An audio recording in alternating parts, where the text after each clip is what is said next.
So, the way we're going to do this, right? Until I see smiles on each and every one of us face. Lie, lie, lie, lie. Yes, absolutely, you're right.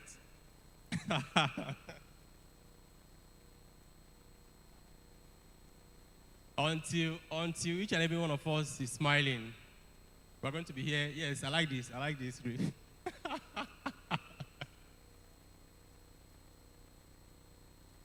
Good morning once again. You're welcome to the Niger Delta Innovation. You're welcome to the Niger Delta Innovation Summit. We believe that each and every one of us here today is special enough to innovate the solution that we need to move Niger Delta forward. Please, a round of applause for yourself if you know you are in this room. And if you're outside, please come inside. We're about to start. My brother, we sincerely apologize to you for not wanting to. I don't know that had to decade interest and not smiling, but others are smiling. So let's start with you. So we'll start very soon. We sincerely apologize for starting a little behind the scheduled time. Of course, you understand the economic situation in the countries at the moment. Some people are coming from far states. As you know, this is a Niger Delta event. It's not just for those of us in Warri alone. But given the unique and peculiar nature and location of Warri, that's why we are using Warri for this event. So once again, it's a privilege to be with you today. It's an honor because I see from our audience, I see from this event, people that would innovate and create solutions that will not only move Warri, will not only move Delta States, will not only move the Niger Delta region, but the entire country forward. So put your hands together for yourself once again. You are VIP, you are VVIP, and you are our special guest today. Please, that clapping wasn't enough. Another one, please, that is deserving. Thank you. Please, if you're outside, come inside. We're about to start the event now. If you're outside, come inside. We'll start the event very soon. We're starting shortly, but I want you to come inside, get seated, and get to know the person sitting close to the participant sitting close to you. And so please, if you don't know the next person sitting close to you, just turn to the person and say hi to the person and try to know how innovative the person is.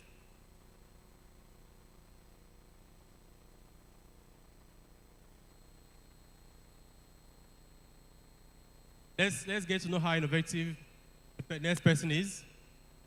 You never can tell. You may just have the next hi. Yours? All right, let's do this. I'm sure you've spoken to the person next to you, right? You know them very well. Okay. Let's get started, yes. All right, my name I is... hope you're not going to ask me mine. But you know, I have my, there's a power that comes with this. So, all right, let's start with you. Your name, yes. All right, good morning, everybody.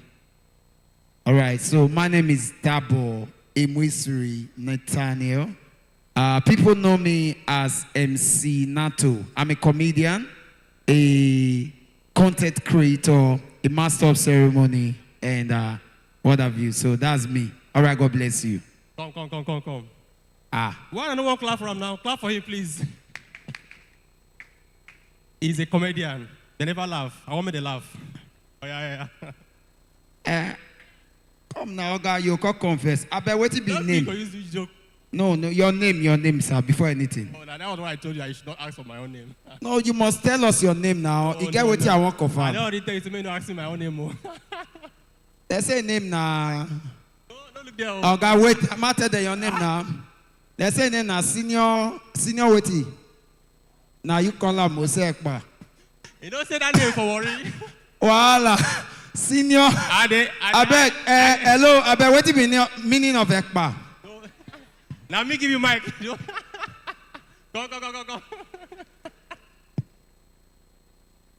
I give person mic.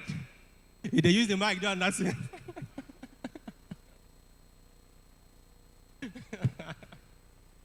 Oh yeah. Waiting there for me for worry. Is an Urobo No, language. no talk about. Bro, after this event, I'll organize boys for you.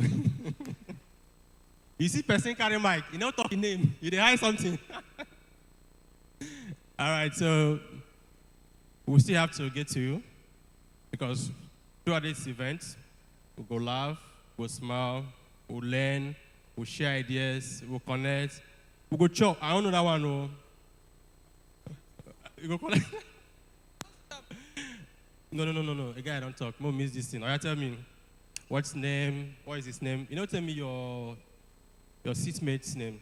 You go sit husband. All right, so your name. I presume that you've interacted with your seat partner and you know his name, you know what he do, you know where he's from. All right, so let's go. Good morning, everyone. Good morning. Good morning, everyone. Okay, my name is Comrade Mrs.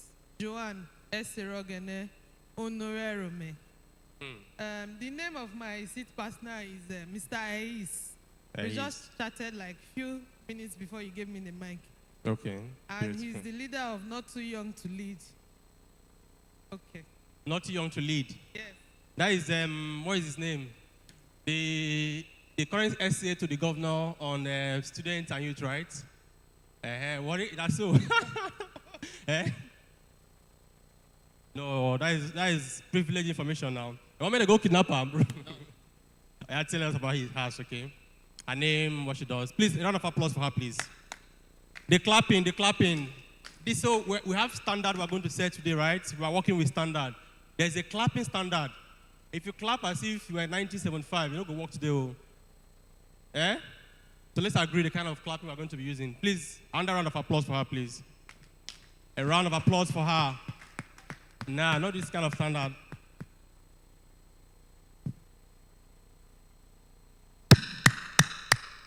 That is the kind of clapping we would want, okay? So let's clap for her again, please. All right, bro. Go on. Okay, good morning, everyone. My name is Ehis Joseph Egbefo. I am the coordinator, Not Too Young to Lead Initiative Worry. And sitting beside me is Mrs. Joanne. And on the other side, Mr. Wisdom, also a member of Not Too Young to Lead Initiative Worry. My coordinator's name is Elvis Akbobi, the SSA to the Governor on Youth Development. Thank you very much. Thank you very much. Please, let's clap for him. I'm sure some of us want to lead. The organization is here because they want to provide all the opportunities for those that want to lead, right? Eh? So I won't buy form for House of Reps now. And I go give us the money. And I go organize boys and get everybody for us. If you want to go into politics and you come around, we have a way of doing things. We make you understand that it's not just about jumping into politics, but following the process. There's a process to anything you're doing in life. And I strongly understand, and we advocate the fact that you don't jump steps. As members of Not Too Young to Lead, we don't jump steps. We make you believe that there's a process to whatsoever you want to do in life. And when you come around, yes, the truth is, her question, can we trust the process? All right. Okay.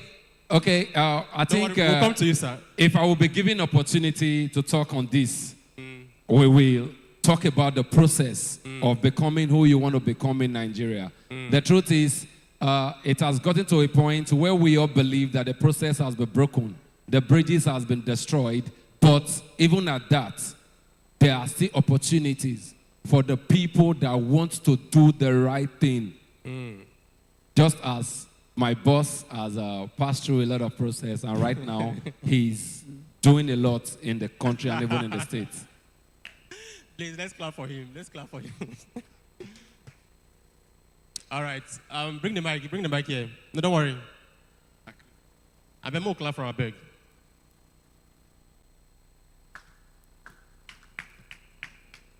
You know what he said, right? So many people think it's just the money that is required for you to get into politics, right? So he's saying there are lots more other things. Things plenty.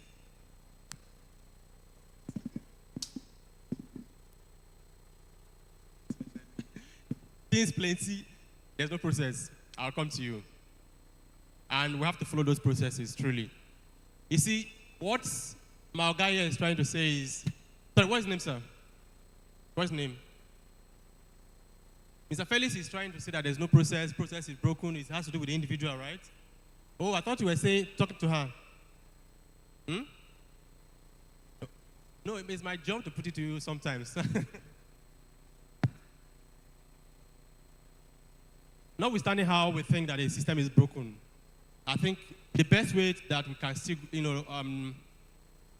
escape the situation we are in as a country now is if we follow this process. From the most minute component, from the littlest of all things that we need to do. Individual, really, right? Individual to the family units, and then to our ambition. I mean, a lot of things that we just have to follow the process and the procedure required. If not, we can't all take the route of how we want it to be and expect society to be the way we want it to be. They are two different contradictory things, really. And that's why I'm not too young to lead. We appreciate the work you are doing. Please, let's clap for them again, please. Your name, the handsome gentleman sitting close to you, what he does. All right. Good morning, everybody. Good morning. My name is Comrade Joseph Ajari, by the special grace of God, Special Assistant to the Delta State Governor on Media. Really? I just want to, when my brother, my friend was speaking, he made mention of process. I don't know all what it is. I want him to just give me, thank God we are all learning, and this has to be innovative session. I want you to tell me about the process of how to enter government, because it just talks about process. But to me, I believe in our own democratic way today, there is no process. In government, there is no process. Today, if they fortune smile on you, you can be able to be picked as a commissioner. So telling us, changing our mindset that there is a process, my brother, to me, but I know I'm also learning. So in 1 minute, I want him to also enlighten me. Mr. Joseph. Sir. Mary, they here. Sir? Mary, that woman for Bible way, you can't tell us, say, no, you go do eventually, something comes to come up for that way, no, you don't do. Is she there here? No. Okay, we have Mary here. Okay, process. It's a process as well. Process. So, Mr. Joseph. Yes, sir. I remember that in the Bible, the dreams you had, yes, took time before it materialized. That's true. You know, for him to be, he's going to answer you. Yeah. For him to be here, but it don't really mean say you don't prepare, you don't take some process too. But if you never pass through something, you know if you're here now. If anything fall on the guy today like this now, say they come appoint him based on his waiting, don't talk here now. It's now, a process. It's a process. And I think what is important that we must also understand is that we don't feel the thing say process is, it must be something that has to start from now and end in 50 years time. No. Once you're on the track of following the due system that is required to make things happen, right? The legitimate way. I mean, I think that is process enough. But let's give him the mic, let him talk for himself. What the process Ready to Lead is doing to ensure that young people participate through a process to become useful members of the society. Please. But let's clap for Mr. Joseph, please. And then mark those who know the clap for this hall. And then mark those way. You say you like the when I talk about this timber, what to give. But those who know the clap for this hall, wallahi, there will be nothing today. Nothing. All right, so you have the floor. Let's hear about the process again. Okay, thank you so much. From what my friend said, talking about process. Yes. everybody believe that once the fortune smiles on you, then you can just get to where you're going to. The truth is, the fortune does not just smile on you. You must have made yourself available. You must have been seen by one or two persons. Brilliant. You must have come out to do something. There are reasons that maybe some things have been done and your presence was there, was noticed. That's the only reason you will be seen and picked. For example, him talking, we started photography years ago together, and he has been working in one way or the other into the political realm. And today he's the essay to the governor. I have not been in that political arena since then. And today I have not been able to get to the office he has gotten to. If he has not started with the process from the very beginning, nobody will know him and recognize him to get to that position. So many things like that. I know many comedians in town that just got into the system and left. And today they are not in the they are not bearing the big name. But there are so many people here, like I just saw Baba Kome just now, Don Simon, even my brother M. Sinato, they've been doing it. They did it again and again. Even it got to a point where they will get to the stage and they will be rejected. But today, because of consistency, they are now bearing the big name they are bearing, simply because they started from somewhere and they kept on going. Today, they are at the place either where they want to be or close to where they want to be. Thank you very much. Brilliant, brilliant. Please, let's clap for him. Brilliant. Success does not just happen overnight. You must have been somewhere on the road, going to somewhere, for fortune will smile on you. Unfortunately, this my sister. I cannot go call person. We go be saying I'm my with that. And when I'll give her the mic to speak, she will now caution me. Let me give it to my auntie. If I give you, you go smile. You go give me that kind of broad smile where you say, if you give me, I go just stay active all through the day. Your name, the name of the person sitting close to you, what they do. Yes.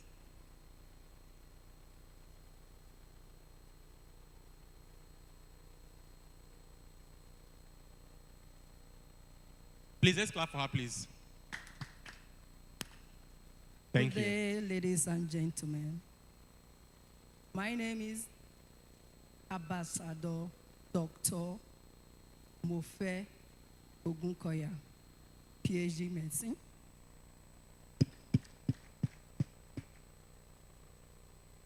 Madam here is Ambassador Dr.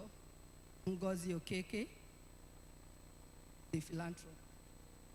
Please, let's put our hands together for Ambassador. My right is Dr. Mike, clergyman.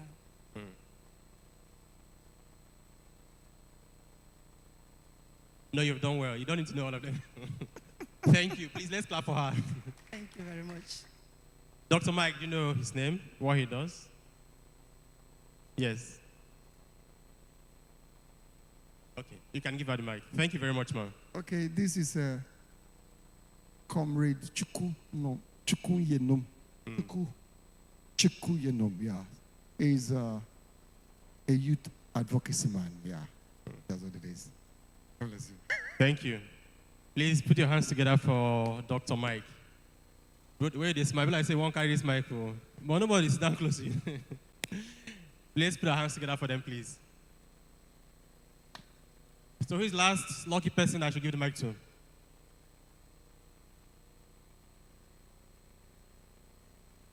Bro, we never start. We never talk. Now, baby, don't they? I'll give the mic to you. Your name, I presume he has told you his name too, and what he does. That's why you're this happy. So please tell us. Yes.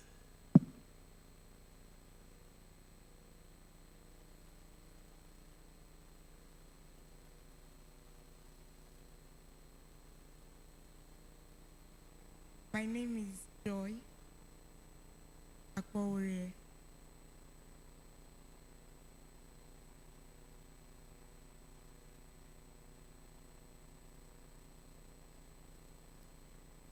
And his name is Mr. Akpos. I hear you. I beg, talk. Which kind of thing that?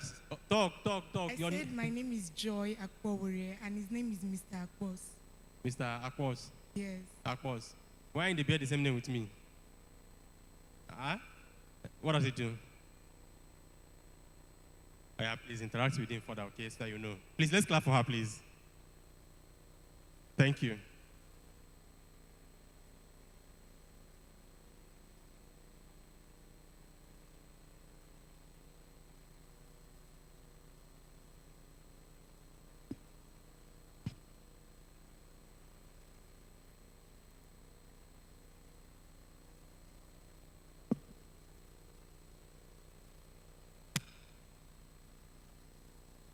As they come in, I they hear say talent food for Niger for worry.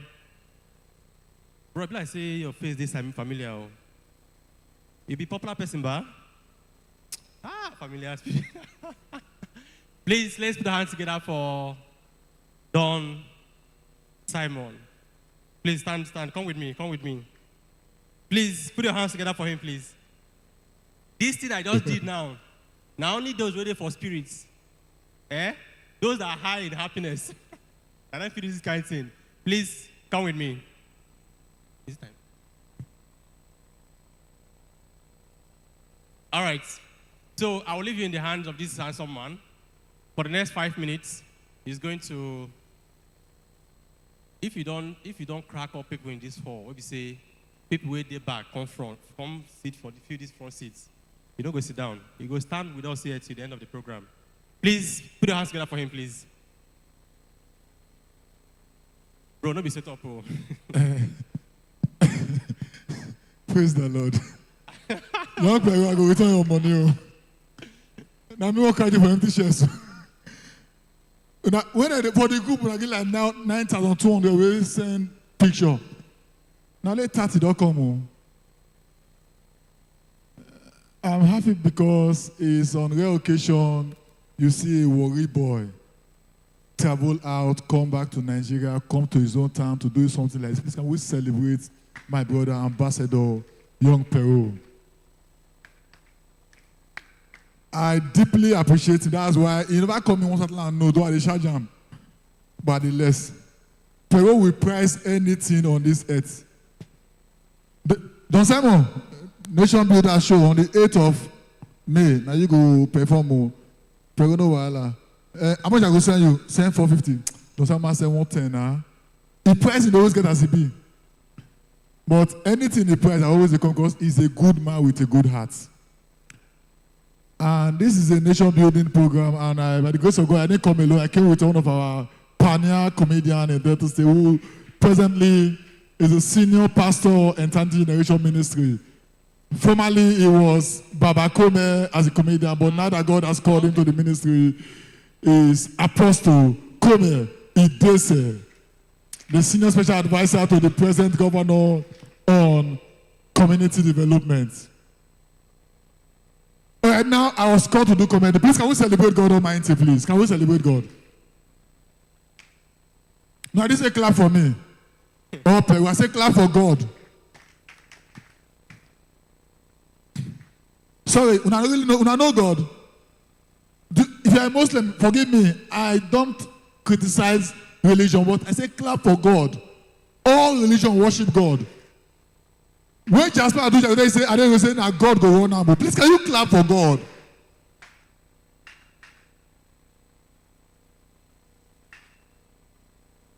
In case you don't understand, let me tell you. On this earth, one day we all that are living, our story must end with late, the day you die. If you are a king, you die, you are titled late king. If you are a pastor, you die, you are titled late pastor. If you are a bishop, you die, you are a late bishop. If you are a pope, you die, you are a late pope. If you are a governor, you die. With all your heads, you are a late governor. See, Yagadua, the late president, he is dead. Today is a late president. No matter what you become on this earth, the day you die, That your name ends with late. I said, clap for a man that came to this earth. He was born by a woman. He was carried for 9 months in the womb. And when he was born, he came in, he was breastfed, he was even eating, he was wrapped with nonsense. But today, after his death, instead of late Jesus, he's titled the King of Kings, the Lord of Lords, the I am that I am, the Rose of Sharon, the beginning and the end, the first and the last. He says yes, no man can say no. He sits on the heaven, the letter is supposed to, and your chest inside you, because you don't see money. Ladies and gentlemen, if you don't pick out on God Almighty, I will shout praise the Lord. If you are sitting down, don't answer me. If you're standing up, can I hear a loud hallelujah? Praise the Lord, somebody! Please, can you clap for God Almighty, please? Thank you. You may be seated. Young Pero, as I must confess, school just resumed a few weeks ago. I go this formal school, Moshula Primary School, the school I go before for Ojon Road. Who know Moshula? Who know Moshula for here? I go Moshula Primary School. I see teacher, they teach you over there. Now the teacher say, who is the president of Nigeria? Now one people say, I, auntie. He say, yes. He say, are you a mommy? He say, clap for him. I say, Jesus, president of Nigeria, are you a mommy? Who is the first lady of Nigeria? He said, I. Okay, who? Mama El no Richard. He said, clap for him. I don't feel behind. I said, auntie, why are you misleading the children? Come, are you going to get the president? He said, Don Simon, stay your side, though. Do what you do. Now, so they go there until government pay my salary. They don't mean 9 months. They don't pay me. They will do wrong things until my salary come. The country is misled. Now let the young people don't correct them. And what truth is that if you see the women here, their life is. But women, clap for yourself, please. Women are too sweet. Clap for the women, please. If you are a man, you are part of your wife. Clap for mommies. Check. Everything about women is very sweet. Women, W-O-M-A-N. W, wealth. W, welcoming. W, wisdom. W, wise. W, women, celebrate yourself. I don't know how much they think. Man, only God will help us with men. Mugu. Now you can wish. My mother, I know they curse women, oh. Because what they follow, them will discuss. You don't know, oh. Go check Bible. Woman met serpent. They discuss for how long, we don't know. When they finish discussion, woman ate apple given to her by serpent. When man come, mumu, they not talk 2 minutes. You don't shop apple. Now only the problem man call jamu. You dey hear me? So don't ever see when I never marry, I say woman never send message. My brother, if you are here and you say woman never send you message, you are a fool. Since I got married, I've been a messenger. If I marry, I'm married, can you see how you? If your wife can send you message once as a man, raise your hand. If your wife can send you once as a man, raise your hand up. Every man is a messenger. My brother, when I dey rake, the mistake I made was to claim head of house in my marriage. Mommy, since I cancel head of house, my marriage is sweet, oh. You'll see man, you'll say you won't be head of house. Me and my wife will share head of house, oh. My wife will be head of house for the house 2 years. For the 2 years, she go pay house rent, she go pay light bill, she go pay school fees, she go pay all the bills. While me, I go to wash plate, clean house, pack the children, do school runs. Cook. You don't understand? Then for my 2 years, you know why? If we do like that, men are going to die leave their wives.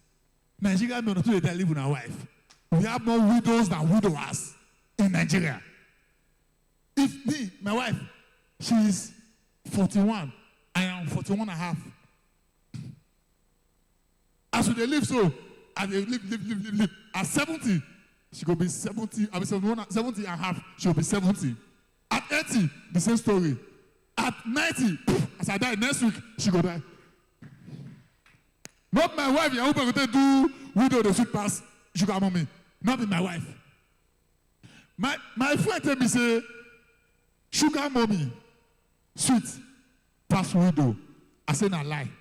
Until I enter inside. Do you know if you are dating a old woman, you are safer? I dey date one woman, she's 71 years old. You know, she not me far. I'll be 25. When I reach her house, love sweet me. I push you enter her house. I pick you with my shoe come out. I don't feel quarrel. Ah, Jesus. Me una clap now. These are many people pay to see. Sirs, you are welcome, sirs. God bless you, sir. See, man. This young people get level. Do you understand me? Ladies and gentlemen, please, a round of applause for... So, brother conventions, go outside. No, nah. I gave Don Simon 5 good minutes, and you know what he did? He used 15 minutes. So, have you go now? No, you can't go. I know I asked you. Please put your hands together for this great and amazing young man. Thank you very much. Thank you. You must answer me. The only thing we never do, we never collect offering for this your church. So I get church. Now electronic offering, we collect, don't worry. As you don't put everybody for a high mood of worship, everybody don't connect to God. Please put your hands together for... Please put your hands together for... Is that the senior special advisor to the governor on Keke Napep and timing affair? Nah. Thank you very much, MC Don Simon. Thank you. God bless you. We are delighted to welcome our guests, our speakers, and special guests of honors. It's on this note that I'm delighted to respectfully welcome my co-host for this event today. I'm referring to no other person than someone who I would want to crave your indulgence to say, may I? May I welcome Dr. Ogenna, who will be my co-host for this event today. Please put your hands together for her, please. Unless you do so, she's not going to be out. Thank you. As a gentleman, may I respectfully welcome the prettiest, the most brilliant and beautiful lady that, Dr. Oge. Yes, yes. You're welcome. Thank you very much. I just have one problem anchoring this event with you today. Which is? I'm hoping that your beauty may not confuse most of the participants. But again... Be healed. Good afternoon, Warri. Good afternoon, Warri. Come on, I need your energy. Round of applause, ladies and gentlemen. Let's go. You all look amazing. Do you know that? So look to your neighbor, look to your right, look to your left, say hello, good morning. You look beautiful. Come on, Doc. Hello, good morning. Hello, good morning. You look beautiful. So give yourselves a high five. Let's go. High five. Yes. Give yourself a round of applause again. Come on. Good afternoon, distinguished ladies and gentlemen. My name is Ogenna Walter Ekubiri. I am the founder of Motivating African Youth Initiative. I am proudly Nigerian, and this is my second time in Warri City. So you should give me a warm welcome. You are welcome to the Niger Delta Innovative Summit. And I must tell you, the fact that you left everything you have going on in your life in this very moment to be seated here to learn, unlearn, and relearn shows that you are not just an innovator, but also a visionary leader. And I think you deserve a round of applause. So celebrate yourself. Have you been enjoying my co-host so far? Has it been good to you? Do you like his outfit? My handsome look too. Say that again? Of course, as a handsome guy, I should say that. Okay, if that makes you sleep well at night. So. Thank you very much, Oge. It's on this note that we welcome our guests that just arrived. We, in no special order, would want to welcome someone who is known across the continent as a leadership development expert, a leader himself that has led, mentored, and influenced more than 10,000 young persons across different countries within the continent. Absolutely. I'm referring to another person than the future governor of Imo State Okay. and the future commander-in-chief of the Armed Forces of the Federal Republic of Nigeria, Yes. Dr. Linus Okori. Come on, ladies and gentlemen, can we give him a round of applause? So there was something. And just before, you say that, Don't beat me to it, though. no, not at all. What? That name is not complete without the MFR. MFR. You know, you need to, the R needs to land. MFR. And guess what, ladies and gentlemen? About a week ago, he just turned 50. So let's give him another round of applause. Belated happy birthday, sir. Happy birthday to you, sir.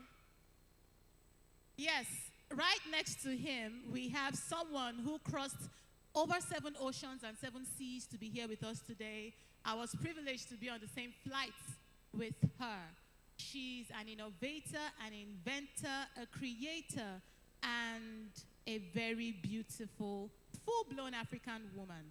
She is the founder, CEO of Sapio Africa, in the person of Ambassador Dr. Sonia Agu. Please give her a round of applause. Please stand up, ma'am, to be recognized. Dr. Sonia, you're welcome. May we also respectfully welcome Alhaji Sadiq Umar Dawari, the president, national president of the Northeast Commodity Development Association. My leader, is very good to see you again. Last time was in Yola, and again, leaders and followers, they have the same path. They follow the same way, as long as it leads to influencing for change. And once again, as your follower, one of your followers, it's a great honor to be here and to also listen to you today. Niger Delta is honored to have you. You are welcome to Niger Delta. Please put your hands together for Alhaji once again. Yes, sir. Thank you so much for being here. And you look amazing, by the way. You know white? What they say about white? What did they say about white? You know, the last time we were in Yola, someone said it appears that is my father. Oh, really? The dark, tall, dark, handsome look. You're welcome, sir. Okay. So can we give a round of applause for Team White?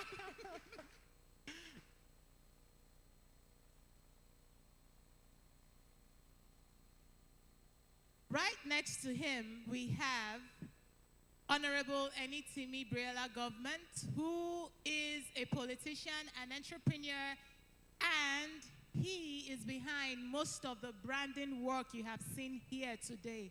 A true son of the soil, a proud Deltan, and a leader in his own right. Fantastic. Please, sir, stand up to be recognized. Can we please give him a round of applause? And that is the only person in Nigeria who is here to be in government, aspiring to be in government, that is already bearing government. Yes, and that's his name, by the way. Yes, of course. Please, let's put our hands together for him once again. Thank you very much. It's on this note that we would invite the cultural dance. But before we do so, please, I would want to make you just one quick announcement. We would want to. For this event, the organizers of this event felt that it is wise that I will bring this country's most brilliant and beautiful lady, and one of this country's most handsome young men to this event for a reason, to anchor this event for a reason. One, Dr.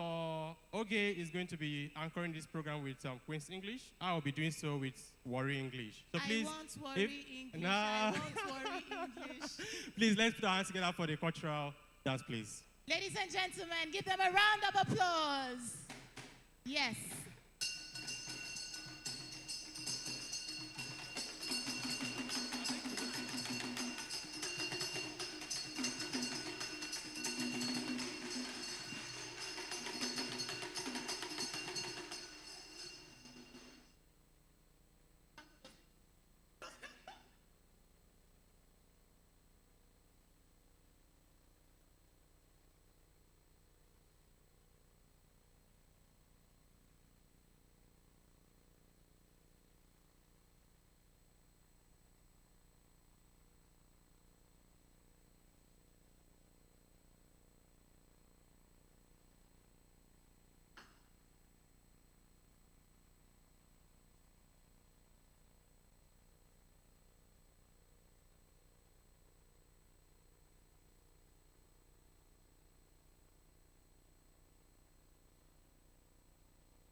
Naija Delta Innovative Rẹ́pẹ́lẹ́ Lúpẹ̀rẹ̀ no oyè ọ̀tọ̀ àwọn dédé olùtọ́wọ̀ rẹ̀ pé tẹ̀yọ́rìṣẹ́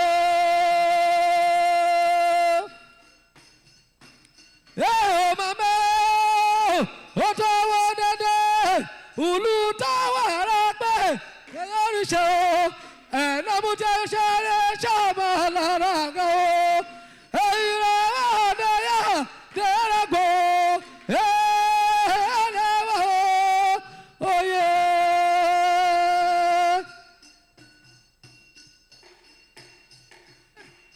ẹ̀jú náà sì rẹ̀ gbẹ́nà rúpẹ̀rẹ̀ yọ.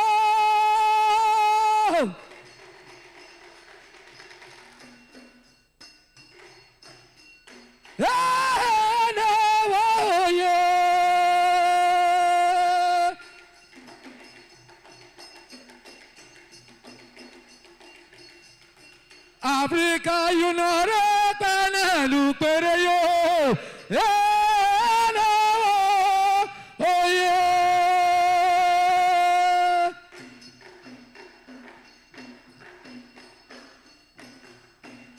otuye iye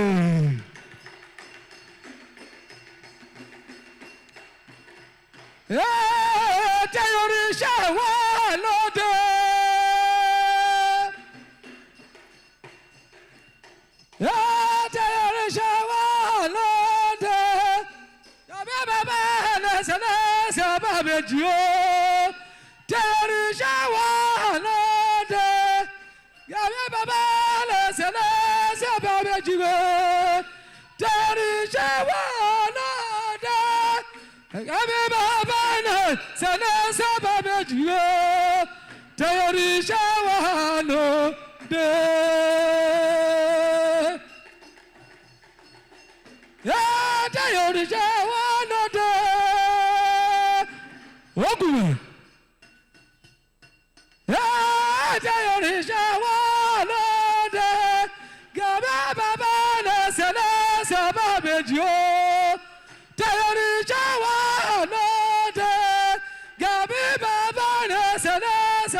Charges, even though we charge 1.5 million, no change.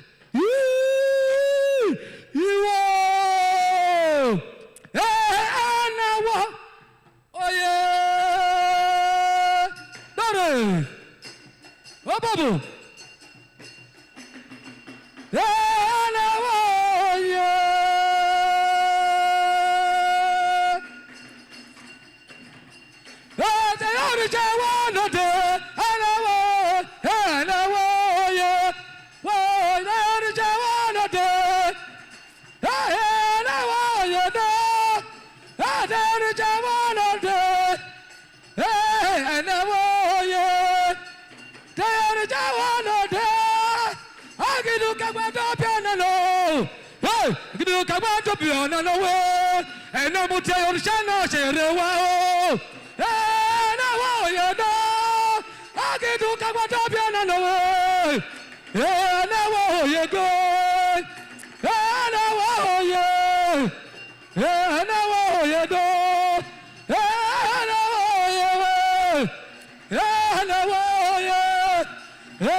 and I warrior, and I warrior, warrior, oh, and I warrior, and I warrior.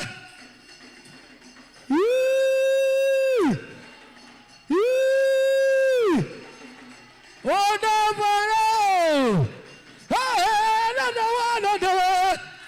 tell you shower, no day, and I mean, when I know you go, you are every day. That's shower, no day, yeah, no way, yeah, no way, yeah, no way, yeah, no, you know, that's shower, no day. Uteyorisha Afede.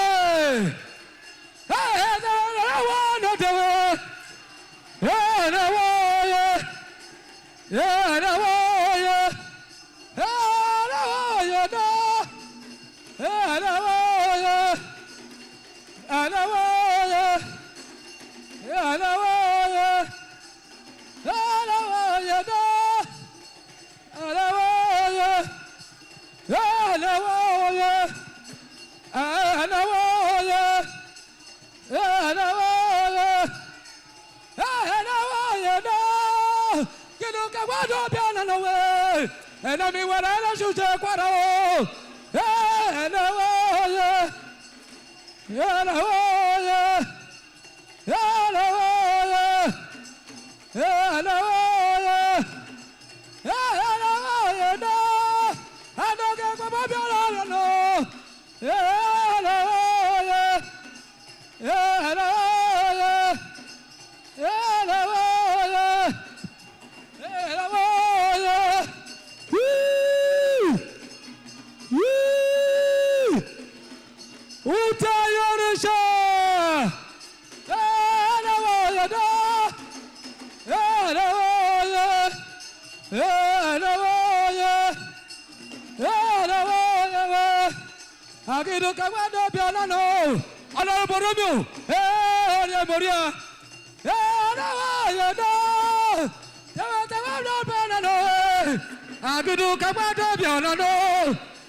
Thank you.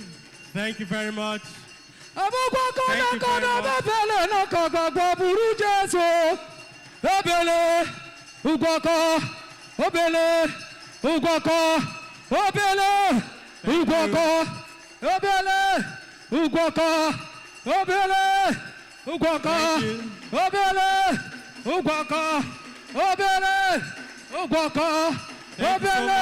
Thank you.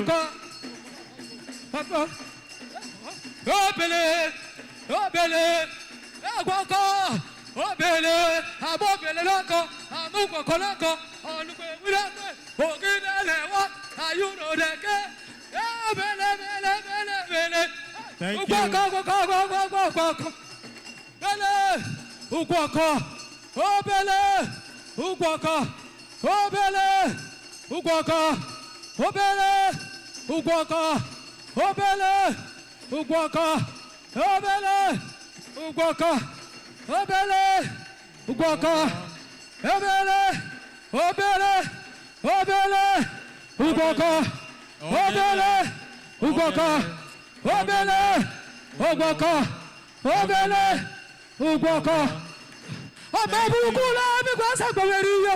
Ababukula mi kwasa araba mebo kula. Araba mebo. Yo araba mebo. Yo araba mebo. Thank you so much. Araba mebo maburukula. Araba mebo. Araba mebo. Araba mebo. Brilliant. Brilliant. Please put your hands together for them. Put your hands together. Put your hands together for them, please. Put your hands together. Round of applause. Mabrukule mi gba sagbo meriye. Mabrukule mi gba sagbo meriye. Mabrukule mi gba sagbo meriye. Mabrukule mi gba sagbo meriye. Mabrukule mi gba sagbo meriye. Brukule mi gba sagbo meriye. Mabrukule mi gba sagbo meriye. Thank you. Mabrukule mi gba sagbo meriye. Mabrukule mi gba sagbo meriye. Mabrukule mi gba sagbo meriye. Mabrukule mi gba sagbo meriye. Woo!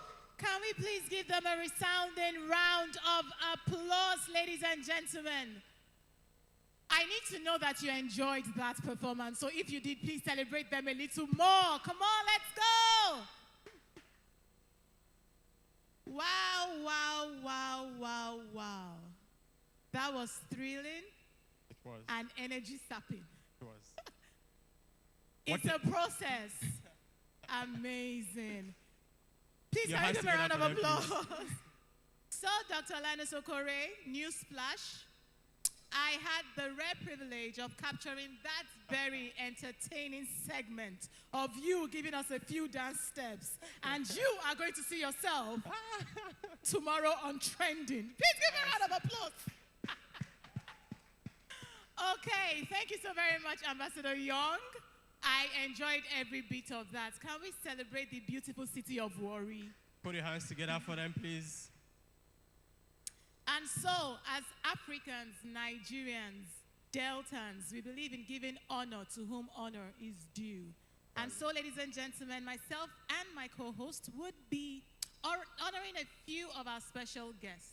And in no particular order, ladies and gentlemen, when you do hear your name, kindly avail us the rare privilege of standing up so that we can witness your beauty, your splendor, and celebrate you in the process.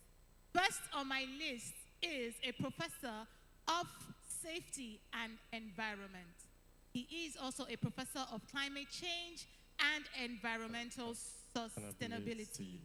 He is the Eze Anatuanya one of Umulogo, Ancient Kingdom in Imo State.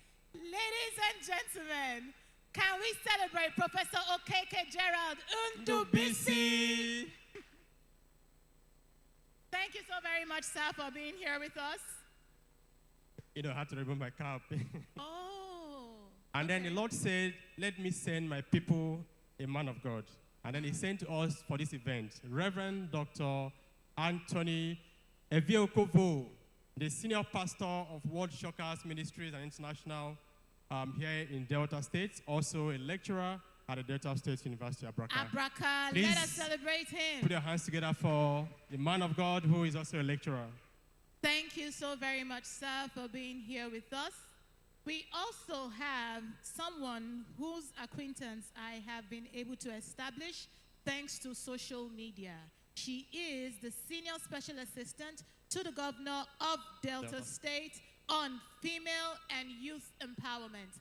Ladies and gentlemen, can we celebrate the young, vibrant, beautiful engineer Miracle Arimo B?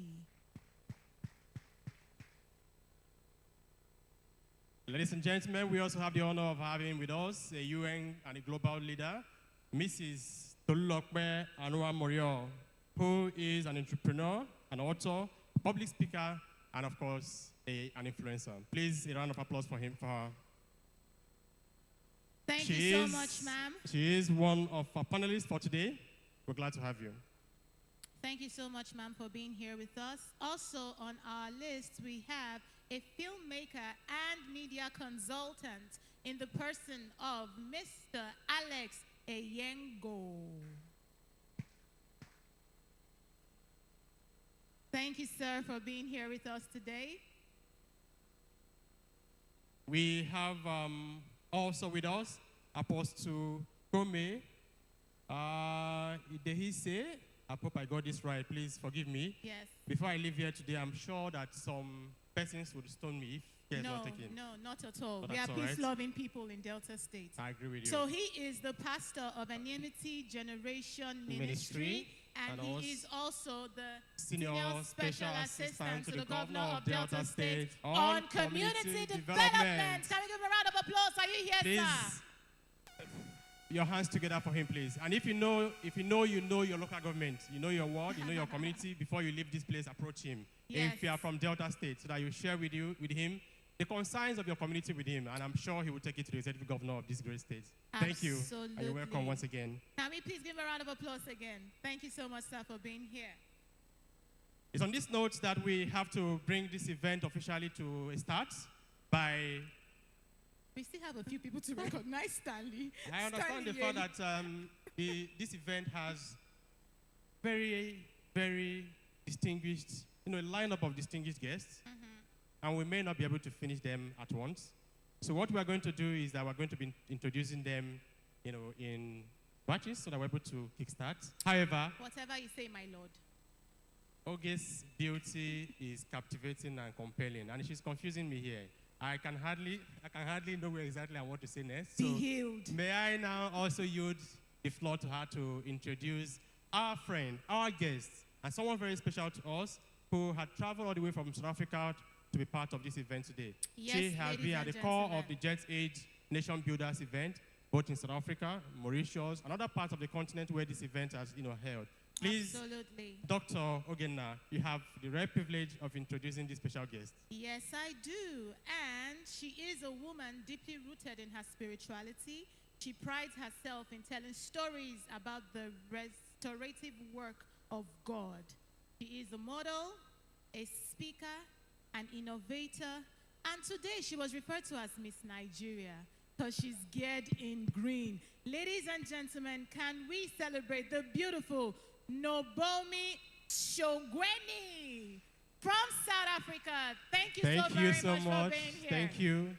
Last but not least on my list, we also have the MD of Executive Power and Gas in the person of Engineer Mirange Pella.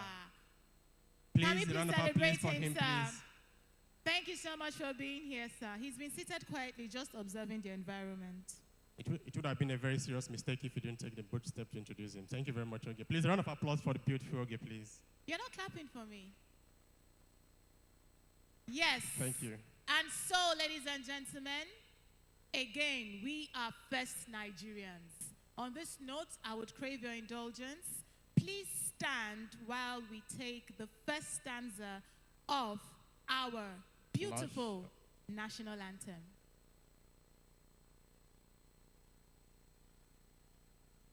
And I want to believe we can all recite together, or do we have the DJ play it? Okay, so let's recite.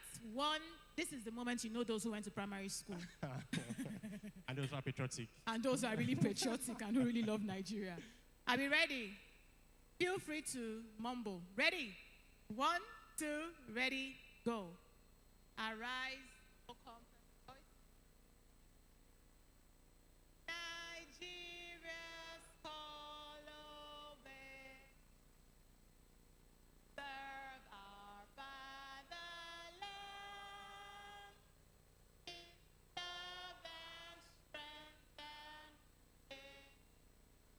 The labor of our heroes past shall never be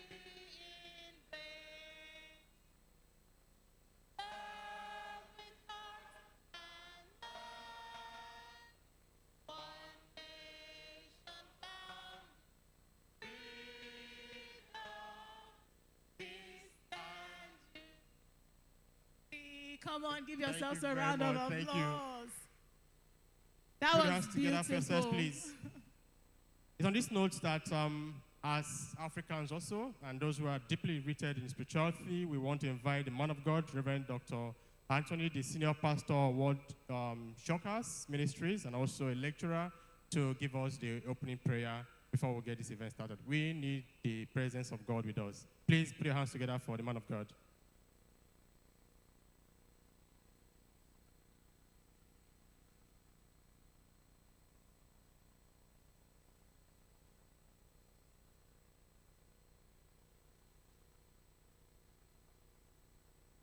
Please can we rise as we pray? In Jesus' name, Father, we thank you. We give you praise for this is the day that you have made. We rejoice and be glad in it.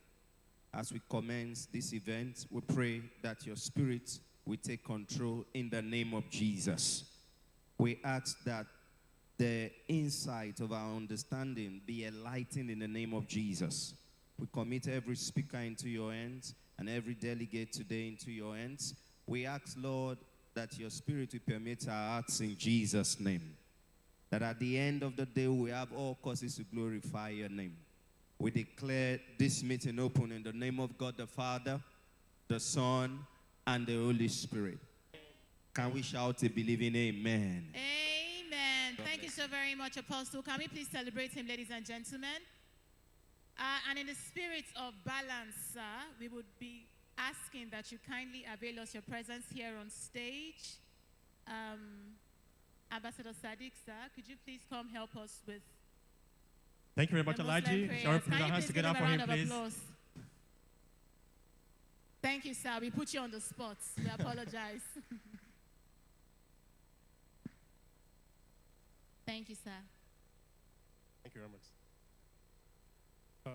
In the name of God, the most beneficent, the most merciful, we pray to God Almighty to see us through from the beginning and the end of today's program and beyond. Thank you, and God bless you. Thank you very much, sir. Thank you, sir. Thank you so very much.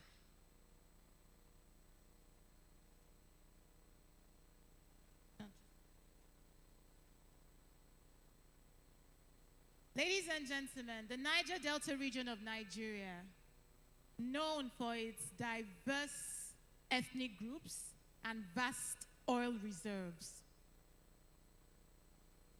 a huge contributor to the GDP of Nigeria, with over 31 million people and covers approximately 70,000 square kilometers.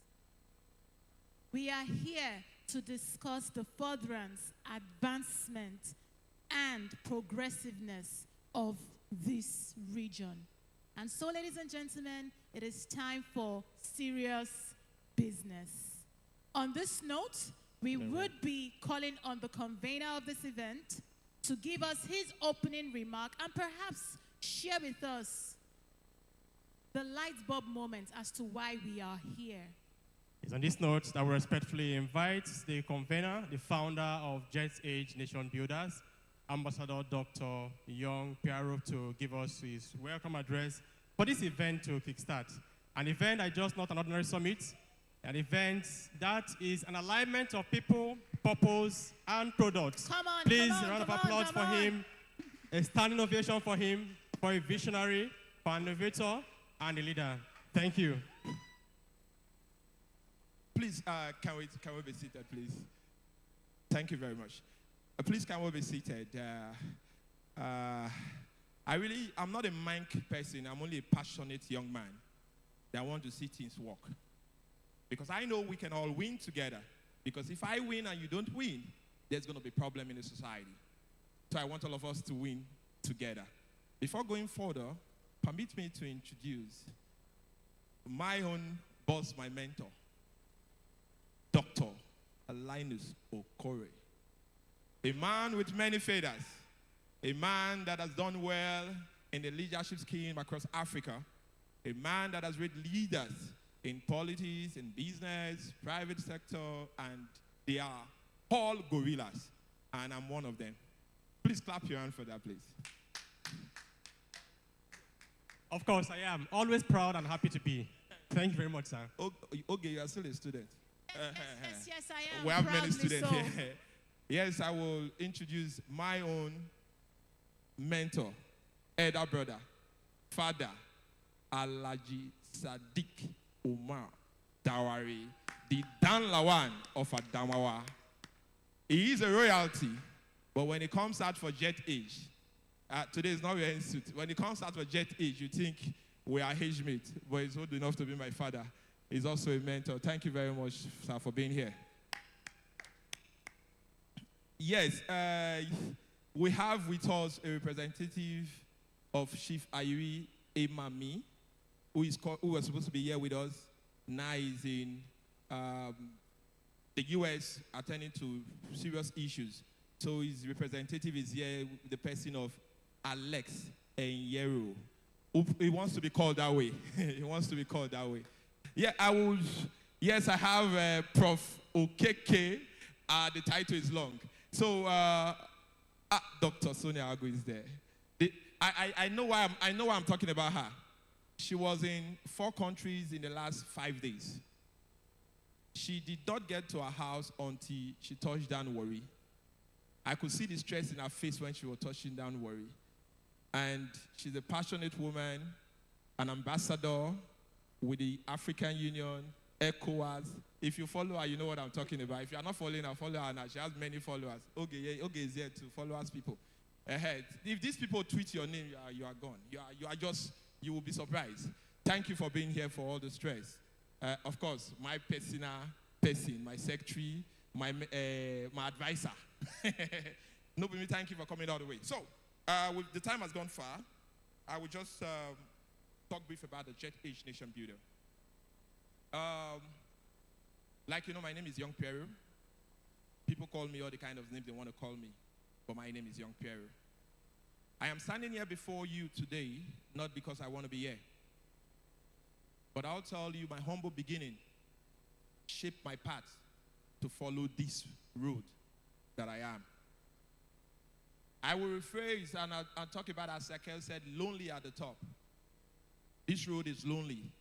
And as a Niger Delta, growing up in this area, that share the same story like I share, you should know what it means to grow up in this area. I took the pain because when I travel and come back, I still see some of my peers that we're all in the street together, still in the street. I was once in a motor park here. I once did hard jobs, all kind of jobs, digging of gutter, molding of blocks, laying bricks, and all of that. Worst of all, I was once a poor bearer, locally called undertaker. I carry people's casket to dance, wear white suit. But one thing I did was that I look for solutions and opportunities anywhere I can find them, even when I don't have anyone to call. I grew up knowing that the only yes I need in my life is my yes. And if my yes can push me forward, I don't think anybody can stop anyone here today. And I don't know, I'm becoming too passionate because I don't know how to talk on mic. So before I drop this mic, can you clap for me first? Because if you not clap for me now, you might not clap again. Because I might be. So going forward, Jet Age Nation Builder is formed by some passionate young people across the continent of Africa. And since then, when it came into limelight, when the leaders choose to recognize us, it was in Rwanda in 2018. The build-up of Jet Age and the struggle started over 19 years ago, but nobody recognized us. Sometimes we have to travel to another man's country not knowing when how we are going to come back because we don't have money, we know nobody there. We'll end up selling all we have to find our way back home. Around Nigeria, I remember the first time I entered the city of Abuja, I was sleeping in those, they call it yellow fever, those traffic, whatever. In the night, I'll go and sleep there. When it is 5, I'm back to Transcorp Hilton. Until I now realized, until I knew, because information is power, and that is why we're bringing information down to Niger Delta. This event that we're doing is above us because we have over 100 persons that is viewing as we're speaking, and I tell you, the aftermath of this event will touch millions of young people, not just in Niger Delta, across Africa and across the globe. So for you to be here, you are a change maker. So now, I grew up to know that in that city of Abuja, that information is power, until I know that I can actually sleep in Transcorp Hilton without paying anything. And you ask why. So when it's 10, I'm still at the lobby of Transcorp Hilton. And when it's 12, you see they are not changing shift. For people that are not in the street, you won't understand. And when the other shift come and they ask you what you're doing here, you say, my boss is upstairs. I'm a PA. So definitely, you know, everybody has meeting. The waiter, the general, what you call it, general say, you know I'm not an English student. So they will ask me, what are you doing? I say, my boss is upstairs. You don't know my boss. I will end up staying there around 5. I will go to the restroom, brush my teeth, change my shirt, and back to the street. I cannot remember how many number of proposals I submitted, and no one gave me result. But today I'm standing here talking to great men, standing before my own mentor, standing before my own father, addressing you today. That shows you can do it. There is no limitation anywhere. There is no limitation everywhere. And once you believe you can do it, nobody can stop you except you. Jet Age has grown up to where it is recognized by policymakers, by presidents of nations. And today, that local worry boy sits before kings and presidents that make decisions in their nations. Who would have believed? So I want to thank you because I know that this meeting we're having here today will not just stop here. If every one of us become a change maker, I'm telling you the Niger Delta, the innovative Niger Delta that we dream of will be a reality in our very face. This young boy was the one that sponsored the build of the Africa We Want that is adopted by the African Union in the 46th section of the leadership gathering in Addis Ababa. That's the African Union headquarters. And my first encounter with President Paul Kagame in 2018, and they said I won't come back alive. But what is there for me to lose? A man who knows where he's coming from. The only thing I have in my mind, I have overcome death. The highest thing I can be afraid of is myself, not death. Because I don't think death can stop me. And because why I don't think death can stop me the day I die, I wonder if I will even die.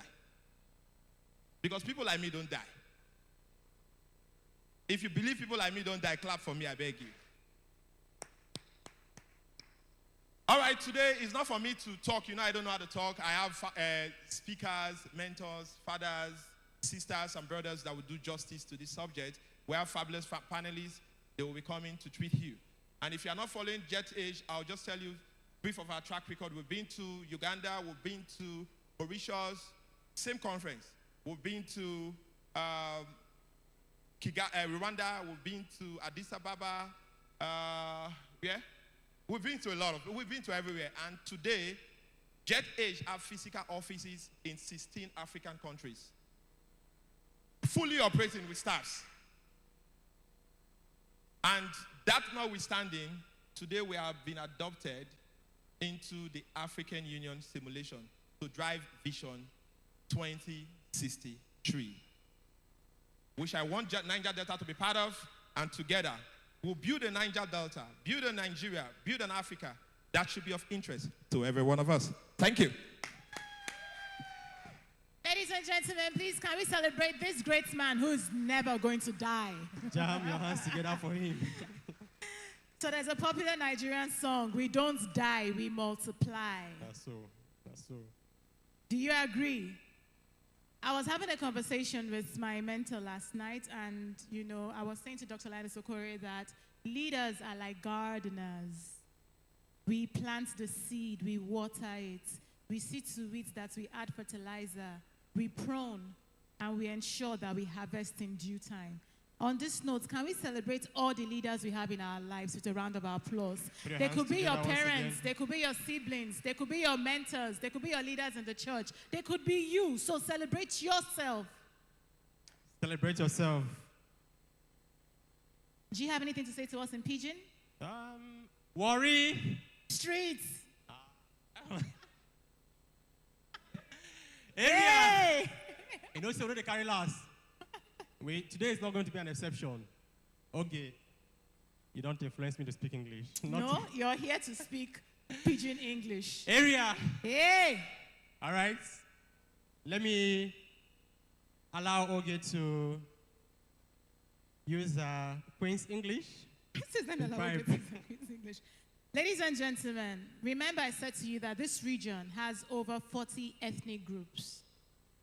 We have the Ukwani, the Abwa, Bini, or Haji Egbema, Ishekiri, Efik, Ishan, Ibibio, Anan, Oron, Ijo, Isoko, Ika, Urobo, Kalabari, Yoruba, Okrika, Ogoni, Ogba Ebema, Ndoni, and so much more. Our very first keynote speaker for today would be addressing the topic, empowering the Niger Delta through a vibrant off-grid power strategy. This is a good time to get your pen and paper ready. Exactly. Because trust me, you will never leave here the same. And the essence for this is to ensure that as leaders that we are, we leave here empowered to empower those around us.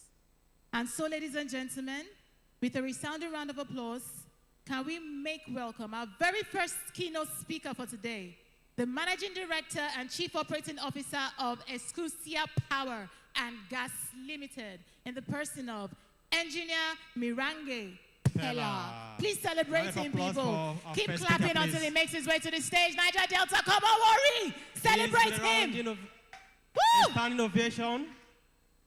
Keep clapping. Keep clapping. And with a standing ovation, please. Woo! Welcome our first speaker. Thank you very much. Thank you, sir. Good morning, everyone. And all protocols observed. And I think I have about 10 minutes, so I'll go straight to the point.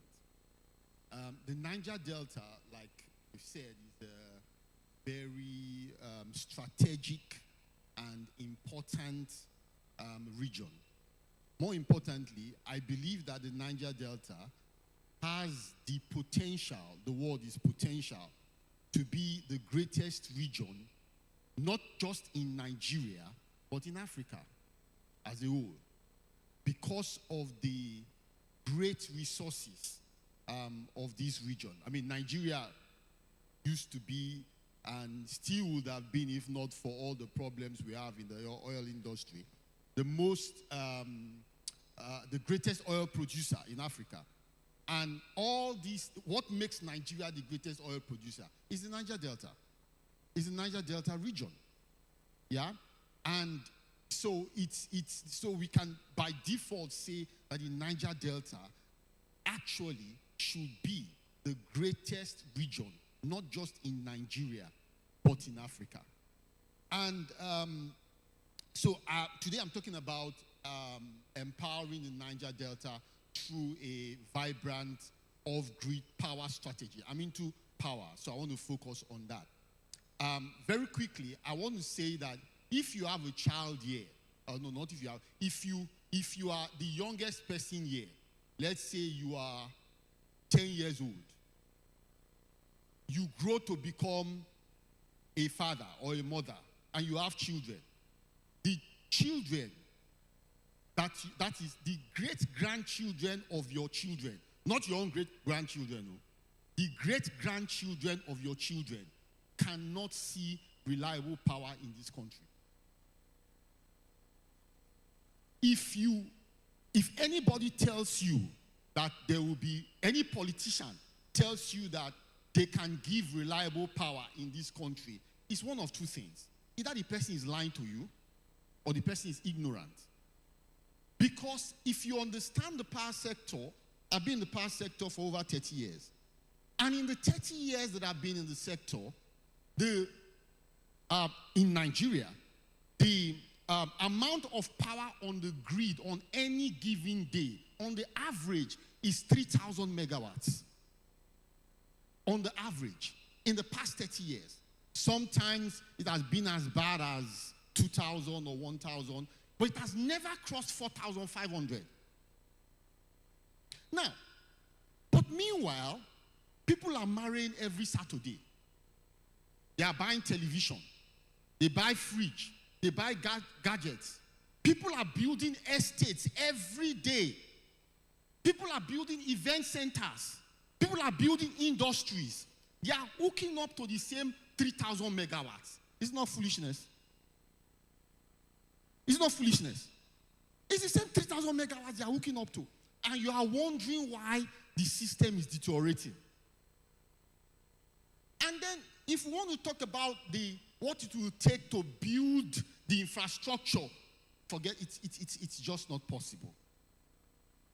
And so, what do we need as a solution for the power sector? I want to borrow a leaf from the telecom sector. The reason why every one of you here have crossed the line, you know, there was this minister of communication at one time, I think it was Rajiv Rasaki, that said that phone was for rich people. But in the telecom sector, they've proved him wrong. Because even the malam on the street or the guy pushing a cart, he has a phone now. Why? Because we have mobile phones. Because of mobile. And somebody says, why can't we do this in the power sector? It's not possible to do that in the power sector because the power sector requires fixed infrastructure. However, there is a shift that can make that happen in the power sector. Renewable, the likes of solar. But today I'm not here to talk about solar. I'm here to talk about a different, because solar in certain areas we can't use it to scale the way we want to, especially for industrialization. Yeah? So the solution to the power sector is off-grid strategy, distributed generation, where you take power closer to the people by, take the generation, the distribution, closer to the people. So you generate power and distribute where you have, around where the need arises. And so that's the solution that we require in this country. Because with that solution, we can take power close to people, and then we can light up the country. We can light up vast areas. We need both the government for this and the private sector for this as well to make this work. We need both the government and the private sector. One of the good things that I think even though this administration are the ones that signed it, but actually it was from the last administration. One of the good things they've done is the new policy in the power sector, the reform bills, where they've empowered the states so states can generate. Individuals can generate. They've liberalized the sector a little bit more so that, like I said, states can generate, people can generate. And that way, we can then encourage investors to come into the sector. And then the state governments, right, can also lean into this and then use it as a means to empower their people. Now, before I go on, for this to happen, all the resources needed for a vibrant off-grid strategy is from the Niger Delta. What you require is gas. Majorly gas. And where else is gas? It's in the Niger Delta. So to transform Nigeria, the Niger Delta is key. We have all the oil wells, we have all the gas infrastructure available over here. We have different technologies by which we can move gas to different places, not just through pipelines. We have the CNG technology, we have the LNG technology. It's in the Niger Delta. The Niger Delta governments, that's a totally new opportunity for the government of the Niger Delta. Totally new opportunity. Where the governments now can invest in this, but individuals can invest in this. We all know about Aba Power, right? Everybody here knows about Aba Power, geometric, and everybody is jubilating. Somebody said, I was reading the other day on social media, and then somebody said they were begging OT or begging the Aba Power to take lights. That everything, their fridge has turned, your fridge has turned to ice block. They're begging them to take light. But when was Aba Power first conceived? In 2004. Construction started in 2008. Now, we only saw first light from Aba Power when? This year. Was it this year or last? This year. So how many years? Who can help me with that math? From 2008 to 2024. How many years? 16 years. It took Aba Power 16 years. I run a company where we generate power and we distribute power to a cluster of industries in Sango Water, Ogun State. Currently, in that particular site, our generating capacity is 2.2 megawatts. We have our own 11 kV distribution network. Do you know how long it took us to achieve that? Do you know how long? Do you want to guess? 3 months. We've been generating power for that cluster since 2019. Totally off-grid, 24/7. I mean industry. We're not generating for houses or industries. You know, industry and house is not the same thing. Industries operate 24 hours. 24 hours since 2019. 3 months. 3 months, not 16 years. We have a 11 kV distribution network that is 4.5 kilometers. We can expand that capacity as more industries join, even up to 10 megawatts. With distributed generation, you don't need years. You need months. You need months. We can transform Africa. Not just, we can transform the whole of Africa. And the Niger Delta is the key. Because we have the resources. The resources. To bring transformation. And then I'll close on this note. You know, like I said, the national grid in the past 30 years, at least, that I've been involved in the industry, 3,000 megawatts. The government should make this, what I want to say now, a policy. But even if the government does not make it a policy, estate developers should have sense. Do you understand? If you are developing an estate that is beyond 500 homes, forget the national grid. You are a fool to be crying that NEPA does not, I mean, I don't have light, I don't have light. When you know you are connecting to something that the resource is the same, are you not a fool? Generate your own power. Simple. Get gas resources. Put in a CNG or LNG station in your estate.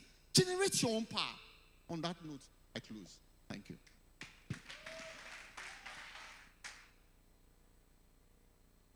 Thank you so very much, sir. Please, ladies and gentlemen, can we celebrate Engineer Pella? Thank you very much, Engineer, for that thought-provoking obsession. You know, as he has rightly said, one of the most beautiful parts of the new regulatory framework in the power sector is the Electricity Act 2023. And you know, that piece of legislation, as he has really rightly said, empowers not just the states, I mean Nigeria now as a country, but also at the subnational, even local governments, individuals, companies, you know, pursuant to the provisions of that law, can now begin to generate powers. And that's where this meeting is very important. Absolutely. Because young people, we must begin to understand, you know, the different policy frameworks, different regulatory frameworks that we're going to leverage and take advantage of to get involved, to innovate, to bring solutions. Because without power, power is one of the key critical infrastructures for industrialization. And without power, I mean, there's just nothing we can do to industrialize as a country, really. And so please, if you are here and you have any idea in the power sector, I mean, you've heard it all, and you can still meet with our speaker after this event. But more importantly, you must take decision that you must be a solution provider. You must contribute to the solution. Thank you very much Absolutely. once again. And then in Engineer. adding to what you said, engineer actually said something very important, especially for real estate developers. I am actually a realtor. I have been for over 11 years. And he stated clearly that if you are going into real estate development and you're looking to build over 100 to 500 units, housing units, you should begin to think innovatively of how to generate power off grid. Now, recently, I have been studying, researching, and writing series of exams.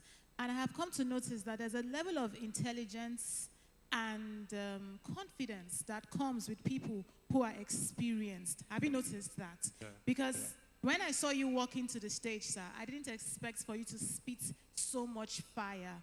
You made a lot of sense. And in the spirit of making sense, can we celebrate him again? In the spirit of making sense. Now he has made sense, right?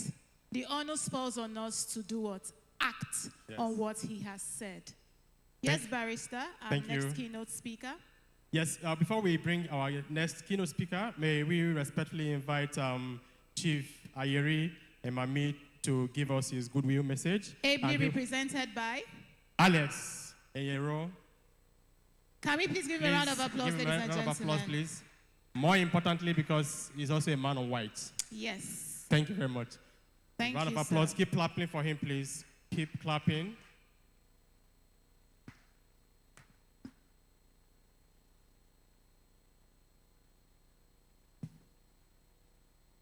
Well, the organizers of this event, I commend your courage and I commend your desire to add value, to the entire space.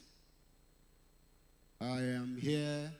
First, please permit me to stand on existing protocol. I'm here in dual capacity.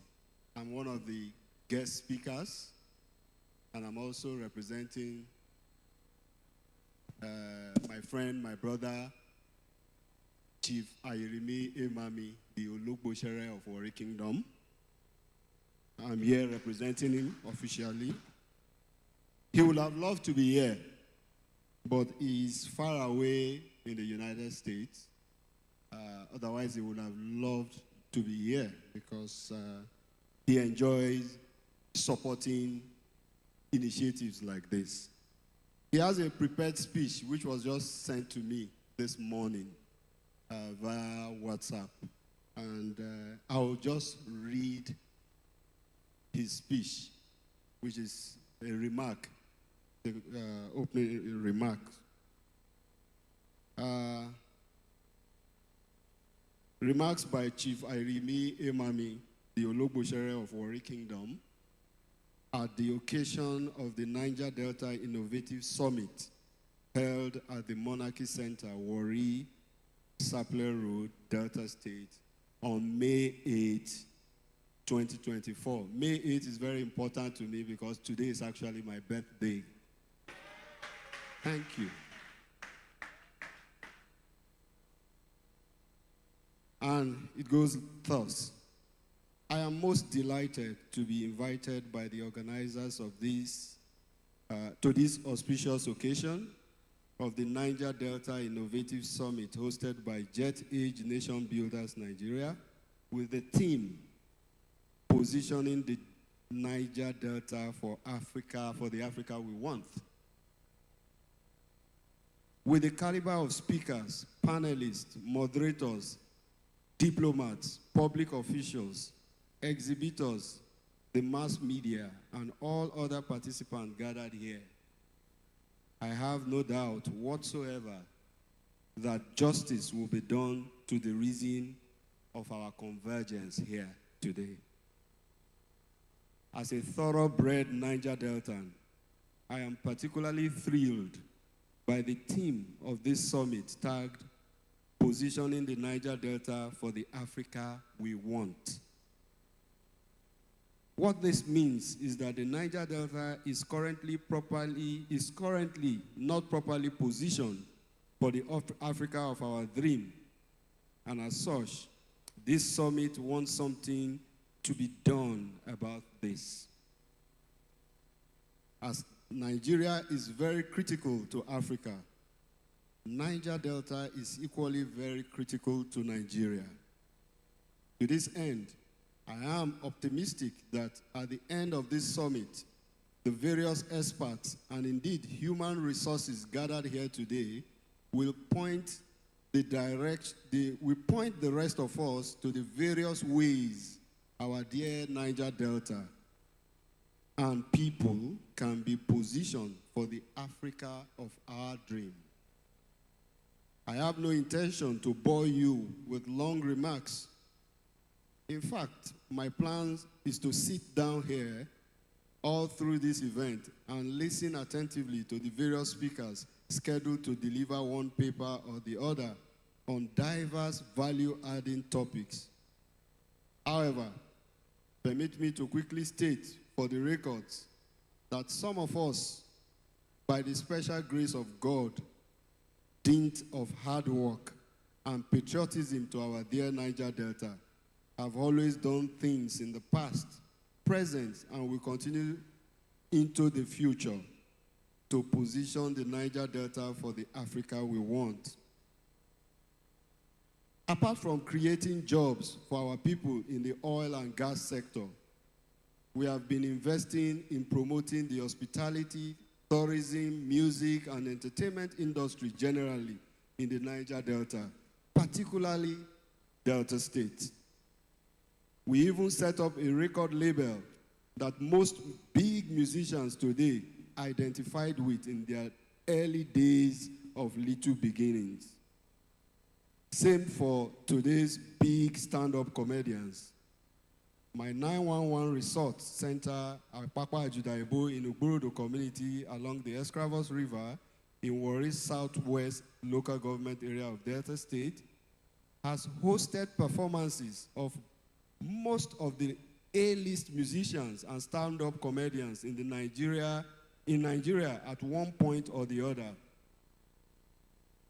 Some of such artists who identified with our brand and performed at 911 resorts in Apapa Ajudaibo, Ugborodo community include, but are not limited to, musicians such as Durella, Solid Star, Pato Ranking, Orezi, Two-Face Idibia, Sound Sultan, may so rest in peace, Maleke, Timaya, FaZe, W4, the Mo Eats crew of Don Jazzy, Dibanj, Wande Ko, Dr. Seed, Ikeshuku, K-Swish, Blacko Bass, Duncan, Mighty, Orishafemi, Fierce Man, Olamide, Stereo Man, Ari Song, and comedians like Gandoki, I Go Die, I Go Save, Gordons, Baba Kome, who I think is seated here, SIM Card, Ogus Baba, among others. So, folks, I can say with humility that we have added real value in the entertainment industry within the Niger Delta region and beyond. There is a trending place called Bolowe World Resorts, located in Otokutu here in Delta State. It is owned by one of our Niger Delta brothers from Baramatu. I'm glad to tell you that this resort will terminate at 911 Resort at Papa Ajudaibo in Ugborodo community. The CEOs of both organizations will meet in weeks ahead to discuss all for the repositioning of our dear Niger Delta for the Africa we want. Distinguished ladies and gentlemen, may I urge you to sit back, relax, and digest the various knowledge that will be shared here today by experts who know the inside out of the theme of this summit. Once again, I thank the organizers for inviting me, and I assure them of my support now and always. I also thank all the participants for turning out in large numbers. May God bless us all. Signed, Chief Ayribi Emami, the Ologbo Shere of Warri Kingdom. Thank you. Ladies and gentlemen, can we give him a round of applause for delivering such an amazing keynote address? We are not celebrating him enough. Please, can we celebrate? Keep clapping, celebrate him. More so for the impactful life that the High Chief, continue to live and make in the region and entire country as well. Thank you very much, sir. Absolutely. Ladies and gentlemen, just as Chief Ayeri has said, ably represented by Mr. Felix here today, sit back, relax, and take in all the information you need in furtherance of the Niger Delta region. Moving on to the next topic for discussion, ladies and gentlemen, would be on technology, innovation, trends, and opportunities. Are we excited about that? Are you sure you're excited about that? And we would be discussing on what's next on artificial intelligence, which you would agree with me is the norm today, right? Gladly. Augmented reality, robotics, data and visualization for the Niger Delta and indeed the African Union Agenda 2063. And in doing justice to this topic is a man who has various degrees and certifications in journalism, social work, community development, sociology, social policy, criminology, and maritime security, to mention but a few.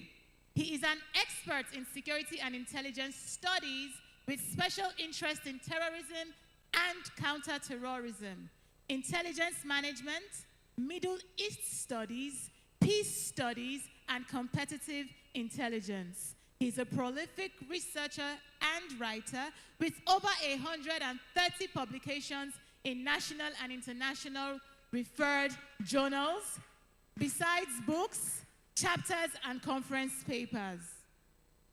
He is also on the editorial review board of over 15 international journals in Nigeria, the United States of America, the United Kingdom, India, Turkey, Bangladesh, and so much more. You're not celebrating this speaker, ladies and gentlemen. He is presently editing 4 books on school safety, contemporary issues in global security, competitive intelligence and society, culture and security.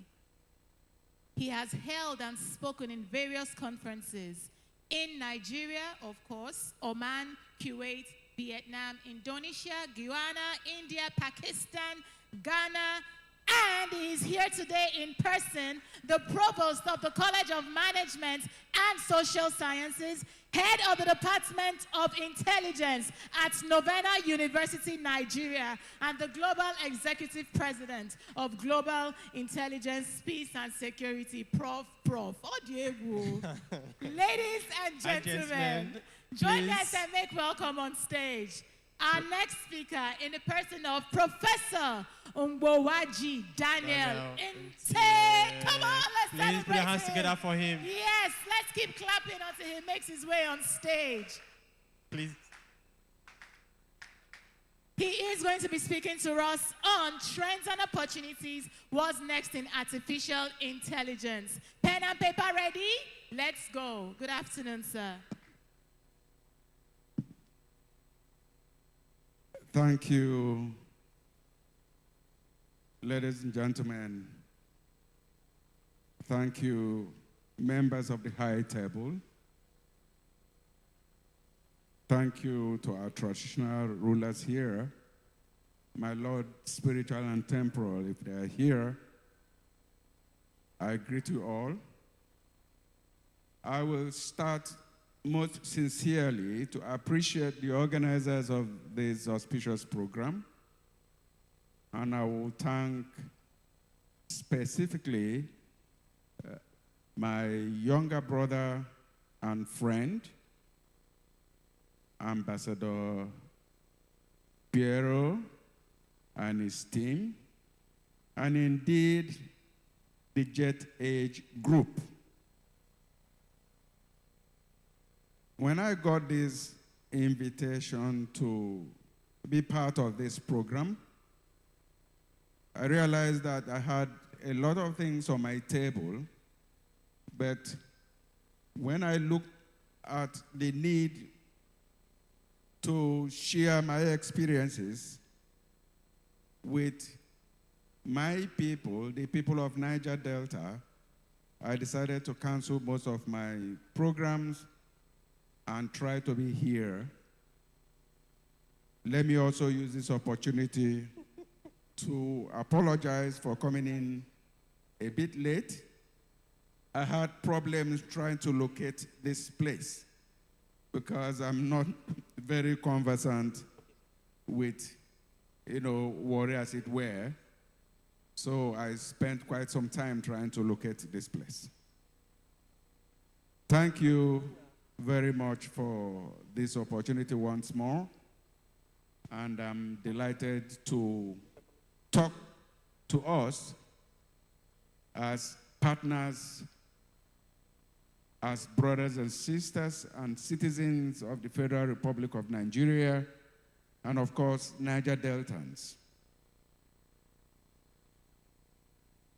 I have less than 30 minutes to talk, so I'll try to be as concise as possible. I will start by saying that we are caught up in the impregnable trajectory of globalization, which is driven by information communication technology. And that force is irrepressible because you either key in or key out. The fourth and the fifth industrial revolution, which the world is trying to manage, is the reality of today. Information technology is ruling the world. Information technology has prepared an interesting theater of what the world will look like in the next 10, 20, 30, 40 years, and even 50 years. And I've come to realize that the level of development of every nation, as we speak today, is predicated on the quantum or level of advancement when it comes to information communication and technology. Today, virtually everything we use here in Africa and in Nigeria is produced in China. And what China did was, while the United States and much of Europe were busy grabbing political and military power, China was more interested in economic expansion and invested massively in science and technology. And by the time the West realized the power of China, it was becoming almost late. The current conflict between the Western nations of the world and, of course, the People's Republic of China is all about who controls technology. In the last decade or so, we have been talking about robotics. And from there, we graduated to what we have today as artificial intelligence, where science and technology has come up with templates that are capable of replicating the complexity of the human brain. And to a great extent, a lot of progress has been made. And of course, because the reality is that we must be on that template, it behoves Africa, Nigeria, and indeed the Niger Delta region, which we are going to be discussing today, to try to key in as quickly as possible. That is not to say that we are not conscious of the obvious obstacles we are experiencing as a continent, as a country, and indeed as a region. So for purposes of emphasis, as I progress, I'll be able to once more bring to the notice of this honorable house some of those challenges that appear to be working against even conscious efforts to key into this new global reality. Africa, as we know today, has everything it takes in terms of potentials. The African Union that was established in 1963 realizes that. Unfortunately, the realities on ground have proven otherwise. In terms of competition, Africa has remained just a producer of raw materials which are sold out based on prices that are determined by external forces and forced to consume that which came from their raw materials on the basis of prices that are also determined by external forces. And so far, the African Union has been trying to wriggle herself out of this quagmire by putting in place certain benchmarks which must be sustained to pull the continent out of this disastrous economic and political reality we found ourselves. A lot of scholars will always tell us that part of our problem revolves around the hangover of our colonial experiences as a continent and as individual countries. That is a fact that nobody can controvert. However, we are also aware that even other countries that had some level of colonialism and even worse situation had tried as much as possible to wriggle themselves out of that ugly situation. So the union is aware of this and has actually worked out a template for nations and organizations on this continent to try as much as possible to get themselves out of this problem by the time the union clocks 100 years in 2063. Therefore, we are going to be looking at the prospects and indeed the challenges of these technological realities, especially in the Niger Delta, and how we can, as much as possible, mainstream all of these within the AU agenda for 2063. To start with, at the expense of redundancy, I will, in 1 or 2 minutes, look at the challenges facing us as a region. The Niger Delta,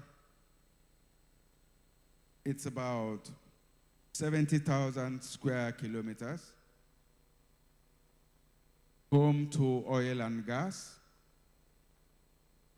and other mineral resources, with a vibrant, youthful population. Demographically, the Niger Delta is home to well over 50 million people and is still counting. However, in the midst of all of this is a region that had suffered massively from severe environmental degradation arising from oil exploration and exploitation, a region that, by all known statistics, has low development index, a region whose livelihood have been wiped off by the activities of oil companies, a region whose culture has been bastardized by the influx of a lot of foreign cultures,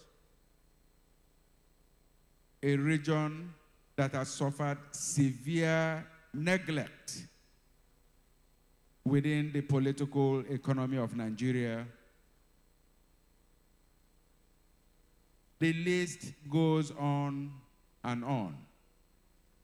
And within the same context, amongst our vibrant youths, we have youths that are in severe need of employment opportunities, youths that need mentorship and they have not gotten it, youths that are angry because the right things are not done, youths that do not have what it takes to have good access to healthcare facilities, and youths that have been victimized psychologically and physically because they belong to a region that is supposedly a minority group in Nigeria. I have found out that one of the greatest problems a group has within the committee of people is when you are branded a minority. Once that label is given to you, it is compulsory that you must pay a lot of price. That is the reality of the Niger Delta.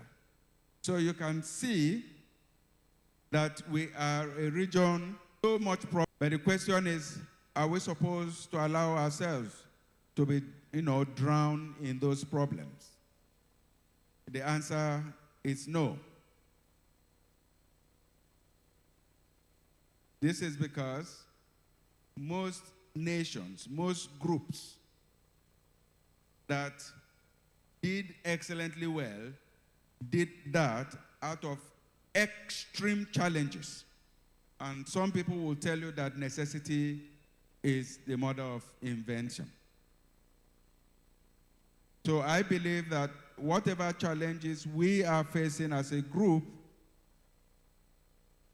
it's a challenge to us as a people to put in our best to be able a new culture of self-reliance and development that can shock not just Africa, but the entire world. So we do not have any reason for indolence, any reason for despair, any reason for frustration, and any reason for retrogression. Having said that, how do we handle the opportunities that science has presented to us as global citizens and as Africans?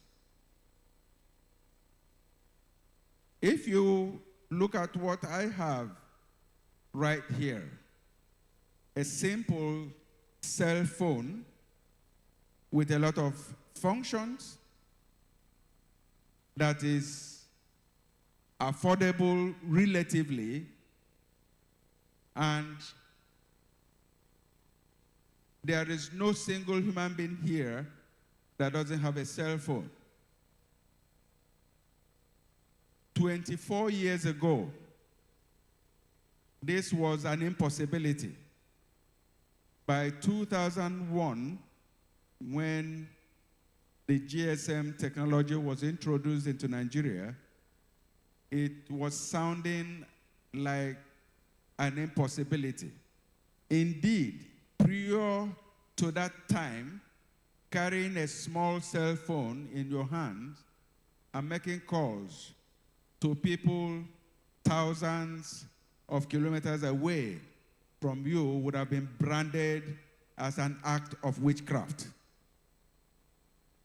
But today, we have them in different shapes and sizes, and the cell phone is so complex that as consumers of technology, as Africans and as Nigerians, I can tell you for free that what we use this cell phone to do as Nigerians or as Niger Deltans revolves around 10 to 15% of the capacity of this cell phone.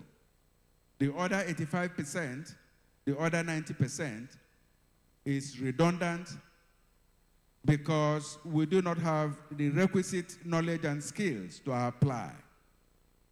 Somehow, I am beginning to see some level of social revolution, and that's why you see our young ones right now actually enjoying themselves on the social media. These days, we have people doing content and making a lot of money from it, and that's a good sign that over time, we will not just be partial consumers of technology, we are going to be part and parcel of the technological innovation in the world. Having said that right now, what are we talking about as far as this gathering is concerned? The African Union has designated 2063 as their year of centenary celebration. That means that African Union had lasted for 1 century, and they are going to be doing a lot of review to determine what had happened on this continent, the other continents of the world. So they have, set out certain benchmarks, including a technological revolution that will be able to energize the continent, Nigeria and the Niger Delta, into a global information order, which has the capacity to stimulate growth and development and to enable Africa to catch up with other continents of the world in terms of development. That is what Vision 2063 is all about.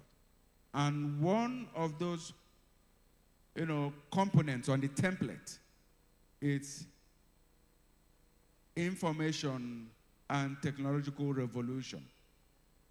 Innovations that can trigger, massive technological revolution on the continent of Africa, including Nigeria, to enable us compete favorably with our counterparts in other parts of the world. That is what we are talking about. And these expectations are anchored on the 4th and the 5th Industrial Revolution, which revolves around the science of robotics and that of artificial intelligence. And let me tell us, we don't have an option when it comes to this kind of reality. For the older generation, they have an excuse. But for the younger generation, those that will live here for the next 40, 50 years, and even 60 years to come, you and I know that we have to key into that. Science has given you and I the opportunity to take a rigorous study in artificial intelligence, in robotics, in datalization, because science and technology has made it possible for us to summarize everything that we are doing in terms of numbers and code. And these codes can be synchronized to function in various manners and manipulated to produce different results. We are going to see a future where cars will be driving itself, flights, aircraft will be flying itself, restaurants. You walk into restaurants and just press a button and you will be served your request and many other things. If I had a good tool of artificial intelligence implanted in the vehicle that I drove to this place, the 40, 50 minutes I wasted trying to locate this place would have been converted into an asset. I lost it because I was using the normal brain with a lot of other things I am thinking about at the same time. We are aware that we have challenges as a people, but we are better aware that beyond these challenges, we must key into the science of artificial intelligence and robotics. The question is, how do we go about that? I can tell you that part of the philosophy of this organization is to create awareness. To create awareness amongst young people, to create awareness amongst stakeholders in the business of development, to ensure that every available opportunity that will enable this generation to acquire as much knowledge as possible to drive development in the country, on the continent, in the region is utilized. A lot of people may ask, this artificial intelligence we are talking about, what is it all about? How can it be acquired? Science and technology has made learning very easy. In the time past, for you to make bombs, to kill people, you need to have a laboratory. You need to study. Somebody has to teach you on how to make bombs. But as we speak today, you don't need to be a scientist to be able to manufacture bombs. The manual is there, and a lot of people, including non-state actors, just go online and type, how do I produce bombs? And they produce bombs that kill people. In fact, I know that if you ask on the internet right now that how do I become a witch, you'll get to know how to become a witch. And you will indeed become a witch. That is the extent that science and technology has taken us into. But I can tell you that our challenge is not access to this knowledge. Our challenge is our mindset to acquire this knowledge. This knowledge revolves around determination and desire to learn. That perseverance to say, this is my goal, this is what I want to do. And if you are determined to do that, there are institutions, there are organizations, there are templates that can encourage you. Unfortunately, I have discovered that that level of desire which we used to have growing up is gradually dying down. We are plagued by the mentality of get rich quickly, the mentality of driving a big car and building a fine house, which is of great concern to me, especially for this generation that is behind us. And I ask myself, I used to know growing up in Nigeria in the 70s, when any man who has Peugeot 404, for those of you that are fairly mature here, if a man has a Peugeot 404, in those days, that person is about the richest person in town. Some of the outdated story buildings you find here that are looking very ugly used to be the finest houses in Warri in those days. The logic is this: whatever you call it, GLK, GMC, whatever you call them, give yourself 10 years or less. Those cars will look extremely very ugly and useless.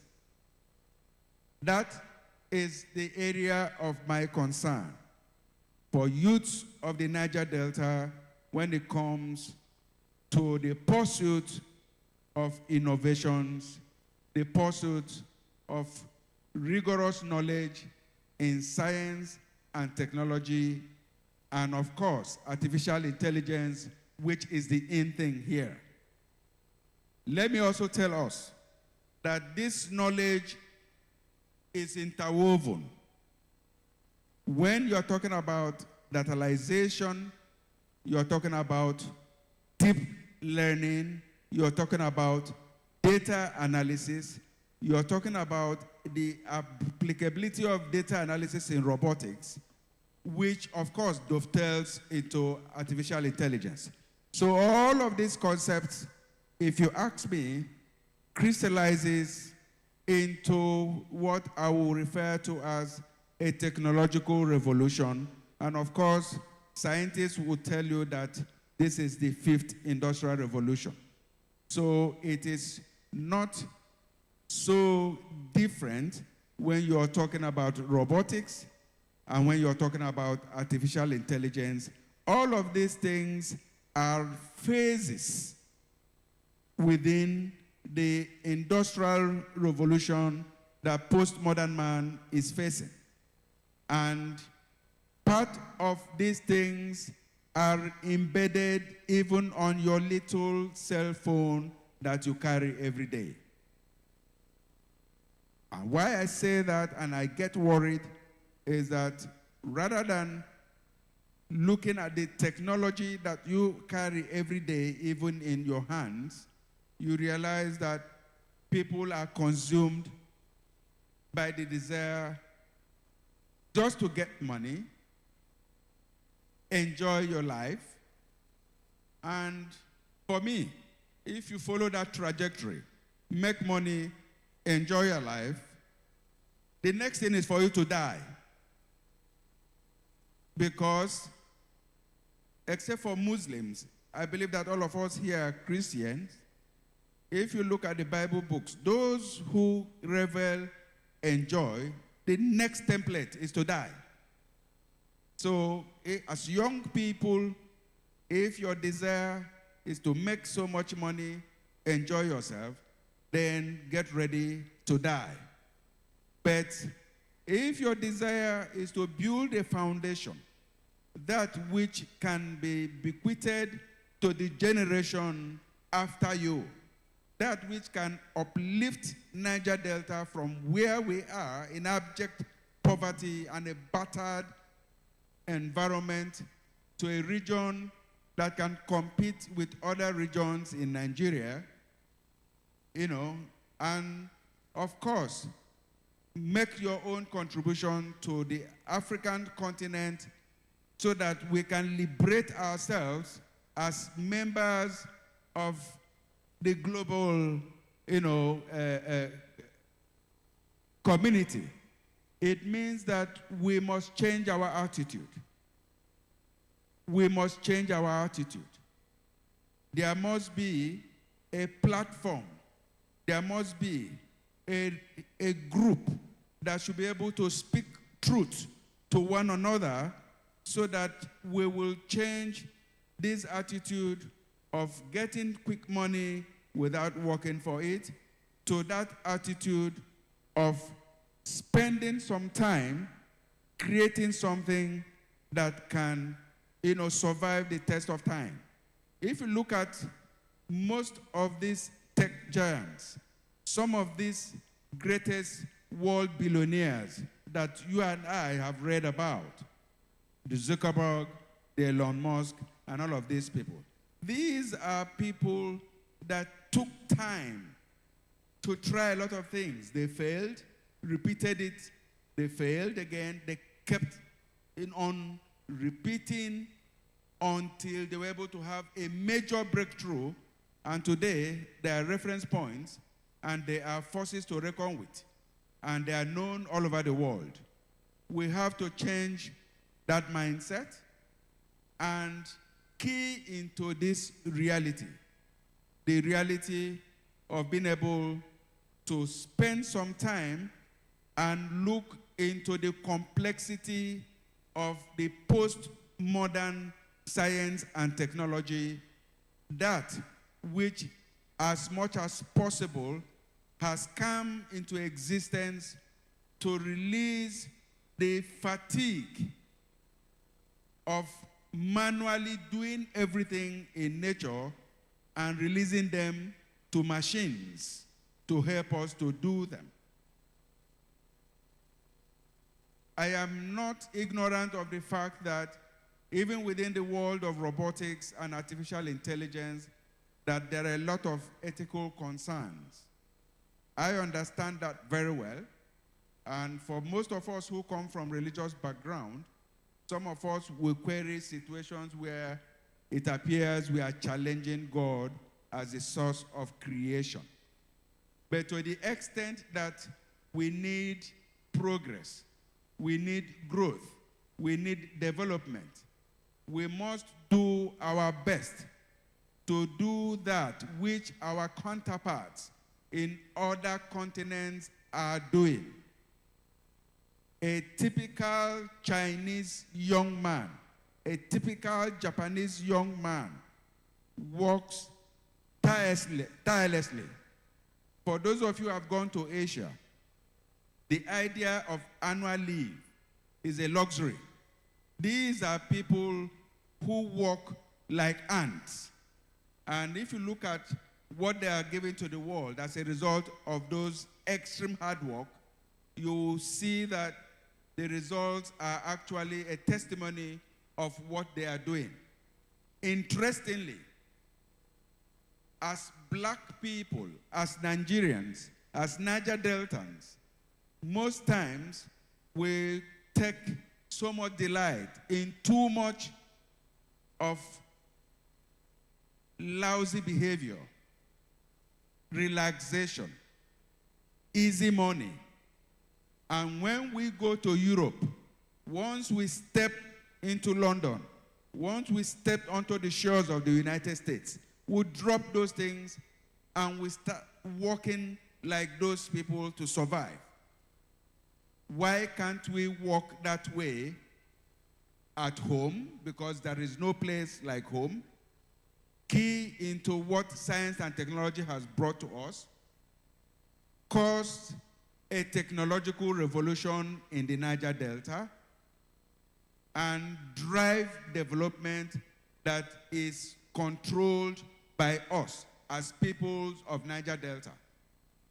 Why can't we drop this idea that I have to make money first before hard work.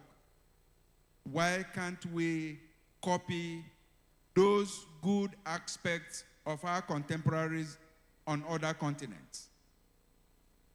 Even in some other countries. If you go to Rwanda, for instance, which is one landlocked country in East Africa, you will notice that young people have decided to take the bulls by the horn, and the level of technological competition and advancement is unprecedented in Rwanda. One will say that that was caused by leadership. I do not doubt that. I'm not going to argue that. But if leaders are reluctant to help us, we should be able to help ourselves. Let me also remind us that it will be very difficult for the present crop of leadership we have here at the national and regional level to drive that type of technology that we need as a group. And because we know that it is true, we are going to help ourselves by doing what most of you have decided to do in the social media. It wasn't your leaders that asked you to start creating content. It wasn't your leaders that told you to begin to find out what the cell phone can be used for.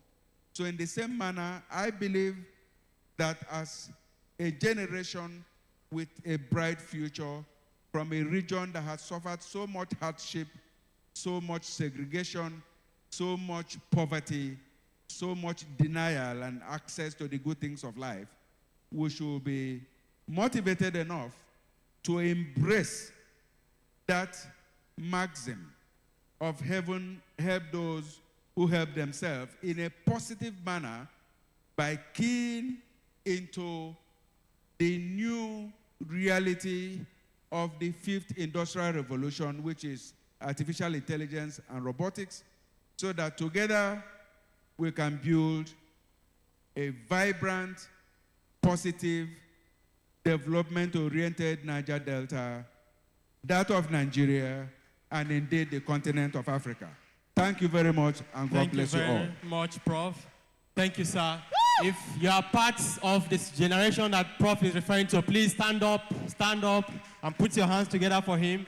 If you are part of the generation that is not going to give excuses, if you are part of the future generation that is aware that is on us to build the kind of solutions he's referring to, please keep clapping for him, please. Thank you so much, Professor Ante. That was amazing. It was very insightful, as strategic as... You know, the beautiful thing is that the other industrial revolutions required some set of persons to control the means of production. But the beauty of the fifth industrial revolution that Prof talked about is that it doesn't require you to have all the capitals. It requires you to have the creativity, the skill set, and then the innovation to drive and pull yourself and provide the kind of solution that society is looking for. So please, if you are here today and you think you are part of that solution, put your hands together for yourself, please. Yes. Oh, those at the back, it appears you're not part of the solution.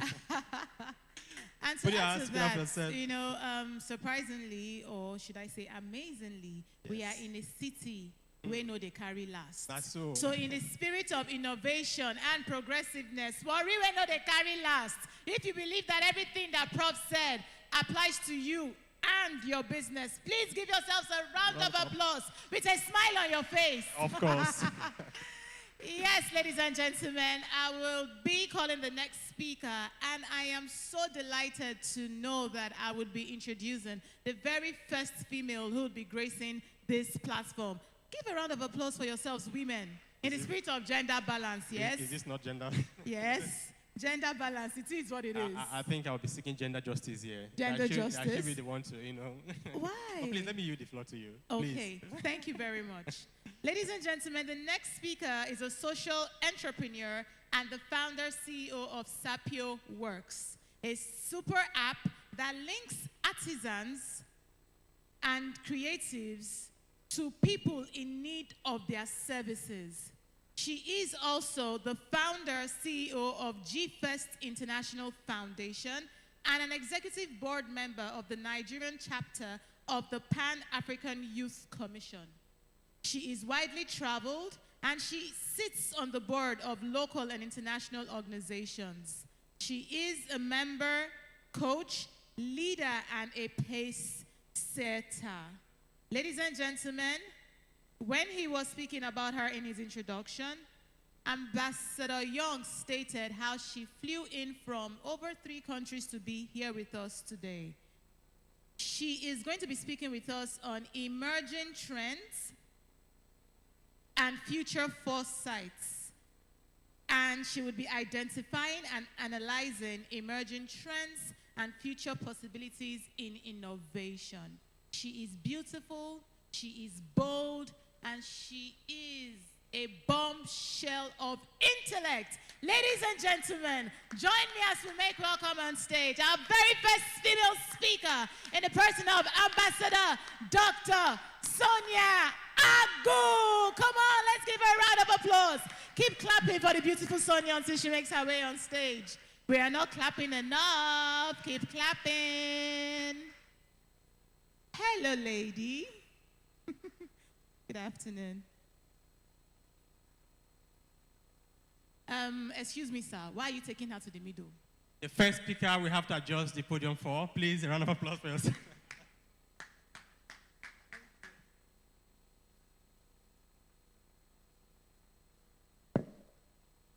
Hi, everyone. Good afternoon. This is too quiet. If you don't give me the energy that, like, I'll feel a little bit, yes. The worry vibe, please. I'm not from Warri, but I know that I don't want to carry last. So I had to come to Warri first. If you're trying to do anything in Africa or in Nigeria or the world and you don't have your touches from Warri or Niger Delta, you automatically last. So thank you all for welcoming me. Thank you, thank you. Thank you again for that, that applaud. I really appreciate it. Yeah, so I'll just go right into it. My name is Dr. Ambassador Sonia Agu. I'm an ECOWAS Women and Youth Ambassador. I'm also an ambassador for African Union. I also sit as an ambassador for the United Nations and Africa Business Expo. I'm quite a number of things. That's what how I like to identify myself. I call myself also a working salesperson. So if I meet you today, for instance, and you're a fashion designer, automatically, what does that make me? A fashion designer. So when someone wants to sew a cloth or something, I can just connect them to you. And that is one thing that I like to, I like to give young people or anybody that I meet, just embrace every other thing that your friends or your colleagues do. So I'm just going to rally on from what Prof had said in terms of positioning the Niger Delta for innovation. I'm just coming from Botswana, where they hosted Forbes Under 30, and I was privileged to meet the CEO of Forbes Africa. And one of the things that struck me is the same thing I'm just going to leave here, right? When I got to Botswana, I figured that some of the taxis had stickers of Forbes on them. Some of the staffs and the local restaurants had stickers of Forbes on them. Some of the staffs that worked with these international organizations had the stickers of Forbes on them. I'll come back to why I'm giving you that story. I moved back to Nigeria almost a decade ago. This is someone who had a first class. I have certifications from Harvard, from Oxford, from MIT. I mean, I've really tried my best in terms of personal development, and I'm still doing that. I remember when I moved back, I tried to get jobs in so many places. Oh my God, I tried. But the problem with me trying is, when I walk into the office, I don't know, maybe because of how God has miraculously blessed me, I'm speaking to these people, I'm sharing my ideas, but some persons don't see past the blessings of God in my life, right? I literally have to tell them, hello, like I'm up here, I have ideas, I'm very intelligent, I have things that I want to do. So that made me a little bit frustrated when it came to getting jobs. And then I had to work at the airport, right? This is a first-class graduate. Like I said, I had gone to Harvard. I'd worked even with the president's grandson in my university abroad. And then I'm coming back to work at the airport. I was earning less than 50,000 a month. I was pushing wheelchairs. I would see my colleagues and I would hide because I was so ashamed at that time. I was scared. I didn't want them to judge me or to think that something was wrong with me. I kept doing all of that, right, with my focus and my aim on trying to add my own quota towards the development of mankind. As a young woman, I didn't really know what to do at that time.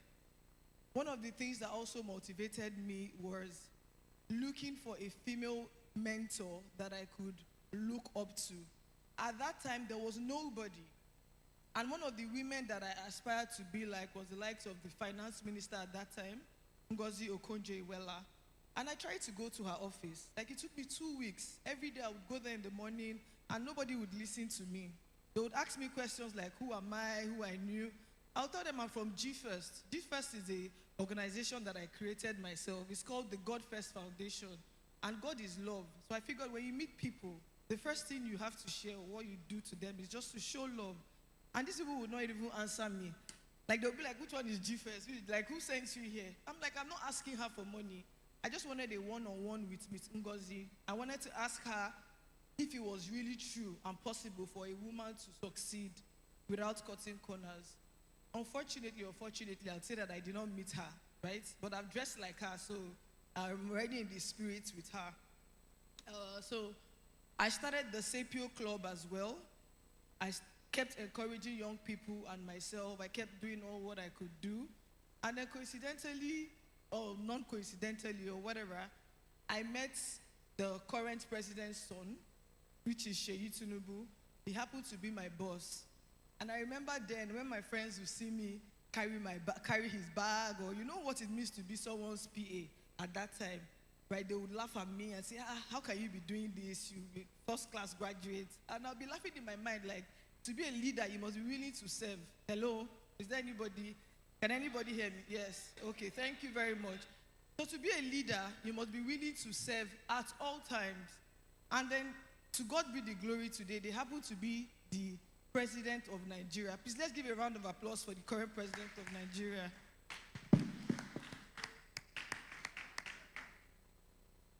Yeah. And then when I was traveling in a few days ago, I remember meeting some of my colleagues on the plane, right? And they were very upset with me. And I'm like, why are you people angry? And they go, Sonia, how did you know these people will win? How did you know to work with this guy? Why did you? God, I wish it was me. And then it's just funny to me right now because, again, to be a leader, you must be willing to serve.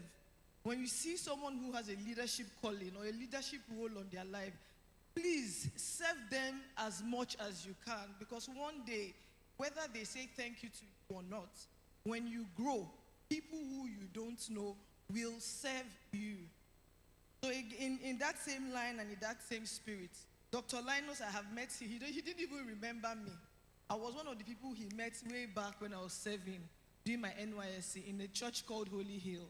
And he advised us on how to, just keep going, becoming a leader, an intentional leader, being a transformative leader. And he's here today, and I'm still on this stage, being able to speak. So please, let's give him a round of applause as well. And so the reason for that background story is just to tell you how I started from the airport, literally, and then I got to where I am today. Today, I can say I'm one of the, privileged few Nigerians, in the sense that I can be here, I can offer my opinion, I can, it's an unlimited amount of opportunity that is on my palm right now. And I'm very grateful to God because I actually worked and I'm still working. So back to what Prof had said in terms of developing yourself. I have tried so many kinds of things, and I'm not stopping until the day, God calls me, or, we don't die like Ambassador said, until the day I evaporate from the earth, or whatever happens to me, right? But I will keep on trying things. And then in line with my trying things, I started something called Sapio Walks. I did start 2 years ago after COVID, when there was no jobs or anything to do. And I thought, if the world ended right now, what can we do with our hands as human beings? Like, imagine the world just ended. China throws something, Russia does this, America does the other. What happens next? It's Africa. Hello? Africa is the next place.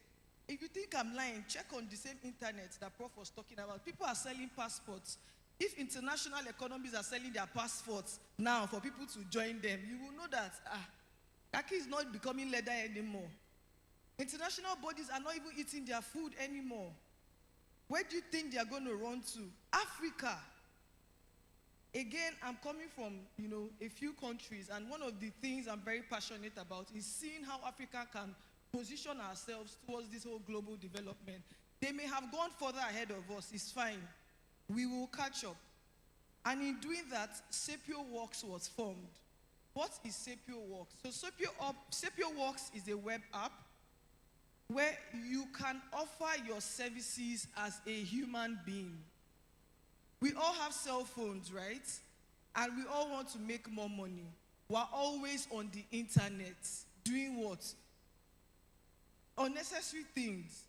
When you can actually go on your phone, register your service. I do not believe that there is an individual or a human being that God has not blessed with a skill. Please, if you're a human being here without a skill, please raise up your hand.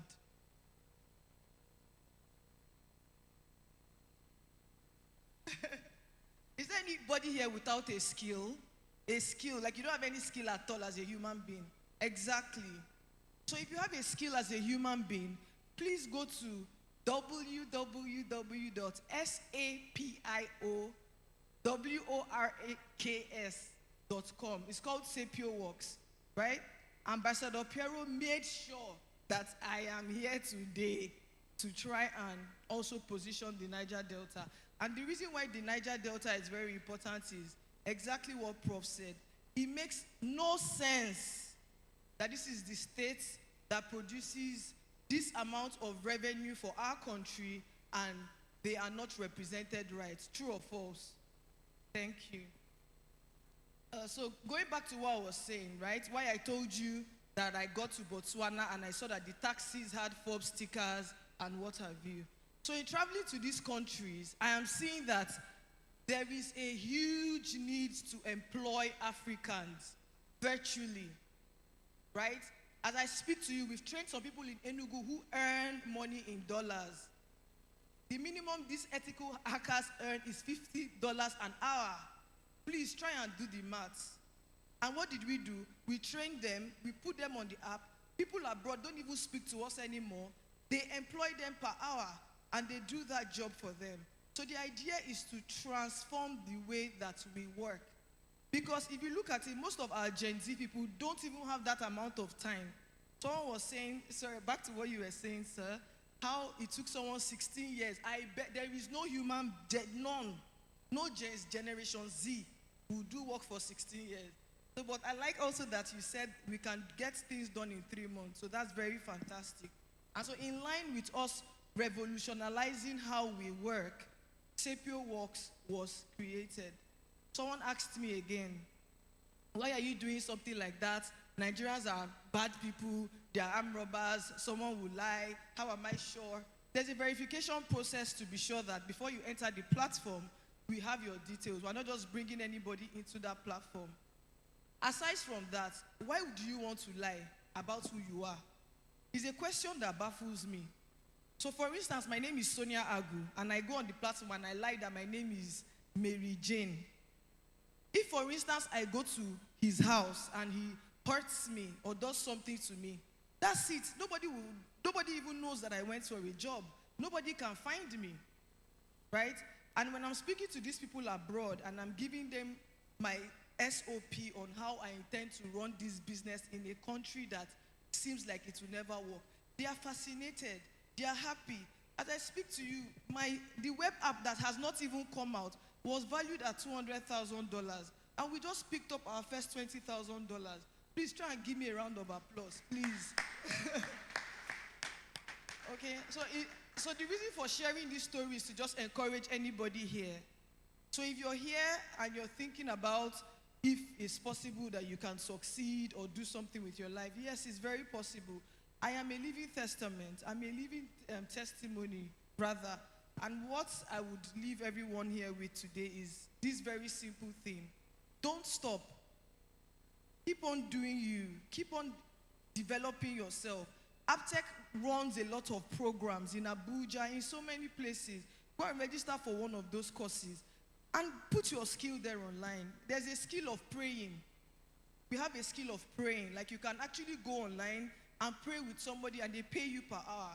There's a skill of counseling. There's a skill of gisting. There's a skill of working with somebody. There's a skill of going to gym with someone. These are all odd kinds of jobs. There's a category called any work. And if I'm doing a simple math, 5,000 an hour times 8 hours a day is 40,000 naira. 40,000 naira in 30 days automatically makes you a millionaire.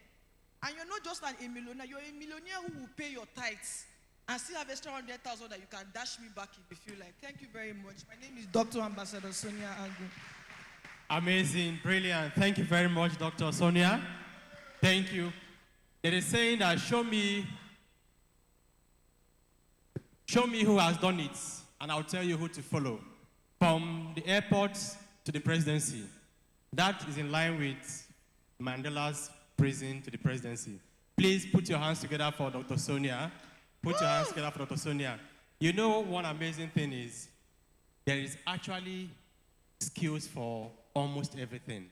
And I'm so happy that she mentioned this. But the most important thing is even the fact that even those little things we don't think they are valued skills, there's a dignity attached to it. And when you do it excellently well, you are at the top of the world. You are at the top where they demand that the fifth industrial revolution calls for is exactly what you're providing. Please put your hands together once again for Dr. Sonia. Yes, that was really amazing and more so relatable. Yes. How many of you can agree with me that that was very relatable, because it was indeed very practical? And seeing that she is a young Nigerian African woman leading in her own right was truly and is truly inspiring. She said something, which is that leadership is first about service. How many of us got that when she mentioned that? And you see, when you look to your right and you look to your left, we all want the same thing. We all want to function at our highest, best self. We all want to blow. We all want the good life. We all want to afford a better standard of living for ourselves, for our parents, and for our children. But first, like she said, we have a praying skill in Nigeria. We are quick to kabash. We are quick to cast and bind. Fire, die. Do you ignite your passion? Are you willing to walk through the ropes? Are you willing to humble yourself and serve? Because a grace you do not respect, you would never attain. And so, ladies and gentlemen, in introducing our keynote speaker for today, it is a rare privilege for me because this is someone I have known since 2010 and I have served for the longest time. I thought you were going to clap for me. In serving him, I have learned to, 1, improve on my speaking skills, 2, improve on my leadership potential and skills, and 3, in becoming, thank you very much. Can you clap for her for clapping for me? And 3, in becoming a better human overall. Thank you. I always say that when you're in a room, you need to spot him by just looking for someone who is wearing a red stockings with red pockets square and gray beards. You would find him in any room. He is a mentor to you also, To all of us. To all of us. Do you want to read this out? Ladies and gentlemen, it's our honor to introduce Nigeria's first professor of leadership. Africa's, the continent's most valued speaker that has empowered so many young persons. Earlier on, I said over 10,000. Yes. I'm very much sure it's more than that. And he's been doing this for over 3 decades, ladies and gentlemen. So if you put a match to it, 10,000 multiplied by 3, that's 30 years, you know what we're referring to. And you would understand why we love him so much. Because this is someone who breathes, sleeps, and eats leadership. Media, I want to believe my video is ready, yes?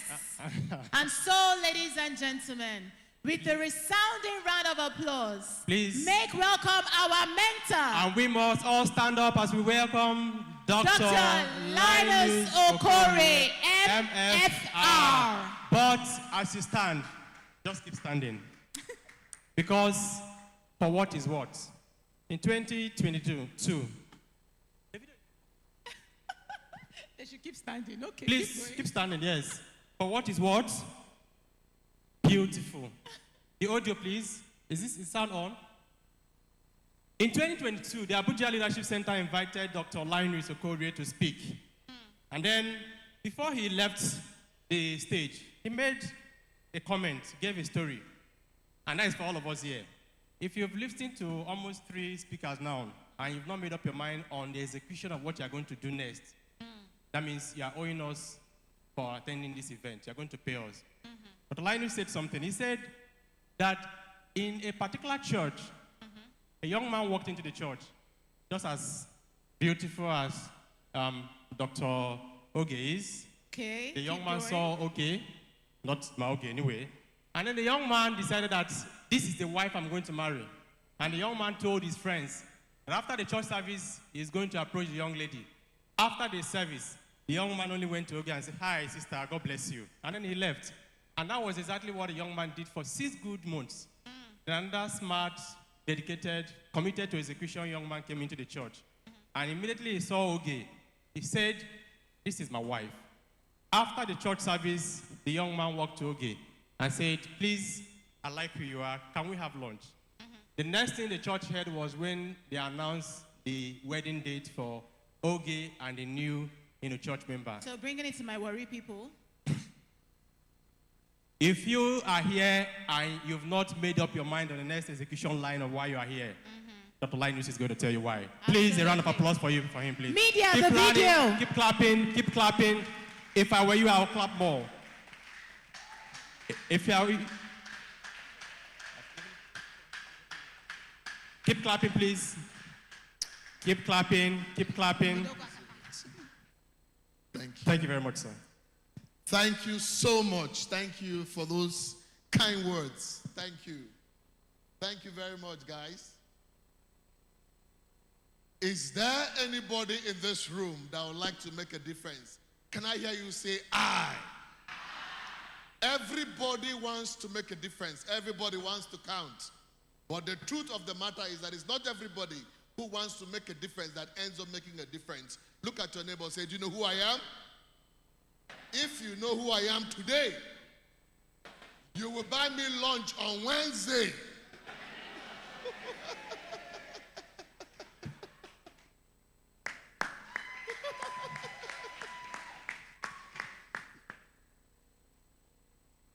First of all, let me appreciate Dr. Young Piero for putting this event together in my own Niger Delta. My own. I'm from Niger Delta myself. Thank you. I understand that you funded this event by yourself. Come on, let's celebrate this guy. I can understand you because for 31 years, I've done it over and over and over and over again. And that you are doing it, you win my heart.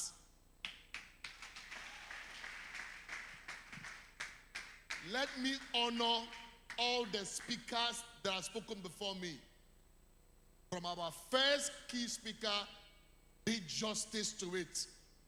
To all of the other speakers, great job. Professor Fantastic. And down to the young, amazing lady making Nigeria proud. So what does it mean? What it means is that everybody seated in this room, you have capacities to be more.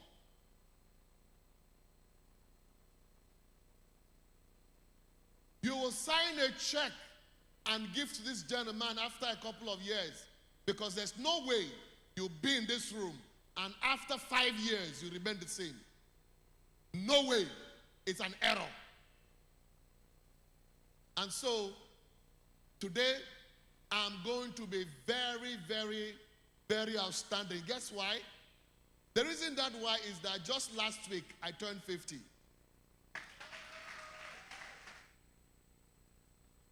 And if you turn 50 in a country like this, you have to say hallelujah in an extra manner. The joy I got to Eco Hotel last weekend where I went to speak for an institution. And I took out time to read messages that came on my birthday from all over the world. Tears began to flow from my eyes. On the birthday itself, I didn't put a dime, a kobo on my birthday. These were resources put together by mentees and friends all over, and it was at a top hotel in Abuja, of course, Transcorp Hilton, and the morning session and the dinner was top-notch. Tears began to flow from my eyes. As tears began to flow from my eyes, I began to appreciate the true meaning of investment in humans. Investment in humans is the future of growth of nations. A great man said, we are blind until we know that in the human race, nothing is worth the making if it does not make the man. Why buildest these cities glorious? Why man unbuilded goes? How do you build systems and nations without building humans? Humans are complexities because they can go north, they can go south. A human not developed is destruction to systems and society. So therefore, you can't grow policies, you can't grow infrastructure without growing the human being. That's why today I'll be dealing with 21st century leadership for Niger Delta's transformation.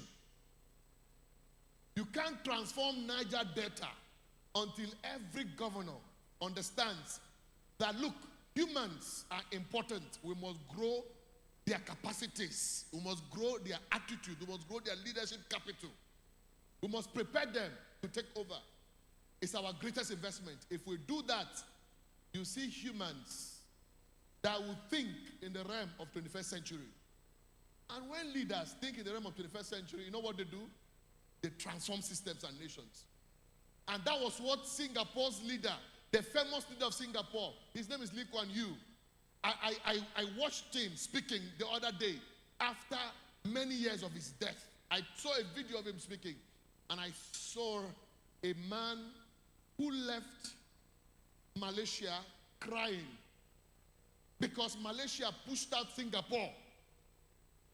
When he left Singapore, they had no natural resources, nothing. All he had were human beings. And he said in his speech I listened to after he had succeeded to build a country that was very successful, he said, I have built this nation. I have pumped my life. I've given my life to building the people. He said, what have I got in return? A successful Singapore. His policy was purely humans. He began to build humans with no resources. And no wonder Singapore today is a blessing to the world. Why? He didn't first start with infrastructure. It started with a human capacity to think. In the 21st century I'm talking to you about, there are realities of the 21st century. As I'm talking to you right now, one of the realities of the 21st century is that there's a concept called globalization. What is globalization? In the 21st century, it is clear that the world today is a global village. It is clear that the world today is in my palms, in these palms. Distance is dead. What does that mean? It means that somebody who is seated here in this hall can take a selfie with any of the speakers and post on social media. And somebody from India will like it in a second. Somebody in New York is going to like it in a second. What does it mean? It means that the world is closer to each other like never before. What does it mean? What it means is that everybody seated in this room right now, you have become a global danger if you choose to. Or you have become a global blessing if you what? Choose to. Because something can be posted online and the world will know about what is going on. Like right now, the world knows what is going on in this hall right now. So you better be careful the way you sit.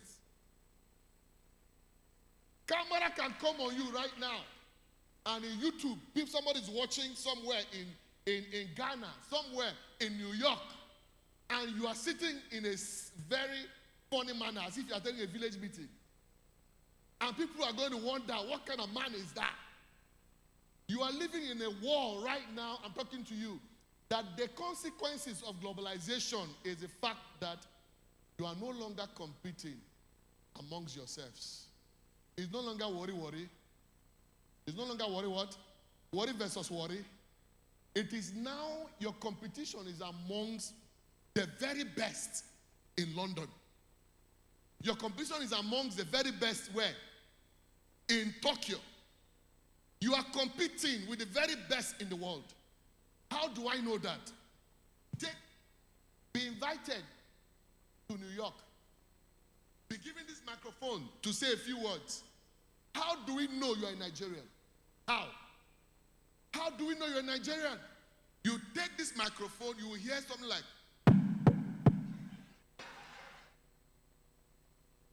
or testing what?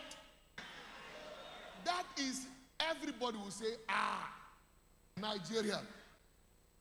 Culture exported to New York. Culture exports. That's what, but there's a global best practices. The global best practices in the microphone management is that the speaker's job is not to do anything. The speaker's job is to speak into what? The microphone. There's somebody's job to make sure the microphone works. That's a global practice. But a village man like you will go.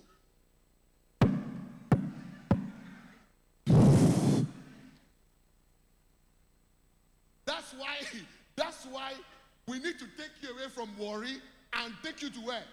To the global systems.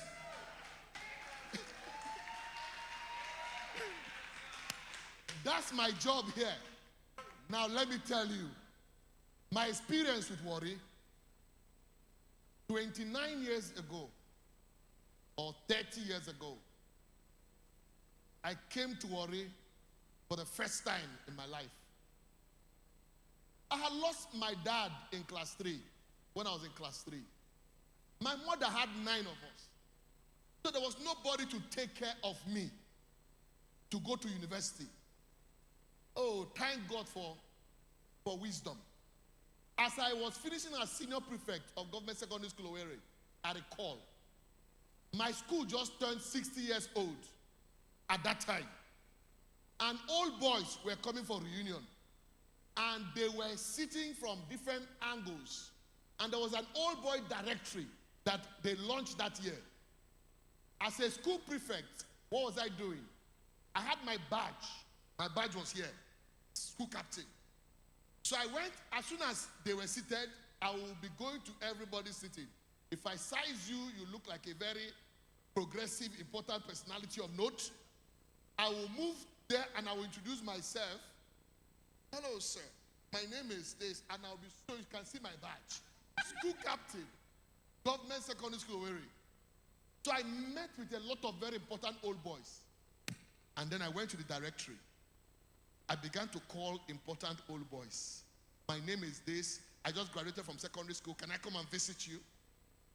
Ladies and gentlemen, one of those men was in Shell. And was living in Shell, Warri. And he was a regional manager in Shell. And I called him. He was amongst the people who gave me, some people said, get out. Some people said, I don't know you. 5 people said, come. This man in Warri was amongst them. When I came to Shell quarters, they drove me, the wife came to pick me up. And they dropped me in their house. I didn't know them all. And I pitched my vision for the future with the family. And they loved me. And from then on, Warri became one of the places for cooling down during holidays. They served me. They made sure that they were supporting me all through. Many years after, can I shock you? Many years after, that family, my wife's younger brother is married to their last girl. And they have 3 children. Who made the connection? That's the beauty of life. That from a boy who knew nothing, who only has a vision, many years after, today, I'm back to that same Warri. That same Warri, I'm back here. And I'm speaking to some of you who will have to take some of the decisions I took.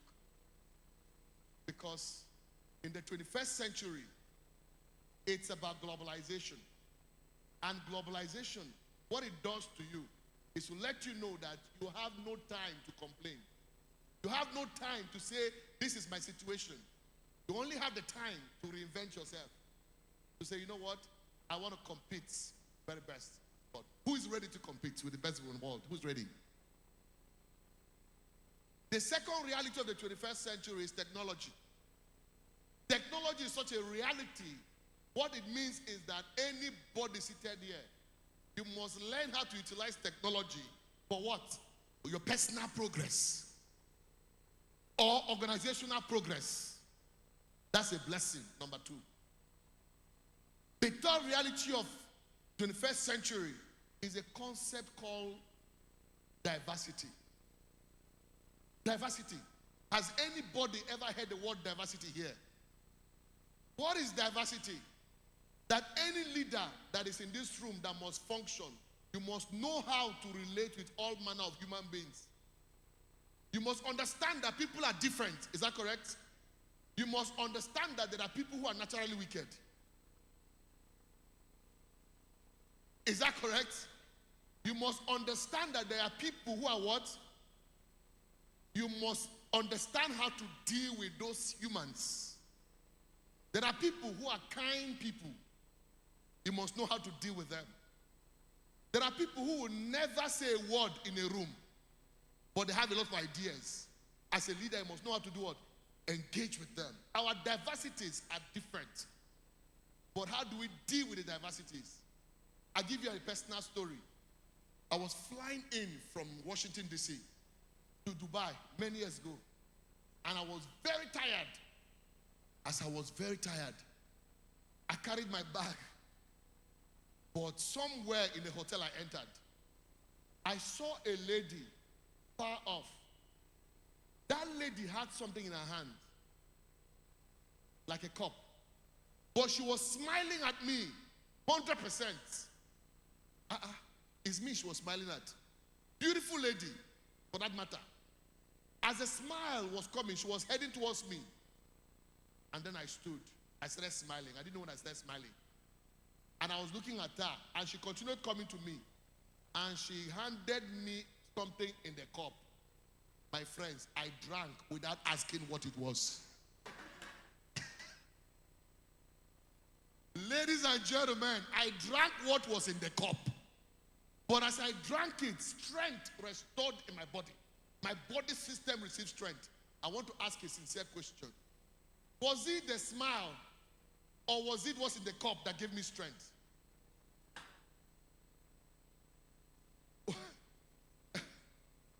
What the company had done, leaders in the company, was they were able to identify the strength in the lady. That smiling comes naturally to her. So they decided to monetize the smiles by putting her on the front desk so that when visitors come, she will use her what? Her smiling capacity to win them over. Not in this place. You are leading a company in Niger Delta. You want to put people on the front desk. You go and put people who look like witches and put them on the front desk. As humans are entering those organizations, what do they see? Somebody whose face is like, can I help you? What can I do for you? So the person said, excuse me, I'm in the wrong place. I'm coming. Dodges. Sometimes you go to the bank to get your money. It looks like you are begging them to give you your own money. May we ask organizations to take those humans and put them at the back end to deal with computers, back end. So those who have capacity to deal, that's diversity can become strength. You are different. I know how to utilize you. You are my friend. You don't give kobo. But when you speak, wisdom comes. So I bring you in my space because I know the value I do what? I get. So you're not giving me money or you're not being generous. It's a second matter. Diversity, managing diversity. It's a 21st century reality. Leaders who understand that will make progress in life. Does that make sense? So how do you manage people who are different from you? What we see is that somebody's opinion is different from yours, is your enemy. Once you are running a company, somebody's decision opens up to you. He's thinking differently. He's not an oh yes person. And you're worried. They have enemies within the company. You must learn how to manage what? Different opinions. Diverse human beings. Everybody might not necessarily come to your office every day and say, good morning, sir. There are people who don't have that kind of capacity. But they might be the most loyal humans you can ever imagine. We allow ourselves to be carried away by people who come and bow down 10 times. And you say it's loyalty. Most of those things, they are not from here. They are like that my PA wanted to kill me. My PA wanted to kill me. He wanted to kill me with loyalty. Perception of loyalty. He will be opening the car door. His head will be touching the ground. He will do that every day. And one day I told my wife, this man wants to kill me. That this man wants to kill me. He has to go. He has to go. Because at the end of the day, future, we found out it was all what? Fake. So this is life. Real life. I've come all the way from Abuja to share real life experiences with you. You must understand in the 21st century, people are different. Diversity. Imagine if Nigeria managed our diversity. Imagine if leaders understood that this country is a country that has different capacities. They would have developed our regions based on our differences. Does that make sense? Oil companies or oil organizations might not necessarily be in the north. We had no business having a refinery in the north. Agriculture would have been thriving there at high levels because all of us are in one what? One country, one nation. But every area would have developed differently. That's how to build countries and nations. Diversity. Number 4, there is a concept called individualism. Individualism is real in the 21st century. It has positive, it has what? Negative. Samson was my classmate in class 1.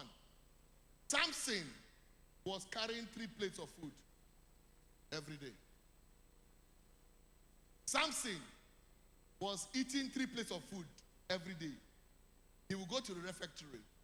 Samson will come in and they will ask him whose food. He said, this is for me, I myself. He will say it so fast that they would think he's taking it to his masters in the hostel. Samson was getting. We didn't know why Samson was getting fat. He was practicing individualism at the highest level. Simon Sinek wrote a book and titled it, Leaders Eat Last. Everybody who is a leader must learn how to do what? Eat last and serve the common good. But Samson was serving who? Himself. And one day, a prefect caught him. So when a prefect caught him, what did the prefect do? He was exposed. We now discovered that the prefect just said, whose food is this? Slow down. Said, this is for me. This is for I. This is for myself. So they asked him, who is me? Who is I? And who is what? Myself. Any political leadership in the Niger Delta that operates in that model will never serve the common good. They will always serve who? Pockets, self, and family. All is wrapped in me, I, and myself. Is there anybody who wants to be a leader here? Anybody wants to be a leader here? Are you sure? Do you want to operate in that model? The other model is the concept of individualism that is positive. What is that? Everybody in this room, you are created as an individual. Is that correct? Government must create policies that will develop you as a what? As an individual. Everybody must not go to the university. You don't understand that. Everybody must not do what? Everybody should know this. Some people are born to be technicians. So create technical schools, 7-star for those people. That's what you need. Some people are born to be tilers. Give them 7-star exposure and training. When I was running for governor in Imo State 2019 at the age of 44, I wanted to be governor of the state. I came strong. I wanted to win. My hunger for winning was strong. I planned a model where if I was elected, when I would have been elected, what I wanted to do was I create institutions like that, fashion institutions, 7-star, institutions on different aspects, entertainment, sports, create those institutions, and then have buses that are air-conditioned buses. Throw them on the street every morning. So what do? They go on the street. If they see anybody walking the streets without direction, they catch him and put him inside the bus, air-conditioned bus. And they drive him to where? To the counseling units of those programs. Who are you? What's your name? Where are you from? Where's your community? What are you doing for a living? Nothing. What are you interested in? By the time they finish that session, they have found exactly one thing he knows how to do best. Even if he's a comedian, we will take him into the 7-star place and train him to be the best comedian Africa has ever experienced. So you export people. So what you are doing is that you are asking fish, every fish, to swim in water. You are asking the birds to fly in the sky. If everybody does what they love to do, this fear of going to work on Monday morning will disappear. Do you know that people are afraid to go to work on the Monday morning? Have you asked why production is low in Nigeria? Production is low in Nigeria because you are living in a survival mode. Survival mode means I am just earning for money. If I was to do what I wanted to do with my life, right? I won't be doing what I'm doing today. So you can't grow no nation where majority of the people are doing what they hate to do. Professor, when you came on there, you saw that you were not struggling. You are in your world. If you are in your world, you don't struggle. For 31 years, all I have done is leadership development and speaking. That's all I've done for 31 years. So why are you forcing yourself? Are you a forcing guy?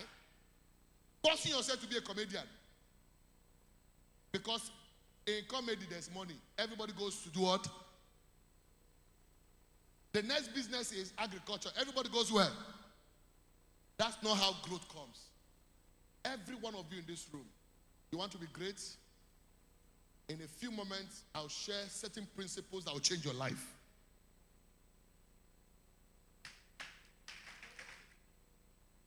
Number 5, reality of the 21st century. Is a big reality of the 21st century. And if anybody gets it, you get it. In the 21st century, ladies and gentlemen, there is what is literally called communication. It's called what? Networking communication. In the 21st century, you must have it or you are gone. What does that mean? In the 21st century, it's about networking. It's about who you know. Who do you know? Who knows you? Who do you know? Who knows you? Are you aware that you can send a proposal in Nigeria right now, except that proposal goes to an A-class leader who will discipline himself and go through that proposal and get back to you. If you are the best, he will call you. Every other thing is that you must know somebody inside there. Is that correct? They bring you to the table because somebody speaks for you there. But the problem is that some of you, in networking, when you want to network, you come into a room like this. You want to look for people who look like it. You want to look for what? So you are associated with humans. You are looking for, let me see his shoe. If his shoe is pointing towards heaven, that's not a candidate for what? To get to know. And we make the greatest mistakes in our lives. Because I have experienced things that will shock you. That's why if I'm networking, I network with what? Everybody. Respect for who? Everybody. Once I see you, I network with you. Sometimes I'm greeting a shoe shiner. He's asking, is this guy greeting me? Because you never know where that person can be of value. It's just called respect for human beings. In our generation, we have lost respect for humans. In the 21st century, every human being matters. So right now, the other day I walked into a barbing salon and I was barbing my hair. I met with a man there. He didn't look like it many years ago. That man didn't look like it though. But you know, I had energy. I walked in there. I said, hello, sir. My name is Linus Okorie. I introduced myself. And immediately, the man gave me a card. I put it in my pocket. I didn't even know who the man was. Barbers can talk. Barbers, can they shut their mouth? The barber said, Oga. When the man left, say, you know who that guy be? Hey, that guy. Hey. And I took his card and opened. What I saw in the card doesn't reflect the man I saw. But guess what? Many years after, we kept in touch with each other. 5 years after, that man gave me a training job that when the alert came, it came like bah, bah, bah, bah, bah.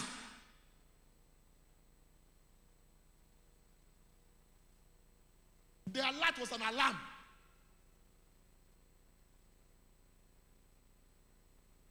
Because what you guys do is that you meet somebody for the very first time. The next thing you're asking for, money. Okay, if you show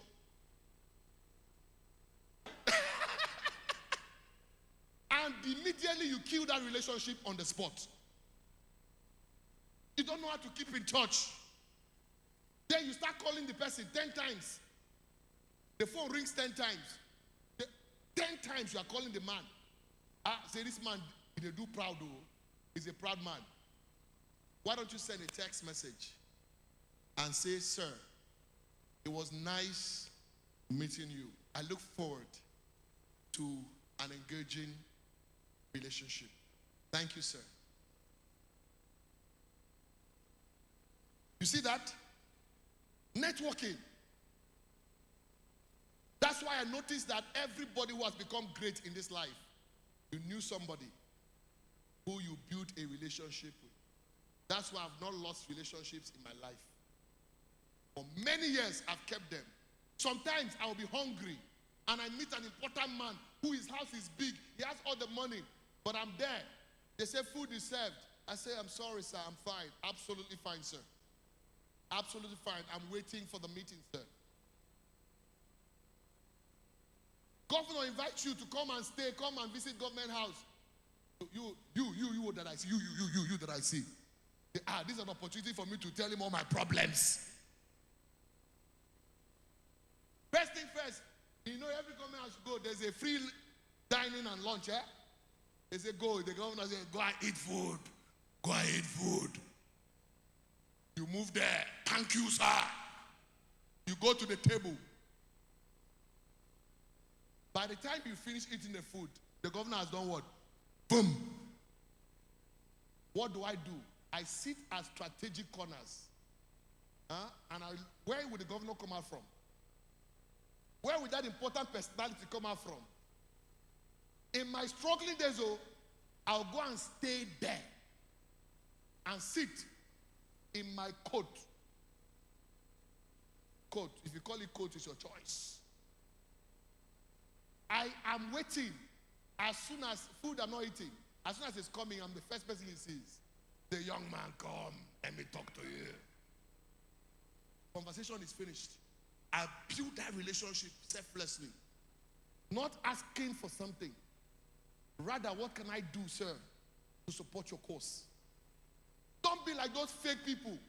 As you're running for governor, every young man comes with a project. Your Excellency, Your Excellency, you are the next governor of the state. Your Excellency, it's a lie. They know that card. I want you to be sincere and forge relationships. By the time, even if it is small mango you send to him, this is a gift from me. You have to build these things in your system. It fosters networking. And then you communicate that you respect them. Not that you want to take from them. That's leadership. That's leadership. Now that I've laid the foundation, can I now do my final conclusions on the demands of the 21st century? Who wants to be a leader in the 21st century? Can I see your hand? The demand of the 21st century, my brother, there are certain demands of the 21st century that are important. The first demand of the 21st century, my brother, is that everybody who wants to make a difference in this life must understand that the 21st century demands a learning system. Yes, a learning system. What is a learning system? A learning system is designed from a concept that says, I know nothing. No matter how big I am, I know what? Nothing. A perpetual learner for life, which means I can learn from babies, I can learn from environment, I can learn from systems, I can learn from humans, I can learn from books, I can learn from the internet in a sustainable manner. What does it mean? I must spend 2-3 hours every day researching in a body of knowledge I know nothing about.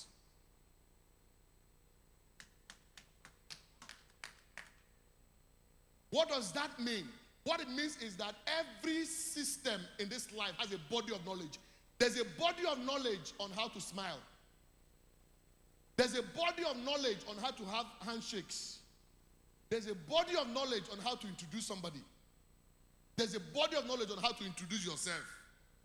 There's a body of knowledge on how to be an effective leader. There's a body of knowledge on how to go from one position to another. This matters requires study.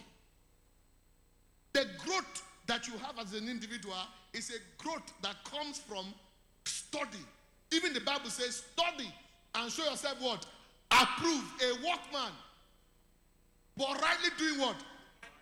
It is not just a word of God. It is also materials of life. Growth happens because I grow. Leadership flows to the one who knows. When you know it in the boardroom, leadership flows to you. Go check the guy who leads in the boardroom is the guy who knows, not the chairman of the board. That's why you can't come to the table with empty to the table. I prefer you sell all your shoes and buy books.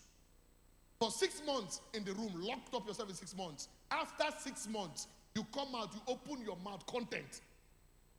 Content.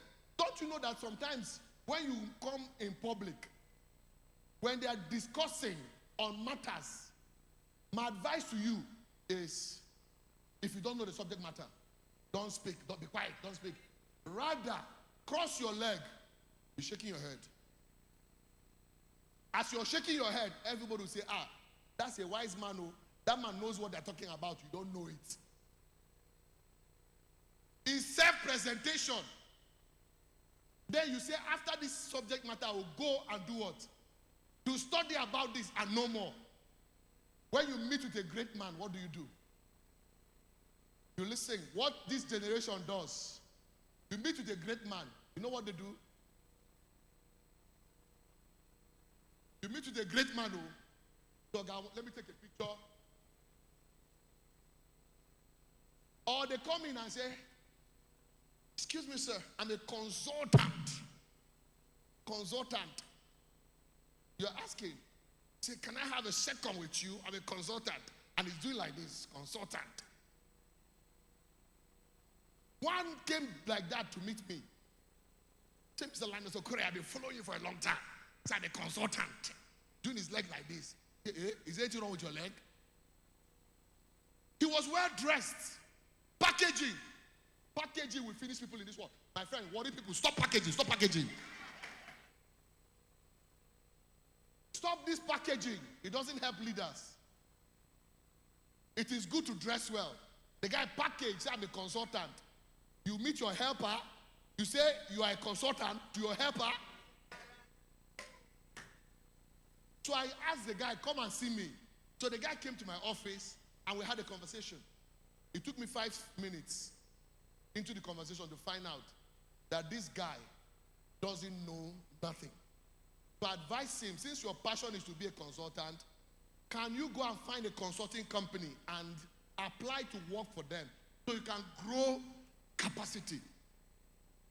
When I finished from Lagos Business School, I finished from National Assembly, I went to Lagos Business School to serve Professor Patutomi for 2 years as his research assistant. And I added one more, executive assistant. And then I added one more, his political assistant. 3 positions. 1 was officially given. 2 were added.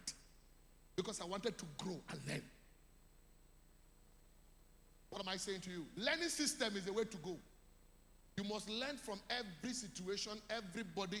Even from your experience, you must what? Learn from it.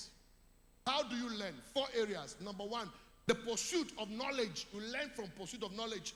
You learn from materials. You learn from books. Number 2, you learn from observation.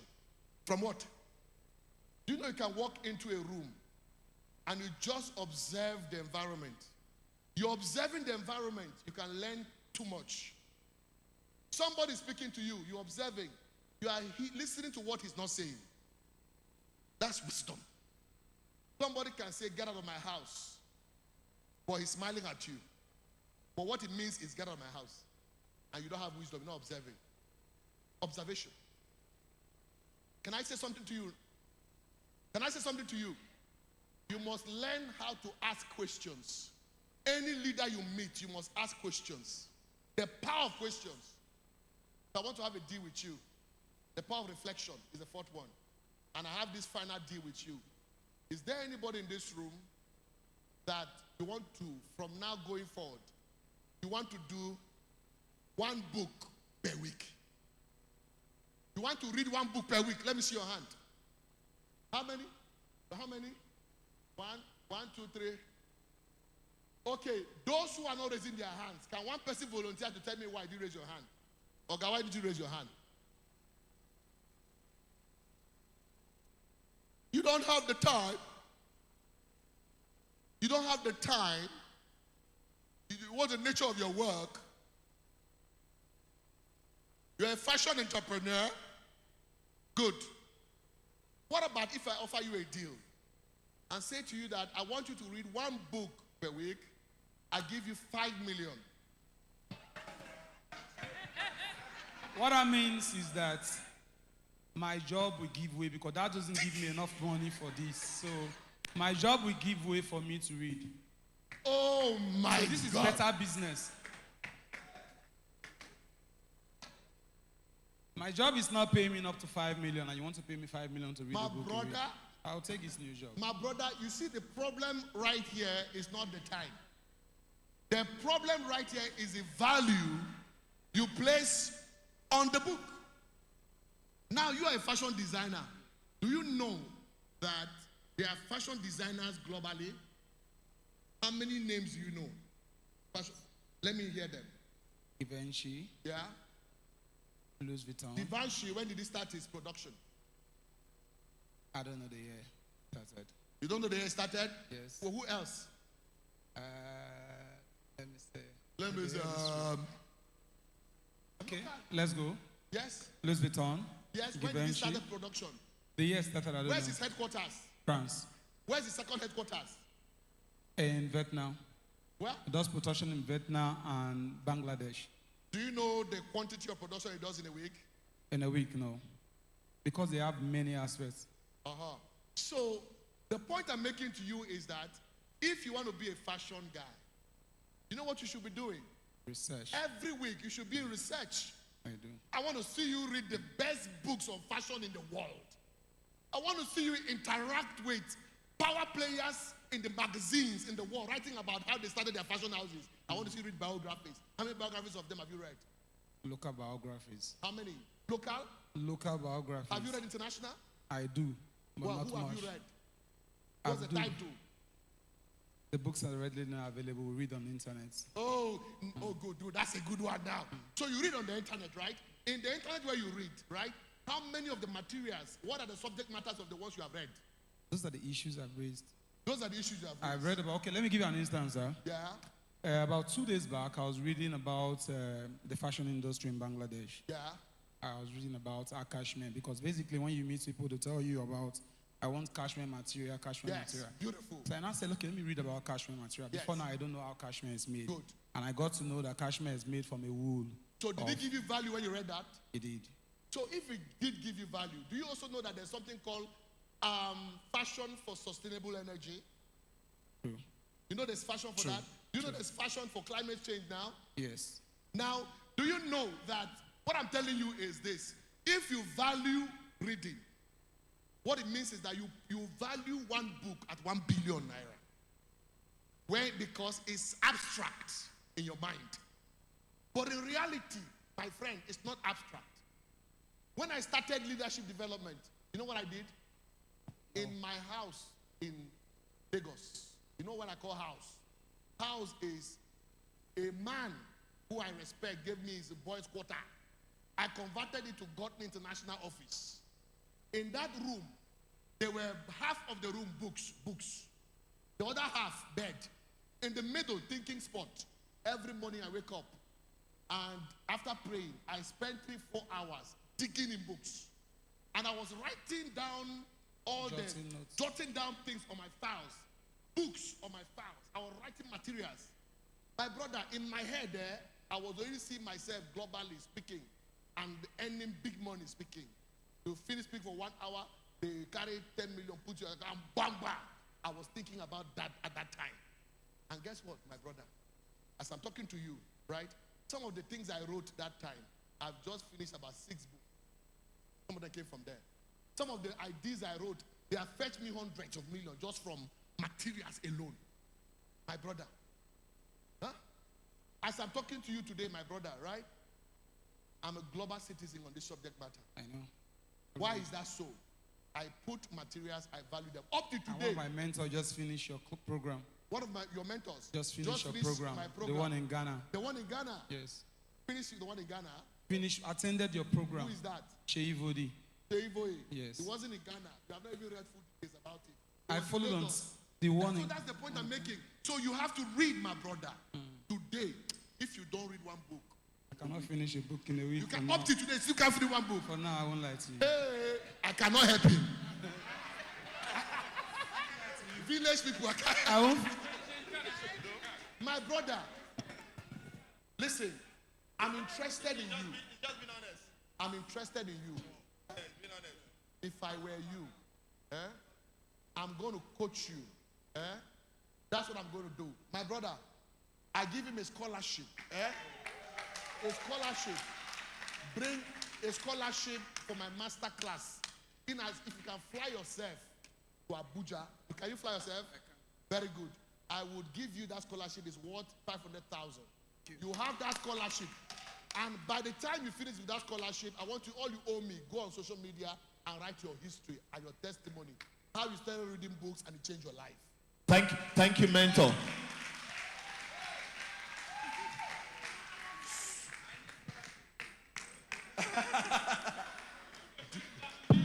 Listen, what we came to worry to do is to change lives. Listen, I can't finish what I have. Right now, my program is going on in Ghana next weekend. Right?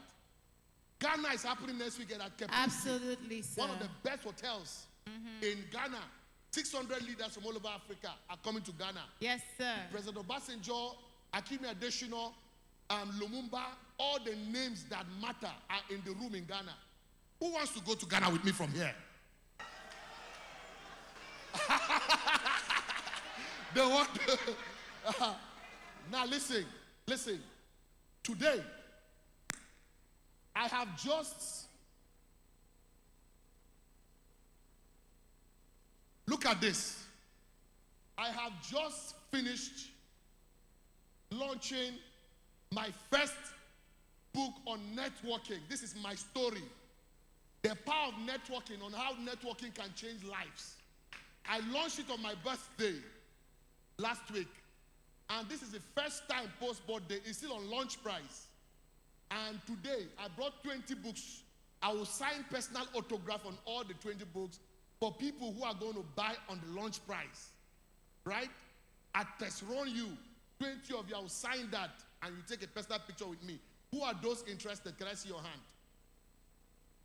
You see that? Before raising hand, they say, how much? The launch price, listen, the launch price of this book at the Transcorp Hilton was 100,000 per book.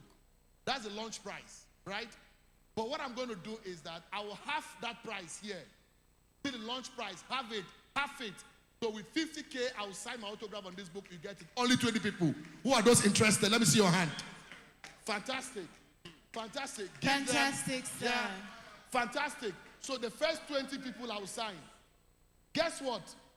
When you finish this book, I want to give you an assignment. When you finish the book and you write down summaries on what you have learned in the book, and if it amazes me, executive summary, I will give one person a scholarship to Ghana. Yep. So that's my commitment. A learning system. You can't be buying dress for 100,000 naira, and when it comes to book, you say it is well. It is not well. You have to step up your game. And let me see those who are hungry to learn. You will meet with me. I will sign it off. I will go from there. I conclude my thoughts with 3 more things I want to say, and I'm done for today. Number 1. Number 2, after learning, the next thing is thinking. How many of you know thinking is different from worry? When there's a problem, what do you do? When there's poverty in your life, what do? You worry. No people worry when there's poverty. When there's no money in a man's pocket, what does he do? When there's no money in a man's pocket, a man begins to what? Worry. But the secret is not to worry. The secret is to do what? To think. Why am I poor? Why am I poor? Why am I poor? That's thinking. You can say, I am poor because every evening I go to a joint. Where's a joint in Warri? Beer parlor. You go order drink for brothers. You say, everybody take drink. By the time you finish that drink, in 4 days, you have already spent your life. True of us. You know you can start thinking differently on managing your resources. Leaders think differently. Why am I poor? What can I do differently? What can I make happen? What can I create? What can I do differently? Who can I connect with to help me with an idea? What idea can I bring to the marketplace? Because the marketplace does not recognize fine face. The marketplace does not recognize six packs. Unless it's for sports. The marketplace only recognizes value. So when you are a deep thinker, ideas can be converted to value. And that value can be a product or a service. And that's how you can change your life with it. Otherwise, go and ask what happened to Tantalizer. How many of you knew Mr. Biggs? Mr. Biggs was in Warri. Is he still in Warri? Why? Why? So you have to be a thinker. And finally, tell a neighbor, finally, you must be a human being filled with vision. And to deliver this important one, I'll go on stage. Because I want everybody to understand what I want to say right now to you. It will change your life completely. Let me go back on stage.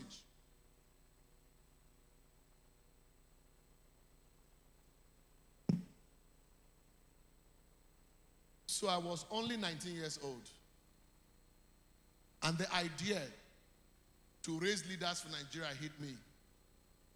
All I could see was a vision of the future. I saw myself on stages in the world speaking. I saw myself traveling the world. That was as far back as 29 years, 30 years ago. Everybody who met me, I told them I wanted to raise leaders for Nigeria. So my journey began. As I'm talking to you right now, I saw myself building institutions, leadership institutions. Specifically, many years later, ladies and gentlemen, as I'm talking to you right now, some of those dreams have come true. I run the most comprehensive leadership center in the whole of Nigeria. And then one day, after running election, I failed forward. I was completely broke. All the monies have gone to Your Excellency, Your Excellency. The money were gone. I came to Abuja. I had two choices: to be depressed, or I decided to reinvent myself. So I had a vision to reinvent myself. How did I do it? I said I was going to attend 4 leadership programs in America and United Kingdom. One was by John Maxwell. Top leaders in London, 5 days, 17,500 pounds. How much? How much? 17,500 pounds. The next one was Brand Tracy in California, $10,000. The other one was George Fraser. The other one was John Adair. These are big names. There was no money in the pockets. When you have a vision, you don't look at the reality. When you have a vision, the mistake young people make is that they allow themselves to only have visions of what is possible. But vision is for you to see the impossible and then stretch yourself to see it happen. To cut the long story short, by November that year, 2019, I had attended all of the programs that I had set in my face to attend. So while I was in one of the courses in America with Brand Tracy, I saw his environment. It excited me. And there was a vision in my heart to come to Nigeria and set up a leadership program that is 7-star. No money in my pockets. I came to Abuja, first thing first, I told my wife, I said, let's go and look for a property. We went out to Abuja looking for property with no money in the pockets. As we began to look for property, I used to be in number 4, Oguda Close. I used to be in number 4, Oyi River, another office. And I saw number 4, Mike Akibewe Jabi. I entered the property. When I entered the property, I saw what it looked like. Big. I went inside the rooms. The monies were huge. And I called the architect, take a video of me. And I said, great people of Nigeria, welcome to the Godney Leadership Center. Everybody they were all laughing. They were shocked. What am I doing? That day, I saw Godney Leadership Center in that facility in my mind. In a few days, I had raised the money. Let me shock you. In January, April that year, 6 months, the leadership center was ready. And that center was commissioned by President Olusegun Obasanjo in person. While we were still celebrating the center, in my heart, I had left. I saw a leadership university in my mind. Let me tell you why. I went overseas to do my master's in organizational leadership. By the way, in Regent University in Virginia Beach, it cost me thousands and thousands of dollars. There was nowhere in Nigeria there's a leadership university. Nowhere in West Africa there's a comprehensive leadership university. And so I said to myself, we must create 7-star. Why should we be going to everybody go to Harvard? Can't we create something that is Harvard in Nigeria that has more capacity and local content in Nigeria? And I started that journey. Ladies and gentlemen, today we have 5 hectares of land in Abuja. Today, NUC is in the process of registering it. Today, the team in the UK are designing what the university is going to look like. 7-star university that is postgraduate, but it will be executive education that will change. Every lecturer in Nigeria will have to go through that university to be transformed so that they can transform students. So at the end of the day, that dream will be announced, the university will be announced in Ghana officially. You will see what it looks like in Ghana officially. That's what it means to dream. There's nobody here who is limited by the environment, who decides to think vision, that will not succeed. And the secret to succeeding is execution. Is what? Execution. That's the final point. Execution. What is execution? I went to Ibadan to go and speak to my wife now. My wife. I went to say, I want to marry you. I prepared a beautiful speech. Prepared a package. As I landed in Ibadan, I started talking to her. I thought I was making it my point. I thought I'd made a beautiful presentation. And she said, Mr. Linus, you're handsome, you are this, you are intelligent, but I want a tall man. If you're in my shoes, what would you do? What would you do? So I said to her, I said in my mind, who is the closest person to her? They said her father. So I went to her father and said, give me 2 hours of your time, sir. I want to make a presentation on where I'm taking your daughter to. After 2 hours of my presentation, the man had caught the vision. He ran into the room, told my wife, say, if you miss this man, you miss something. In 30 minutes, I got my answer. Today, I was teasing her, I was asking her. I said, do you still want to marry a tall man? And she said, in her heart, she saw the vision in her heart. She wanted a tall man. She has found out that I'm tall inside. So, everybody who is in this room, is there anybody who is tall inside or wants to be tall inside here? Please stand on your feet and repeat after me. Say, I. Mention your name. I choose to be an outstanding leader.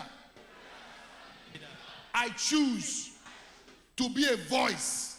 Be a voice. I choose to make a difference. make a difference In my workplace. in my workplace, In my community. In my community. In my life. My life. This country this country will experience me. Would experience I will me. lead I will lead effectively. My voice will be heard for good. Would be heard for good. My face My face will appear would appear on pages of newspaper on the faces of for newspapers. good news. For good news. For my announcement. For my announcement. So from today, From today. I build a learning system. I read one book per week. I read one I book per stretch week. myself I stretch myself to become the best I can. to become the best I will be a can. person of honor I will be a person and of honor. integrity. So help me God. Thank you very much. Woo! Ladies and gentlemen, can we celebrate the prolific Dr. Linus Okorie, MFR? Dr. Linus, I will say this the way the worry people say it. Your face, show. Your shoe, shine. Come on, let's give a round of applause. Your shoe shine. I mean, Your we face all show. we all felt that, did we not? Unfinished work. 3 bossa for Dr. Linus. Bossa, bossa, bossa. Bossa. Let's go. Give yourselves a round of applause for being amazing. Aha. So I was told by my ogas at the top that we have small chops, to keep us alive with all of this electrifying energy from our speakers, teachers, and mentors. We would need to douse it down, right? So that it digests in the system. Exactly. So, Exactly. the welfare team, please feel free to share the small chops and drinks while we move on to the next stage. Co-anchor, The do you panel. have something to say? Of course. I'm just gonna miss you for the next section. Okay. But you know what? What? You've got to sit somewhere here that I'll draw my strength directly from you anytime I feel like shaking. What's going on with Stanley? Be healed, Stanley, be healed. I mean, the healing I needed is the strength, Right, so All are right. we calling a speaker or are we going in for the panel discussion? I think we should go for the panel session, really. Are we ready for the panel discussion?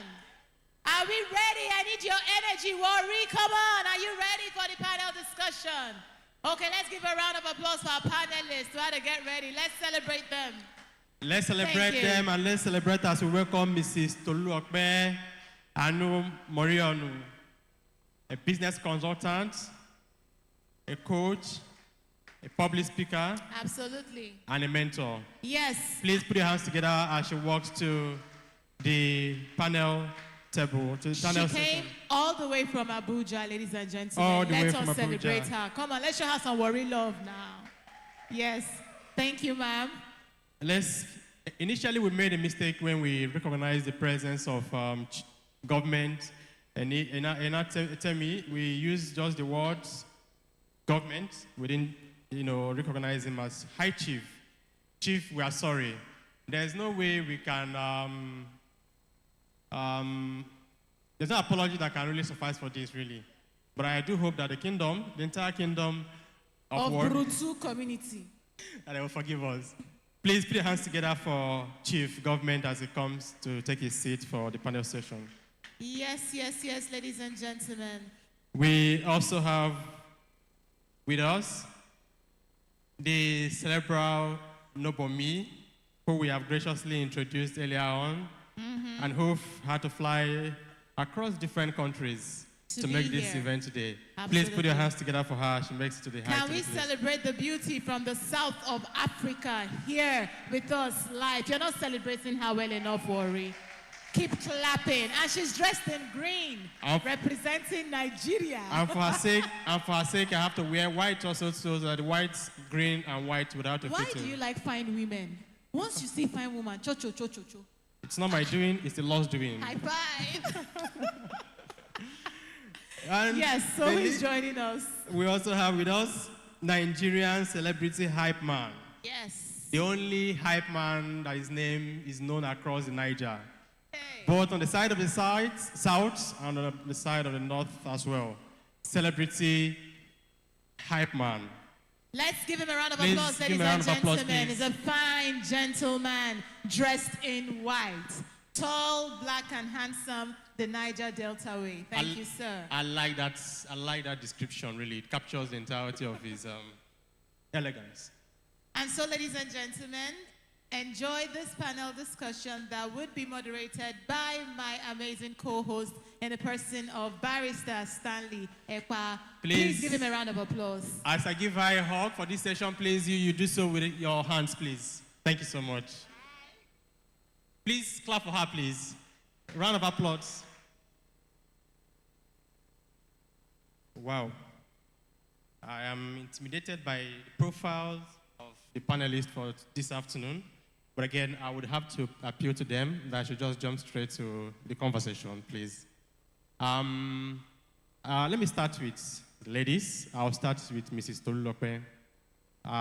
More so because your space that you are in is a place where you interact with young people almost on a daily basis, and you get to see the challenges innovators, entrepreneurs face every day. But I will start with something that is very familiar with your work, right? Zero capital for those that have big ideas. You know the problems these people face as startups. How do you think that from the point where they are now, whether they have the funding, the capital, I mean by capital now, I mean material capital, financial capital, and also the social capital that Dr. Linus Okorie and others have talked about, right? That you can leverage to kickstart what you're doing. How do you think is the best way that they can get started and scale also? Okay, good afternoon, everybody. Hello, Wari. Good afternoon. It's such an exciting experience to be here. Okay, zero capital strategy. Every time you speak to a young person in Nigeria, Every time you speak to a young person in Nigeria as to why you're not doing something, because of course you know the statistics when it comes to unemployment. And then they appear very helpless. Many people will tell you, I don't have capital. There's nobody to sponsor me. If only I had something, stuff like that. And then you begin to wonder, who bewitched us in the first place to think that money is the first thing we need, to start a business or to be who we are supposed to be. Dr. Linus said it beautifully when he started speaking about human capital development and how that the very first thing we should do as a country, as a nation is, to take care of ourselves, to build on human. And each time people say they don't have capital, it just reflects how much we are behind when it comes to understanding that we are the commodity. Human being is, we are literally everything, both the business and what we intend to do, everything. And that is why it is important for us to focus on building people, building ourselves, rather than even trying to build a business. Let me put it this way. When you want to start a business, what informs, your decision to even start a business? If you don't have a capital in the first place, maybe business is not what you should be starting. Because the fact that you don't have capital to, start a business is already saying something about, I hope I'm positioning my mic properly, sorry. Okay, so the fact that you don't even have capital tells you you're not ready for that business yet. What you should be building is probably a relationship, is network, like you rightfully said. So this is something, you are jumping the line when you want to start a business and you don't have capital. And one thing I would say to that is that this is where we are supposed to begin to look inward to who we are, what God has given us. You see, we begin to talk about how we are impoverished as, a state and all of that, even though, we are a oil producing state. But what is most important is the fact that many of us are ignoring the oil that is literally in us. And if we begin to harness these deposits, I'm sure we will not even be talking about capital as it is. We'll be talking about maybe how to scale up. But that startup capital will not be a problem. And another thing is people have ideas, but they don't have, how do I put it now? They don't have sorry for my lack of words, but I just want to put it right. So many people don't have what it takes to push their idea, and this is why they are not getting capital in the first place. Oh, you want to start a business, but you can't even project what you want to do. There's a way you become one. I usually tell people that being an entrepreneur, it is, you become one with, an entrepreneur is one with your business. As a matter of fact, your business is a reflection. Your business is a reflection of your idea. So literally, when a person has become, when you're well developed, it does not matter what business you do, you become successful at it. Why? Because you are giving an expression to who you have already become. So this is why it is important that before we even attempt to start a business, we look into ourselves and we try to become one with our ideas, such that when people meet you, just like Doctor was sharing his idea, he already became one with his idea, such that it is difficult, it is impossible for you to meet him and ignore his vision. You understand? You will not be able to ignore his vision or his ideas. And this is why to start up, to get capital, you just need to internalize your vision enough, develop yourself in that regard, such that, let me tell you, there are so many people who has this money in the bank, and then the only thing they need is someone who knows what he or she is doing. Okay, so for you to, somebody is asking, how do I meet these people? Number one, relationship. And this is why it is key to develop your relationship network. Okay, before you start a business, ask yourself. You see, when I see people in, sometimes you go to places, you see a shop that is located somewhere where you almost cannot even tell something is going on there. And these people has been there for years. They wake up every day, they are satisfying the notion that they are doing something. In the real sense, there is no business going on there. Because nobody is patronizing you, nobody even knows what you're doing. But, they just want to tell people they are doing something. And this is wrong in all its sense. You see, it is okay for people in older generation who don't have access to internet, who don't know what social media is all about, who don't know what social media marketing and the rest is all about. But for someone in 21st, in our generation to still be going to a place of an obscure place, a place that is not visible, and yet you just go there so they will say you're doing something, you're shortchanging yourself. So it is important for every one of us to understand that starting a business has to do with internalizing your ideas, becoming one with it, learning, developing yourself in that business such that capital begin to gravitate towards you. I've had people, just by talking with people, just by telling people what I do sometimes, they begin to tell me, what can you do with this amount of money? Sometimes. Do you understand? They get a buy-in into your idea because they see that you know what you're talking about. So you're looking for capital, but you don't even know what, what did you say? What the capital is. Yes, you don't know what it's all about. And this is why it's difficult. Another thing I would say is that there's always a start point, a very small level for every vision. And this is very important because, let me know when my time is up. So it is very important because starting at that point, finding your smallest level is always very key. I admire the fact that you have a big vision, but if you have a big vision and then you are not looking for the approach, the smallest point to it, it may just end up becoming unrealized, So. Thank you very much, Ms. Tolulope, for that insightful start. Please put your hands together for her, please. Please put your hands together, or is it a small chop? Thank you so much, because, it's always a very big problem, big ideas. People think that where exactly do we start from, really?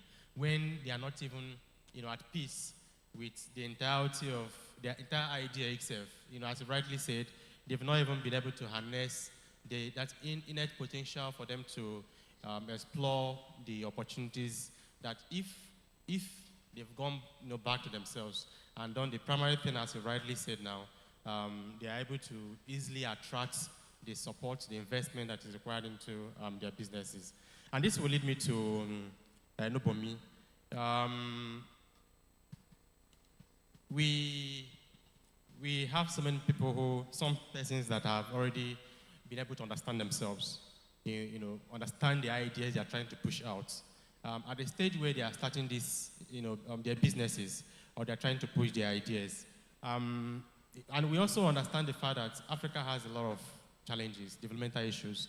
Your country, South Africa and Nigeria, we share the same 5 spots on GDP, the countries with the highest GDP in the continent. What do you think the young people, given your experience in your country too, how best young people, either as social enterprises,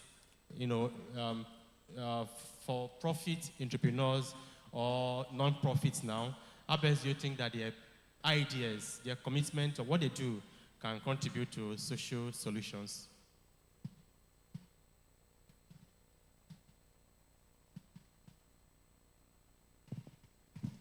Greetings, everyone. Thank you for your question, Sandy.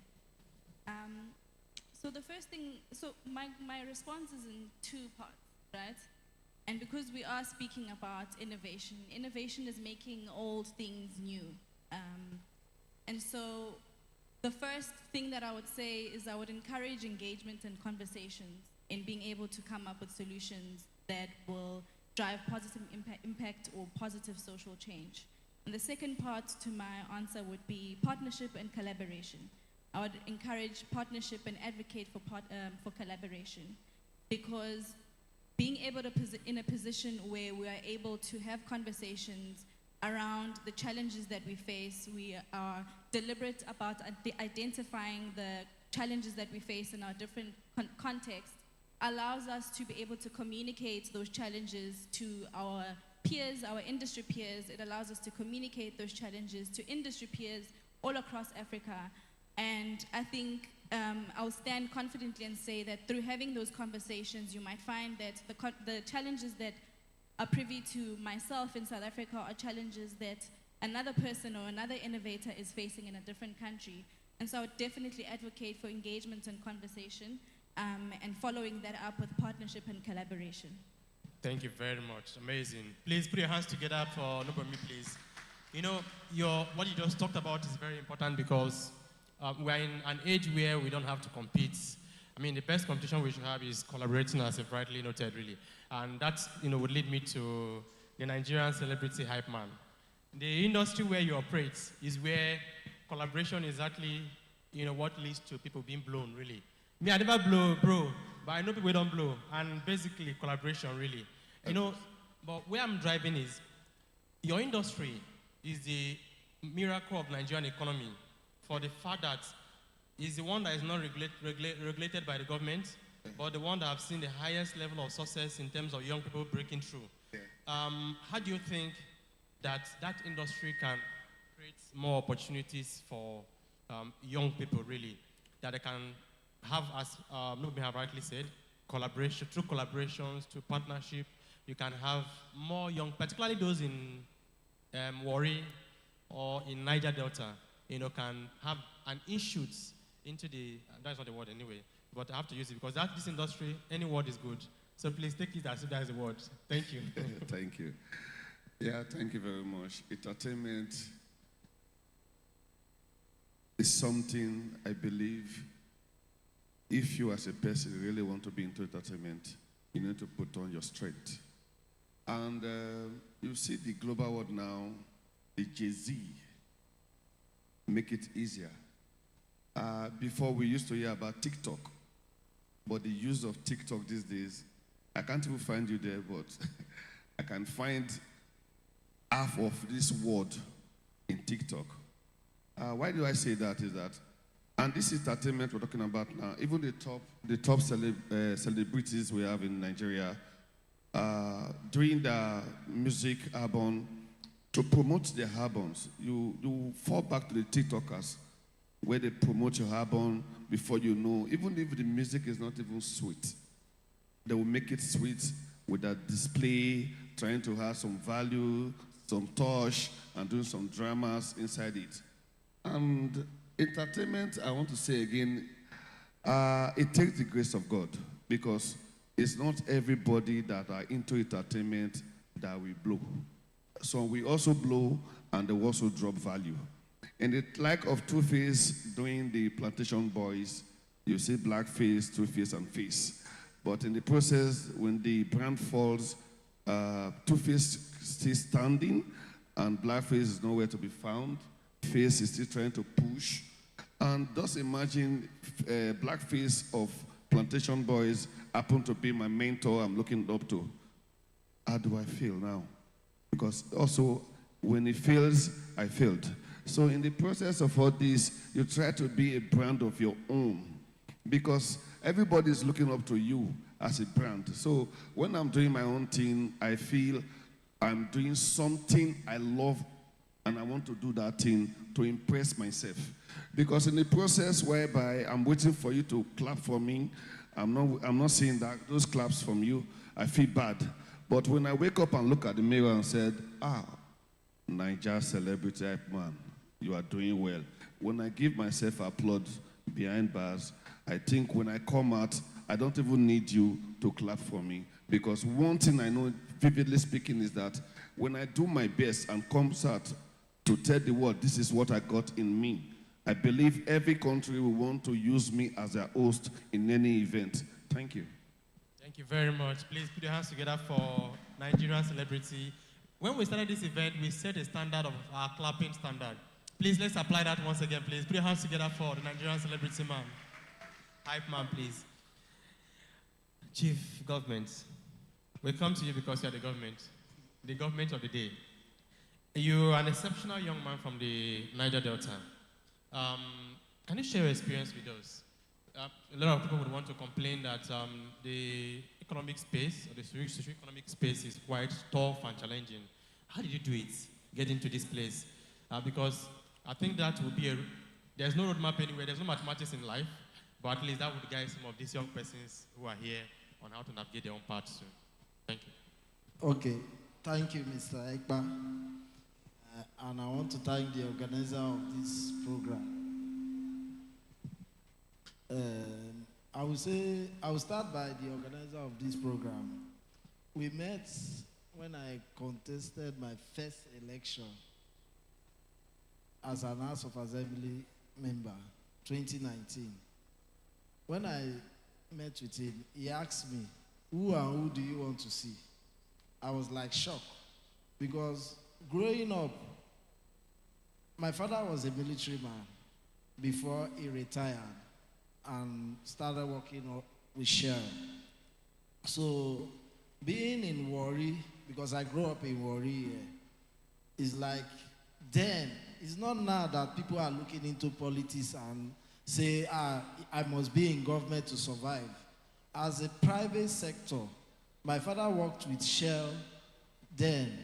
We don't even know who is a governor or who whether a minister or whatever, what you people look up to today is only those people working in the private sector. Then, as I can say, from 1997 down to 1999. Because when you see somebody driving a 505 or 504 then, it must be, I think the first person to give a 505 or 504 in Warri, in Delta State, was Ibori. That was 1999 when he became the governor. It must be a private sector working class somebody.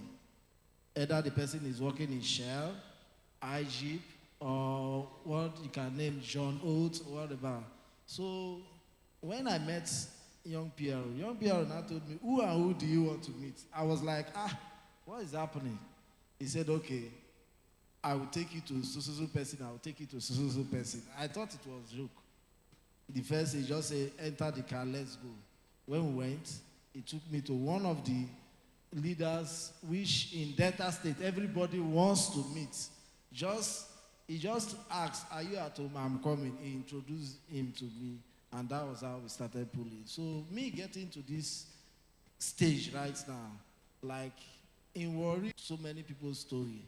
I would say I left my father's house 2000 to go and stay in a one-bedroom, not even a one-bedroom, a one-room in a Jagugbe where there's a street they call Obodo in Ejagugbe. We were about 6 friends staying there at that time. The rent was 24,000 naira a year, not a month, in Warri, where we used a public toilet, a public bathroom, and it was like a street life. Me leaving my father's house, going to that place, was to see how the old life is. How to live from an Ajebota to a Kpako life. Now, my salary then was 5,000 naira. Yesterday, I was sharing this with the manager that manages this place. My salary then was 5,000 naira. I work with a fast food.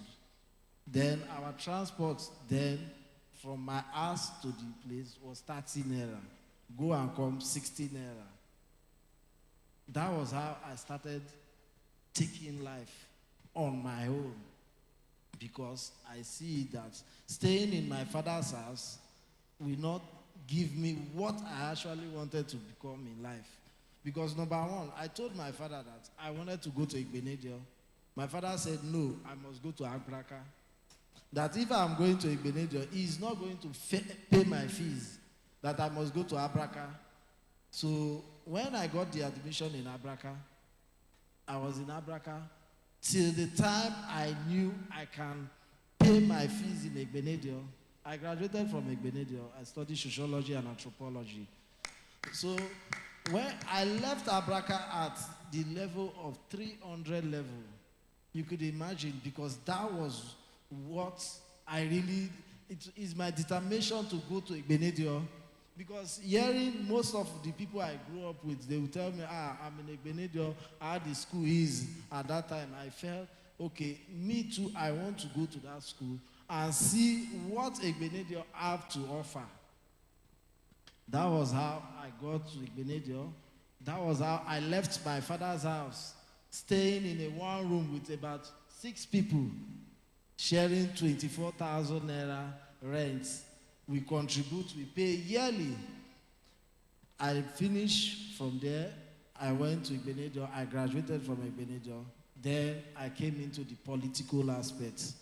The political aspect was not like a juicy game. It was, if you know who is who, that is when you will get to where you are. But I would say young PRO made me understand you must not know who is who to get to where you really want to be in the political space. Is by telling them what you want and how you want your people to see you.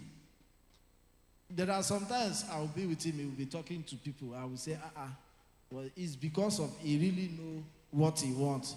And it doesn't depend on, say, if I don't serve this person, bend down on this person, I will not get to where I am. If the people want me, I will get to where I am. So that was the whole story about the 2019. That part. Then getting to the business aspect. When I was in the school, I told myself one thing during my school life. I don't want to work in a place where I will be paid 100,000 naira in the month. Let's assume 100,000 naira in the month. Because when I look at all those things, I said, no, it's not wise. I started building how I can do my business. Today, I'm into printing. That is what most people know me about. I'm into printing. The first thing that made me to venture into printing was, there is a man that always do printing for me. Sometimes I do printing running up to 500, 800,000. There was a day this man disappointed me. I felt so bad. And somebody now told me, Oga, you can do this thing. Just go and buy these machines. You can do this thing. It's not about buying the machine. Do you have the passion for it? Do you know how much a A4 paper will give to you? Do you know how much a toner will give when you buy a toner? I sat down and I said, okay, no problem. I took my time. I went to somebody who has a printing press. I started learning.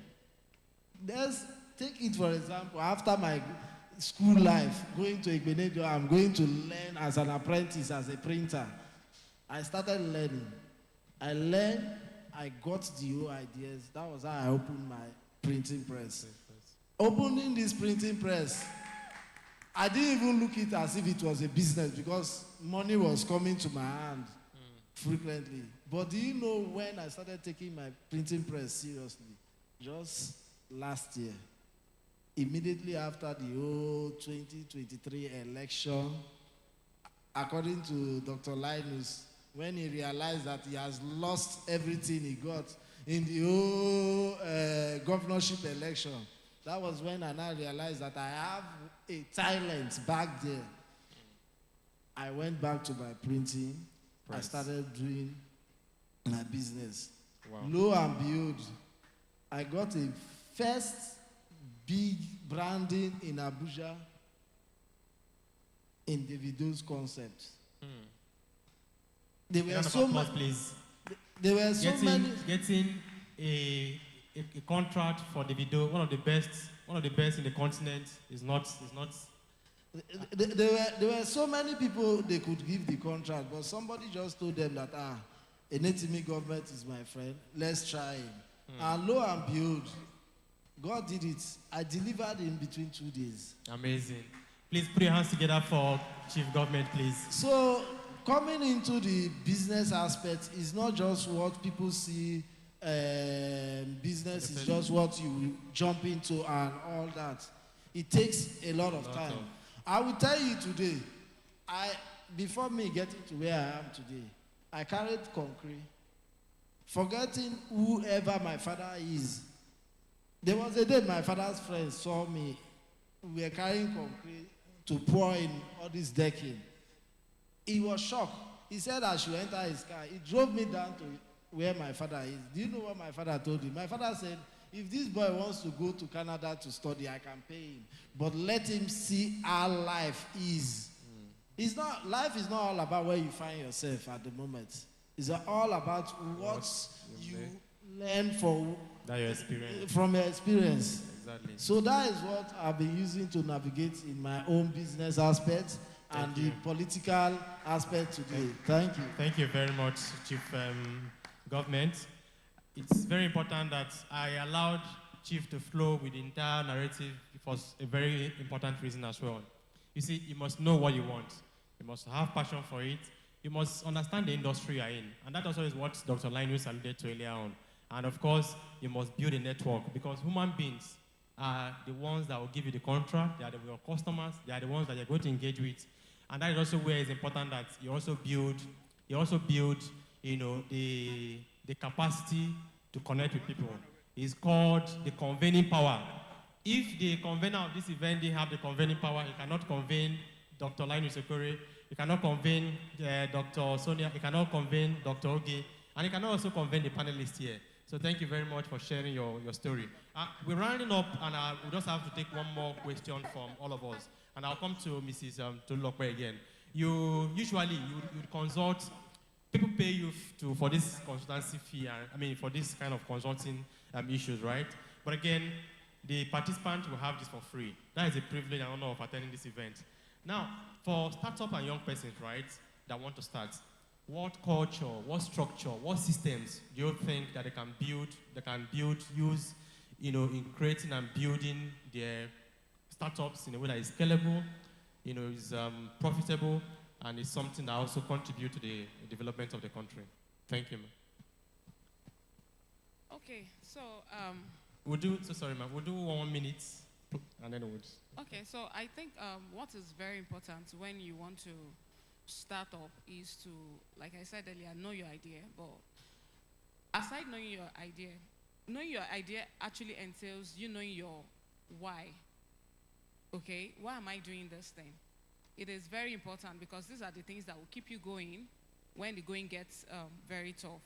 You need to know what exactly you're bringing on the table, what this product or what this service is going to do for your audience or your potential customer. It is also very important to know your how. And I wish we had more time so we could talk about this in detail. Because the truth of the matter is many of us are starting a business without even knowing what exactly we are getting into. My first attempt in running a very profitable business was in 2019.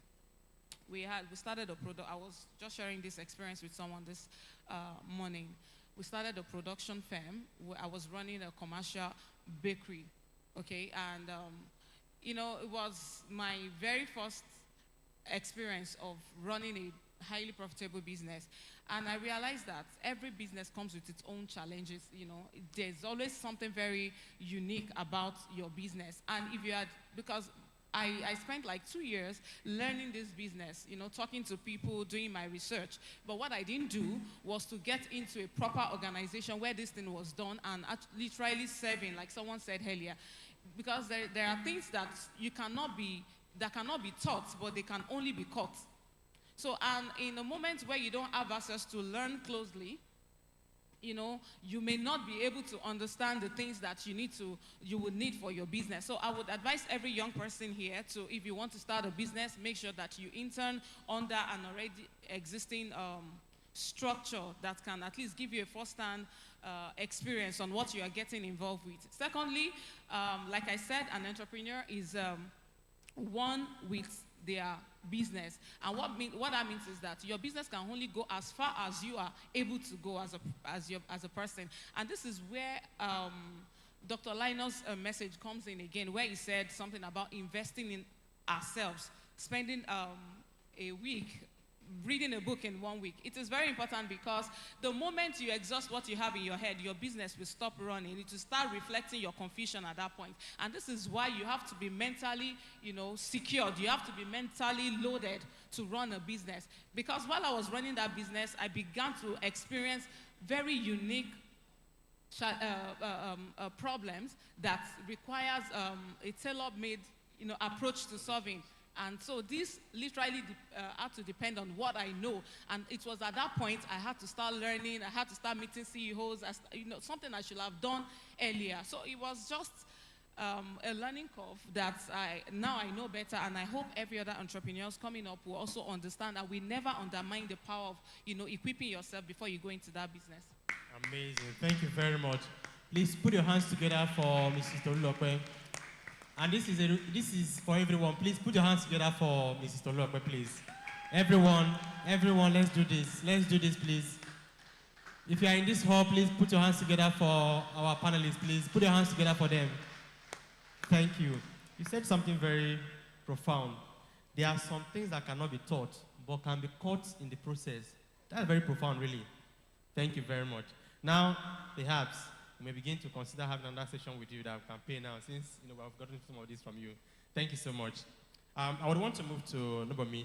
We know that notwithstanding the challenges that we face as a continent, that we also know that there are opportunities as well. From the African free trade, you know, agreement potentials, you know, to of course, the opportunities under the African Agenda 2063 to all other programs of the UN, African Development Bank, and different both financial and development and at national level government policies for young persons, right? How do you think that young persons across, I mean, at the continental level, that's where you operate, right? At the continental level, and then down to the regional level where we are as a region, Niger Delta region now, what are the opportunities you think these young persons can explore and, you know, in driving their solutions for their communities? Thank you for your question. And I want to answer the question particularly at a regional level because that's how I started out. I'm also going to take this opportunity to personalize it and share a bit on my journey in being at a place where I found myself seeking out opportunities and by the grace of God having granted the opportunities that I've been granted. And so how you go about this again, and I'll allude to my first point when I spoke about engagement and conversations around your challenges, but also engagements and conversations around the things that you are passionate about, the projects that you're working on, your innovations.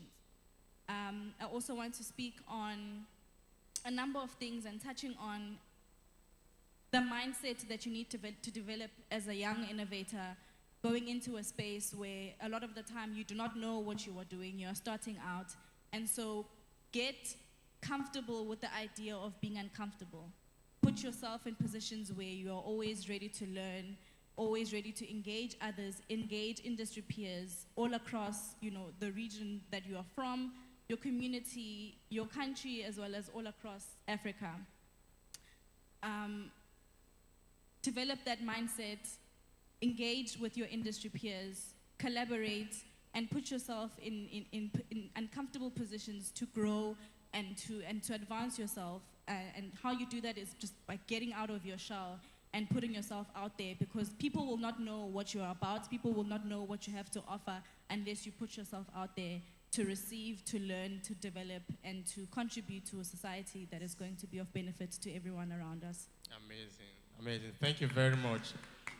Put yourself out there, but as you do so, just make sure that you engage with your industry, your peers in the industry where you operate. You cannot operate in isolation in an industry where you need to learn what exactly is going on, what is the new trend, what is the new thing in the industry. So you must be able to connect. This keeps coming up, right? You must be able to connect with your peers in the industry to be able to know of the opportunities that you have to excel. And it's on this note that I have to come to the Nigerian celebrity hype man. I'm sure part of your job is to hype people into success.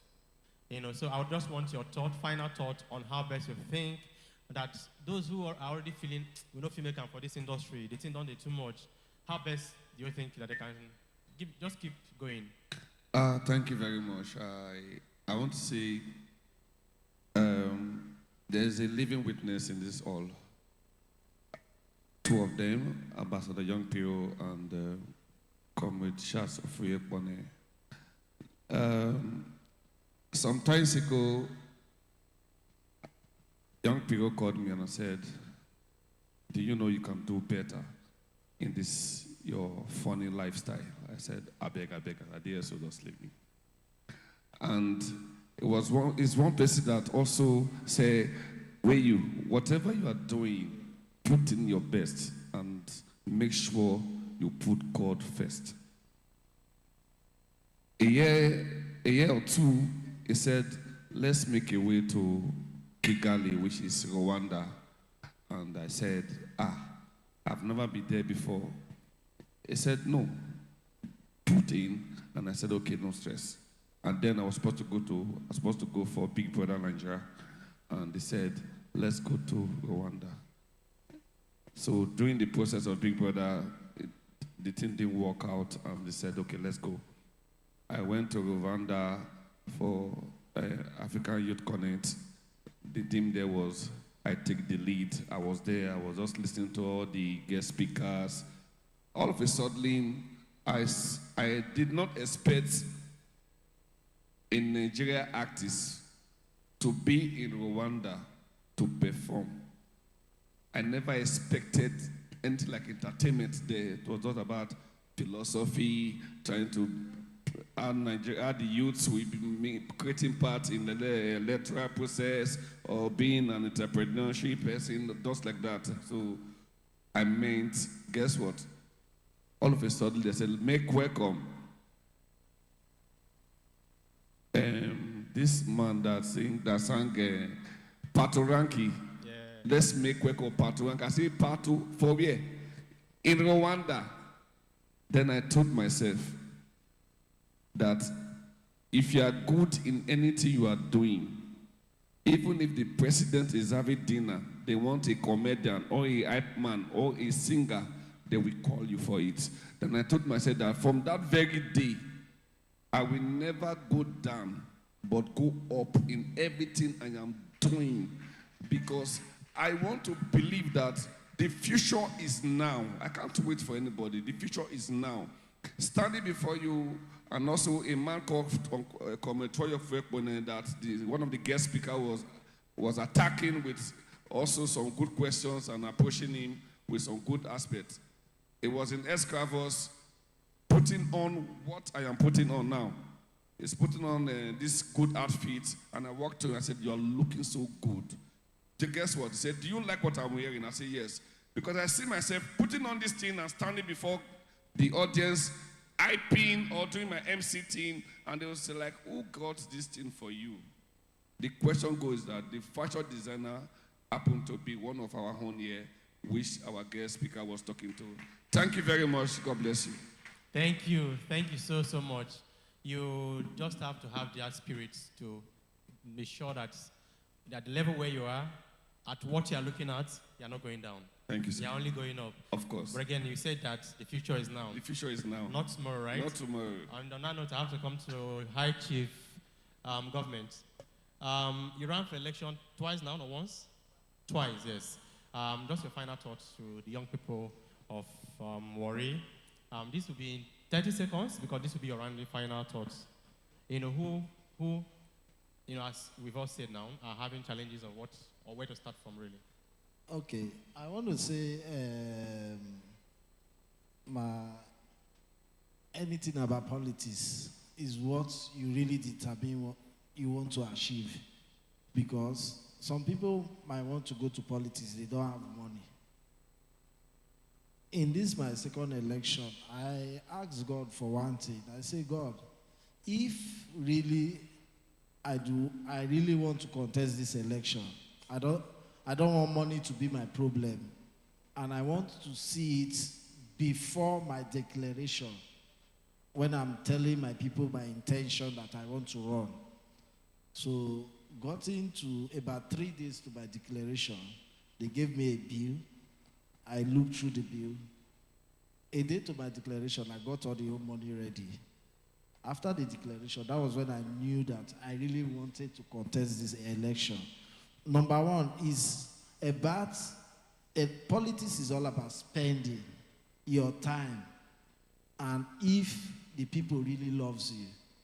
Because imagine me giving 9 months of my life out of business, out of everything for just politics. So you must be ready and you must be determined to do politics. And secondly, in terms of politics, like, because I was going for House of Assembly and to make laws, there is one thing I always tell people, especially with the Niger Delta. They have been doing all types of dialogue, conferences, and all that.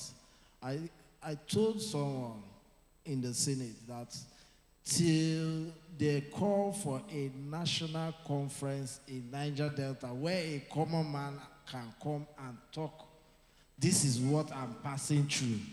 That is when we can get it right. If they did not call for a common man, let's say we are doing this conference now. We made it open for everybody. We doesn't care who is who and everybody is here.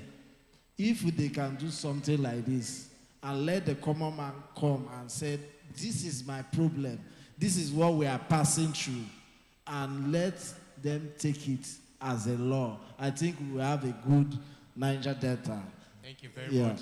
Thank you so much. Please put your hands together for all our panelists for sharing their insights, their thoughts, thoughtful solutions to what we think should be how best we can drive our innovations and startups for the development of our country and for our personal growth as well.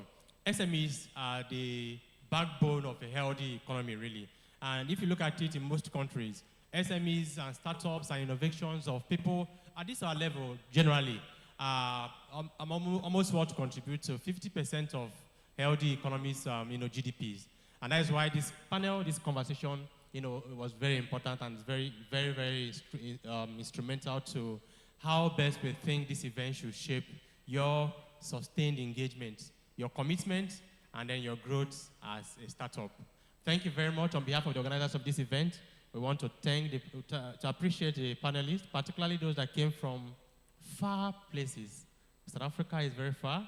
Abuja is very far. Other parts of Niger Delta is very far. And we sincerely appreciate you for making your time to share your thoughts with our participants. It's on this note that we have to have a group photograph. Please put your hands together for our panelists once again. Everybody, please, everyone, keep clapping, keep clapping. One day it will be your turn to come, and share your thought like this with an audience like this. And again, your clap will mean a lot. Keep clapping, please. All right, let's do this. As the, I think we can get photographer, please. The official photographer, please. Just the panelists alone. Then, as the tallest person and the only one with white and white, I'll join them at the middle to. The official photographer, please.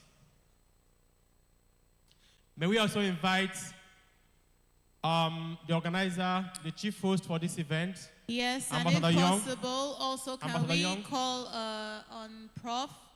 And Yes. Engineer, please, can you join in the photograph? No, Ambassador don't go yet. Sonia, Let me please have join in the Official photograph. photographer, please. Let me join you. Dr. Linus Okorie, please join in the photograph.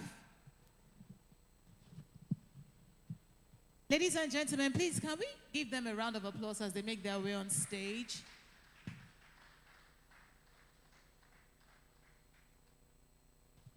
May we now have Dr. Linus Okorie to be at the middle. Engineer, please. So that it will be. Should we invite Alaji, please? We also want to join us. Okay. The co-host will join. I'm here. I'm right here. I'm directing the photograph now, so I have to invite the co-hosts. Ambassador Sonia, you need to be Host here. represents Ambassador Sonia.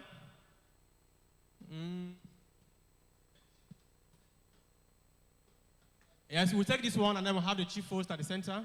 Okay, perfect.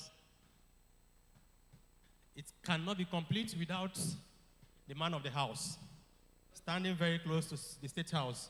I'm here. The man of the house standing close to State House. Thank you very much. Thank you. You may have your seats now. Take your seats. Thank you very much. Thank you very much, ladies and gentlemen. Again, can we please celebrate our before we allow panelists? Alaji to go down.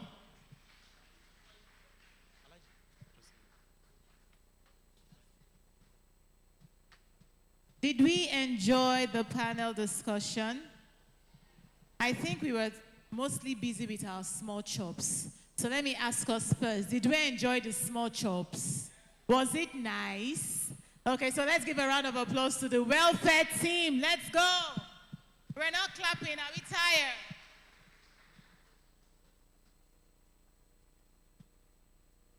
Right, so I have been informed that there would be a certification process and that we all should kindly stay through to the end of this event.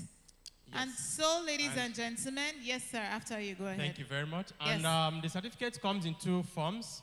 You realize that initially the founder and organizer of this event made it clear that Jet Age Nation Builders are in alliance with African Union. I'm privy to that alliance because I was a lawyer to the Jet Age when that agreement was made. And I've also been a beneficiary of that agreement.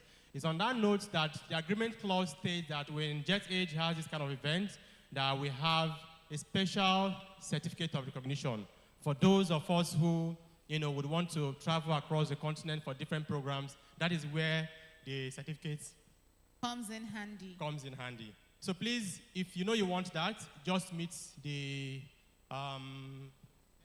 yes, at the back of the hall, and they can take you through that process. And it's going to also come for a value.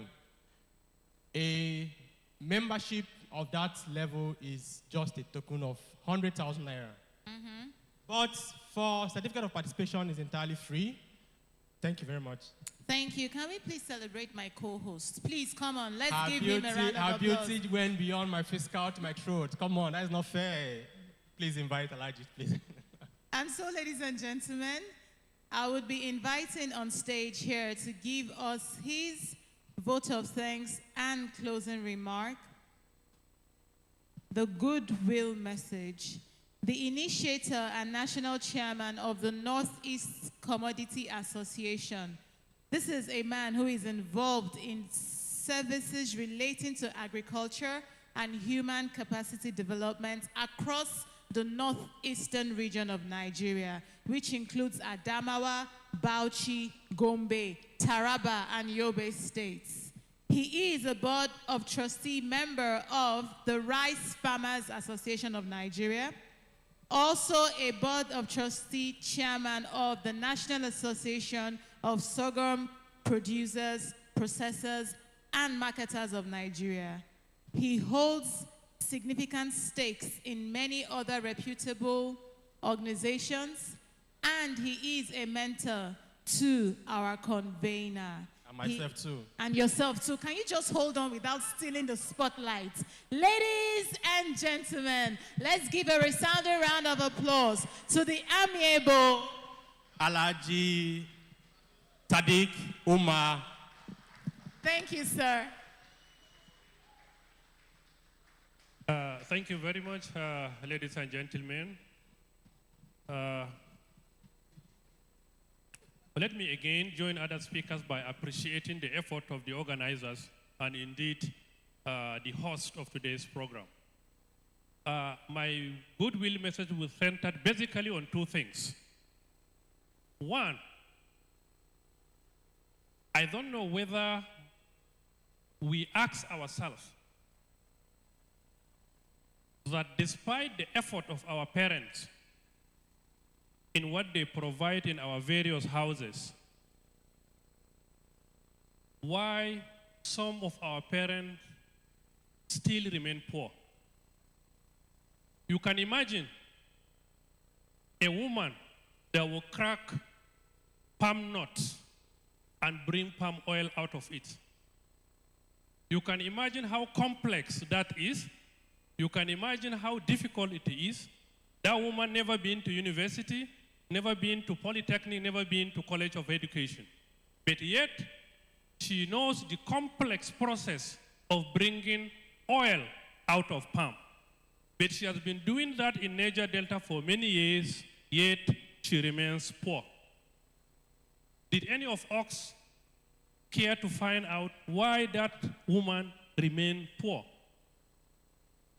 Unless we understood the complexity of the process and we need to deploy technology and innovation so that we can change the trajectory, I'm sorry, the upbringing will still remain poor. I hope you understand what I'm trying to say. The topic of today's discussion is issue of innovation in the Niger Delta. Unless we bring technology and innovations in what our forefathers have been doing, what our parents are doing now, we are not going anywhere. So let me congratulate the organizers, the speakers, and indeed all those who have participated in today's summit, that we need to embrace innovation, we need to embrace technology so that we can change the narration, so that we cannot remain poor like our forefathers. So let me, on behalf of myself and the entire management of the Northeast Commodity Association, to thank the ambassador for finding me worthy to be part of this summit and to give me an opportunity to have a goodwill message. Thank you very much, ladies and gentlemen, and God bless you all. Thank you very much, Alhaji. Can we please give him a round of applause? Thank you so much, sir, for gracing us with your presence. Can we please celebrate him until he gets to his seats, ladies and gentlemen? Thank you. He brought the entire Northeast here.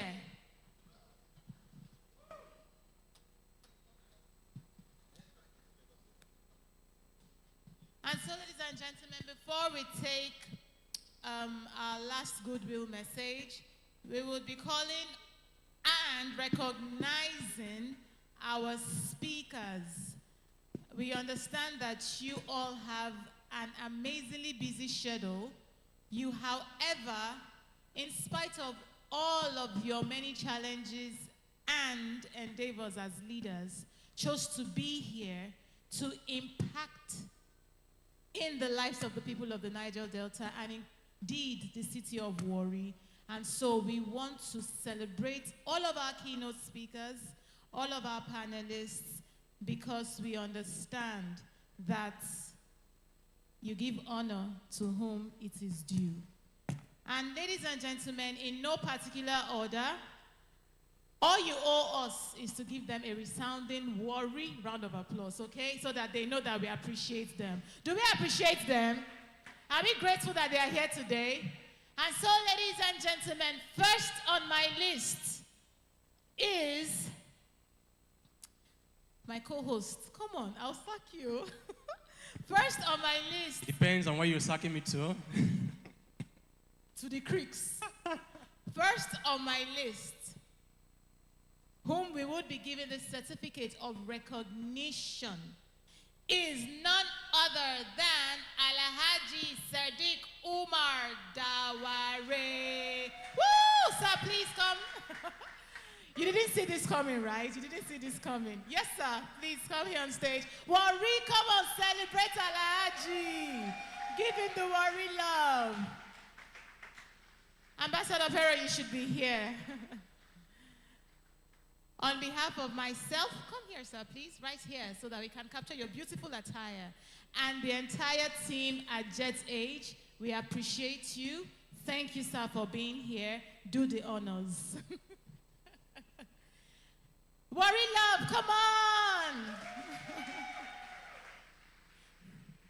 Yeah, worry boy. Say that again.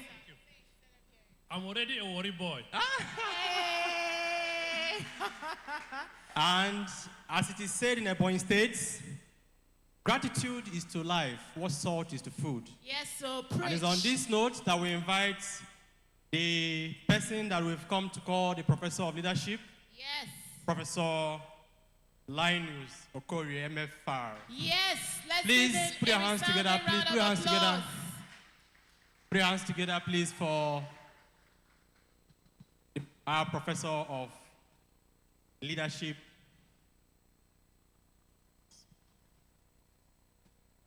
We are not clapping, worry.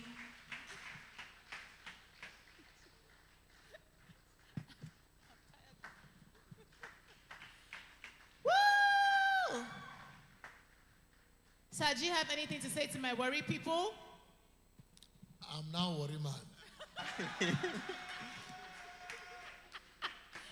Sorry, the essay to the governor on community development is here. Please, before both Alhaji and Dr. Linus leaves, you have to make the certificate of indigenship available to them, please. Yes, Thank you. yes. Next on the list, ladies and gentlemen, is none other than Ambassador Nobomi Shongweni. Please give her a round of applause. We are not showing her the worry love, oh. Area, let's go. Clap for this beautiful woman. You like her English? Okay. Yes, sir. Do the honors.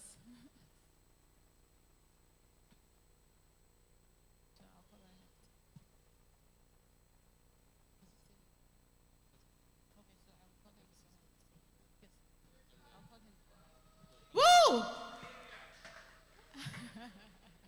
Don't worry, I promise to get a word from the next awardee. So, ladies and gentlemen, next on our list is the prolific engineer Mirange Pella. Balance. Please keep the hands going, keep clapping for engineer. We are not celebrating him, ladies and gentlemen. Thank you, sir, for being here. We appreciate you. We love you. And God bless you. Do you have something to say to us? I be worry man now. They know you for street. Nah. I hear you from streets. Not true? So let's celebrate him. And our next honoree is the beautiful. The phenomenal, beautiful, and brilliant, and bold, as you've said earlier on. Yes. Ambassador Dr. Sonia Agu. You're not celebrating how. Let's show her some worry love, ladies and gentlemen. Thank you so very much, ma'am, Please for being keep clapping here. for her. Keep clapping for her. We appreciate you. We love you. What can we say than to say thank you for being here and for all that you do for Africa. Yes, do you have something to say? Aww, to my worry people? You people, thank you, because now I can never carry last. Shame!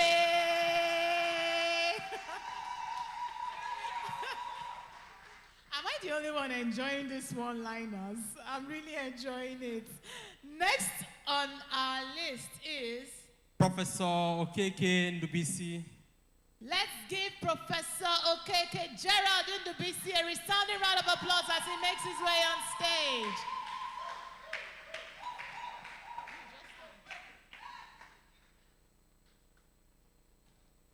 I heard that, so let's do it. Igbo Kwenu. Kwenu. Kwezenu. Let's go. Worry, round of applause for Professor. We love you, sir. We appreciate you.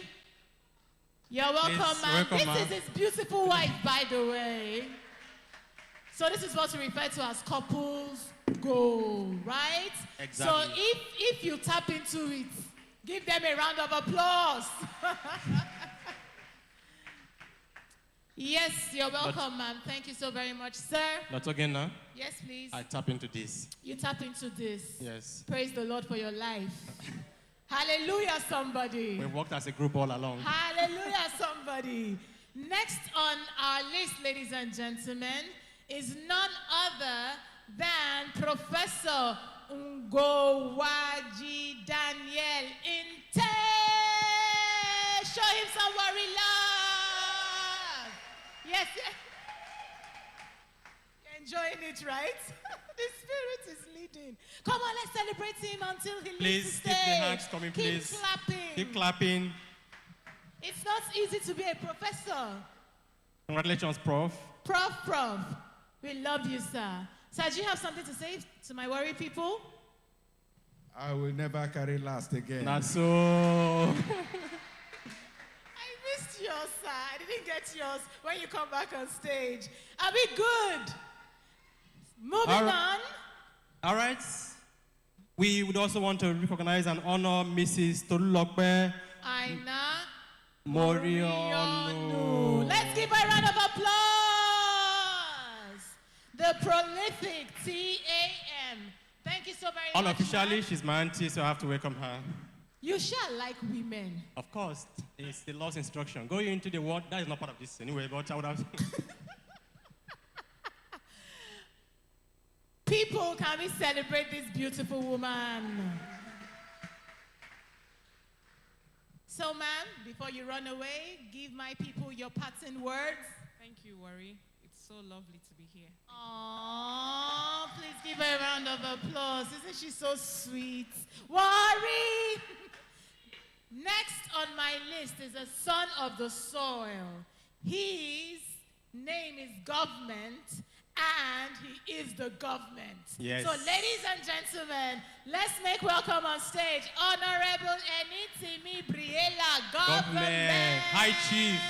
High Chief, oh, I keep forgetting that part, oh. Double Chief. Double Chief. I don't want to buy cow. Oh. No, not at all. Okay, don't buy cow here, right? We don't buy Please, cow, yeah. let's celebrate him, ladies and gentlemen. Thank you so much, sir. We appreciate you. These are your people now, so wait till you go tell your people.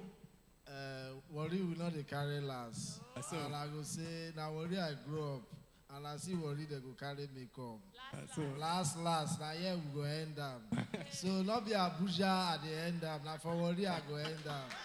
I pray by next year when we come for this summit again, I think we'll see more than this because there are more people who bring to this summit that you people will enjoy. Worry, expect the bigger one. Yes, expect the bigger one, Worry. Celebrating, ladies and gentlemen. It's on this note that we'll bring the Yes, the one and only Nigerian celebrity hype man. The Let's man go. whose voice... We're not clapping Please for put your hands him, together, people. please, for him. His voice echoes just beyond the clubs to different spaces within the creative sector. Please put your hands together for him. Put your hands together for him.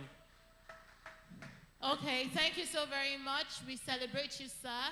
We love you, and we cannot wait to see more of you. This is not your area now. Wait till you get to tell your people. Now we they run this town. Now we they run this town. Who they? Can we please give him a round of applause? Okay. Okay. My Oga at the top said you should freestyle for us. Okay. All right, well, tell gentlemen, what time it is. I go by the name of a white Niger celebrity hype man, the vibes killer of last court on the Grand Club for Worry, the best hype man of the old world. Ude Zuzuzu today. Ladies and gentlemen, if you're happy to be alive, make some noise. Who not dey alive come out for ye? Now who dey alive suppose dey here?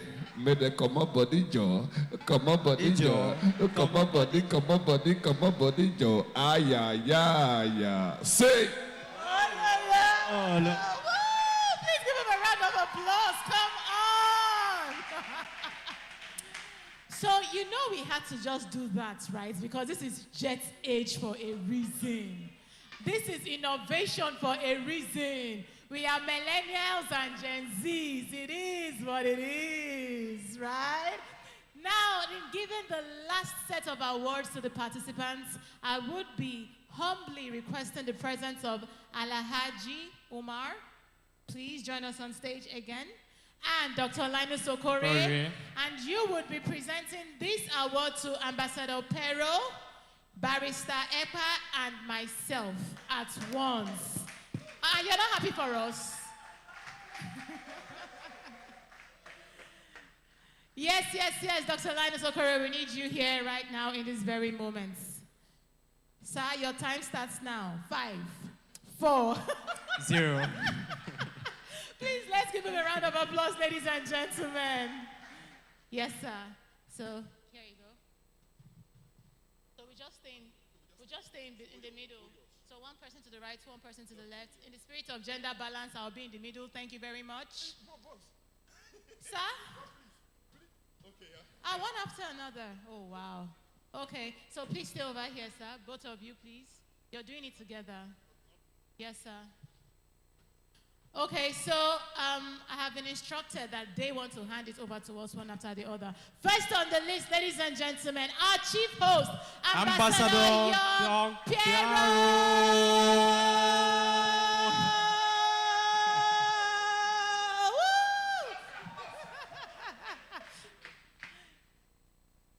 Thank you very much. And Dr. Ogenna Water. Yes, you are. Aha. Please put your hands together, please, for this amazing, Clap for me, this enterprising, this beautiful young lady.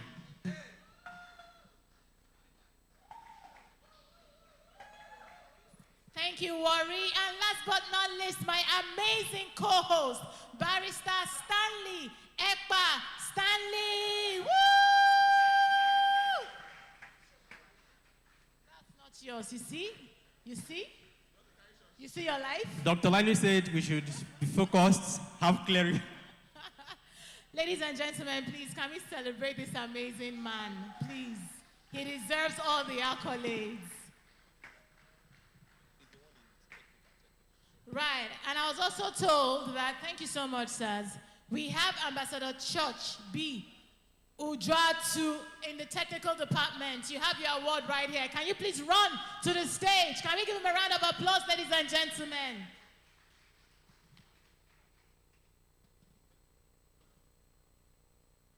So, I want to say patience, you have been amazing. And in moving on, I would be calling on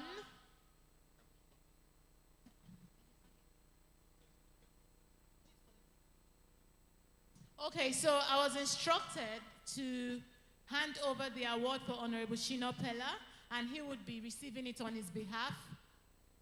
Ready? So, Ambassador Young, can we please do this so we can move on to other things? Thank you, sir.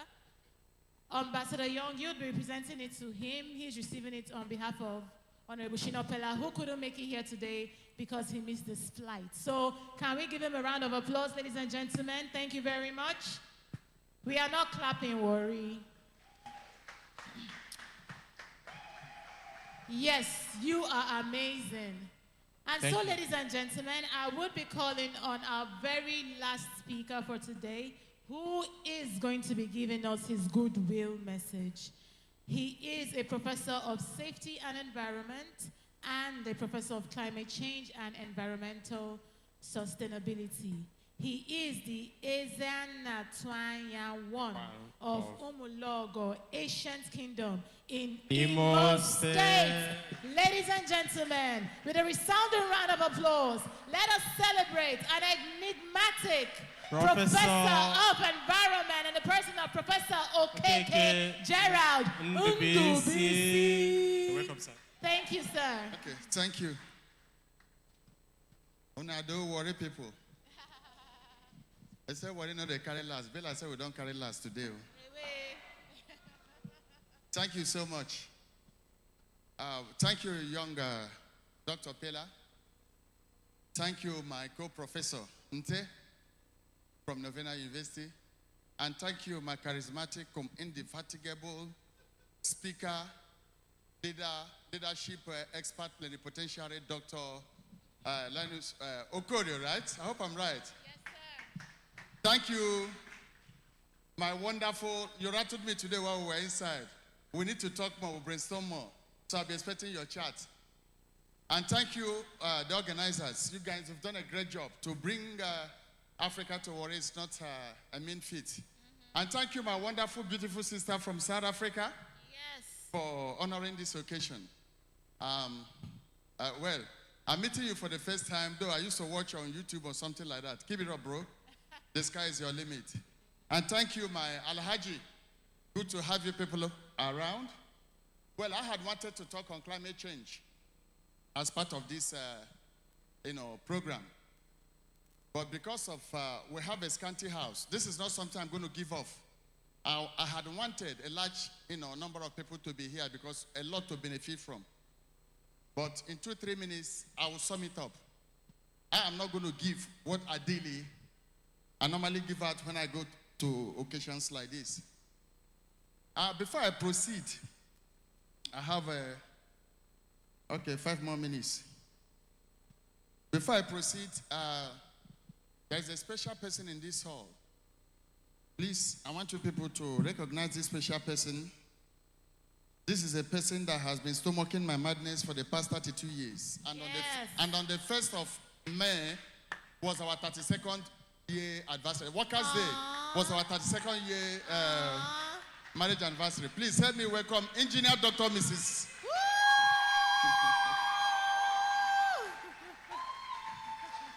Thank you for stomaching his madness, man. Yes, for 32 years. Yes, any woman that can marry me is a superwoman. Because I'm not an easy guy. And seated close is my mother-in-law. Beautiful mother-in-law there. Big mommy. And then seated close is Dr. Mabel Ogunkoya.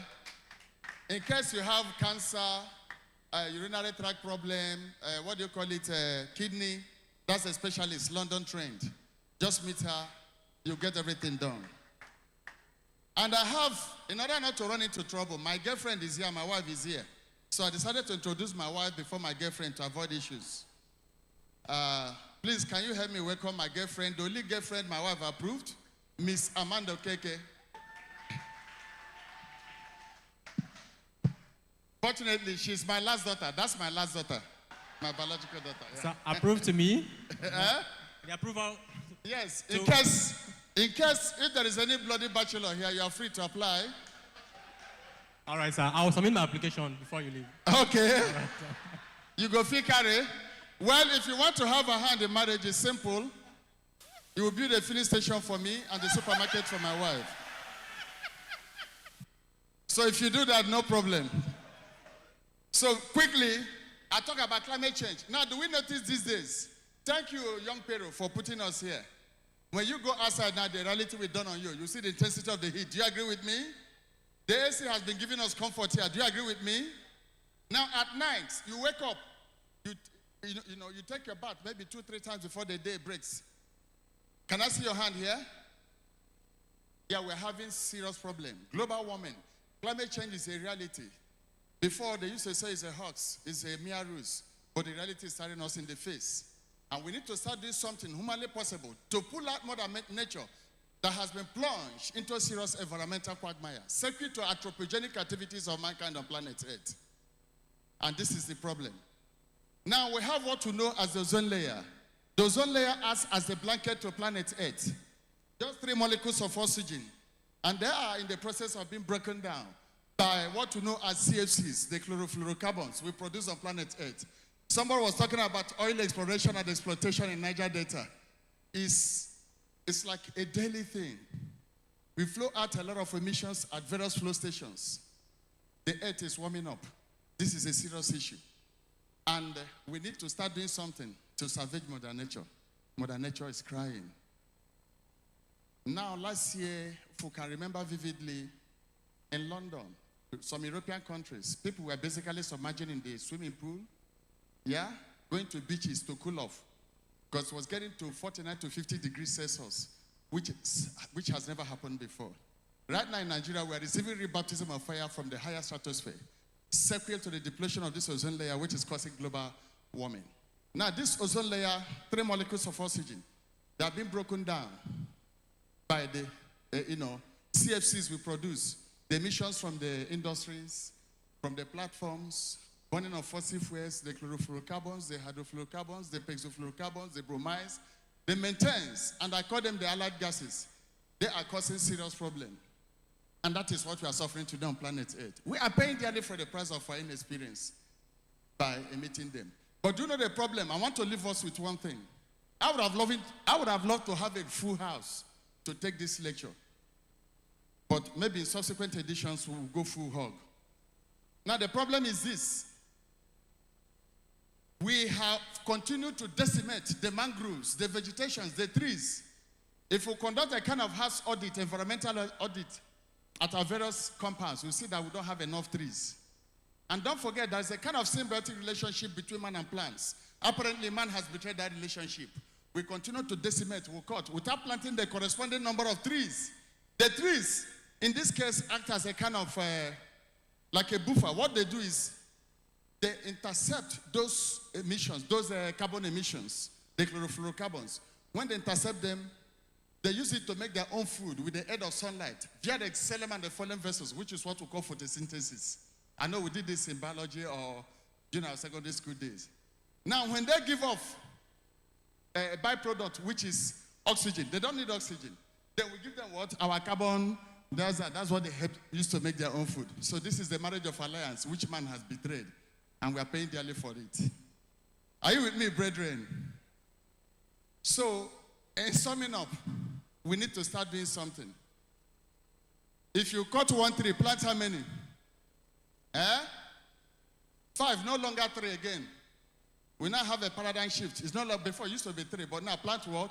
5. Because the trees need all this, the chlorofluorocarbons we emit to make their own food, and they will help us. They will sequester them. That's what we call the sequestration process. When they will sequester, they will absorb it. You understand? And then they will release fresh what? Oxygen to us. Do you know that the trees sweat? As you sweat like a human being. Perspiration, the trees sweat. And when they do that, they offer us fresh oxygen for our consumption and for our living as humans. But we have messed up everything. That is what is happening to us. The ozone layer now is messed up.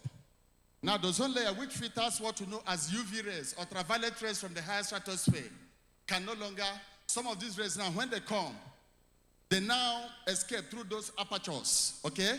And they come to hit us right here on planet Earth. That is why we are receiving serious baptism of fire. Heat, temperature is on the increase, secret to this. And that is what is happening to us today. You will see that it will get to a stage, the fan in your room will be blowing, it will start to blow hotness. Do you notice that? Unless Piero will keep us in this place perpetually so that we'll be enjoying AC. The moment you step outside now, you'll understand what I'm talking about. You'll feel the intensity of the heat. This is global warming, and it's a reality. It's no longer a joke. So we need to start to plant more trees to help us to sequester them. And that is what we know as the super trees. I'm a member of the Swedish Environmental Protection Agency by virtue of my position and affiliation. Some scientists now have gone into the lab, they've discovered what we call the super trees. These trees, the seedlings, they are genetically modified to sequester more carbon emissions from the higher stratosphere. So very soon they start to share it. I don't know when it will get to us here in Nigeria. But I want to encourage us. We have our own super tree in Nigeria here, which is the whistling pine. We call it the Pinus caribus. Do we know the whistling pines? Do we know the whistling pines? We know them. Pinus caribus. Please plant them in your compounds. It will give you more oxygen, and it will help to fight more of these carbon emissions from the higher stratosphere and will give you fresh oxygen. Okay? Let's stop. Let's discourage deforestation, encourage afforestation. Plant more trees. It will help us. It's for our own good. And I want to round up now. I would have given more, but I don't want this few number to enjoy what I want to give, because I wanted to give rebaptism of fire about climate change and depletion of the ozone layer today. I don't want to go into other intricacies. First reader, please get me the book of Deuteronomy chapter 20 verse 19. Read it. I want you to hear. That is where I'm concluding. Please, the book of Deuteronomy chapter 20 verse 19. Please, read it out, please, quick, so that we'll close. Yes, dethrone your enemy, chapter 20 verse 19. Here we close. I want somebody to read. Deuteronomy 20 verse 19 says, when Please, you besiege... please, hold on. Let us listen. Please listen. When you besiege a city for a long time, making war against it in order to take it, you shall not destroy its trees by wielding an axe against them. You may eat from them, but you should never cut them down. Thank you. You're Who said welcome, this? sir. Is it Professor Keke? Or Professor Nte? Or Dr. Linus? Who said this? This is the creator of the whole universe.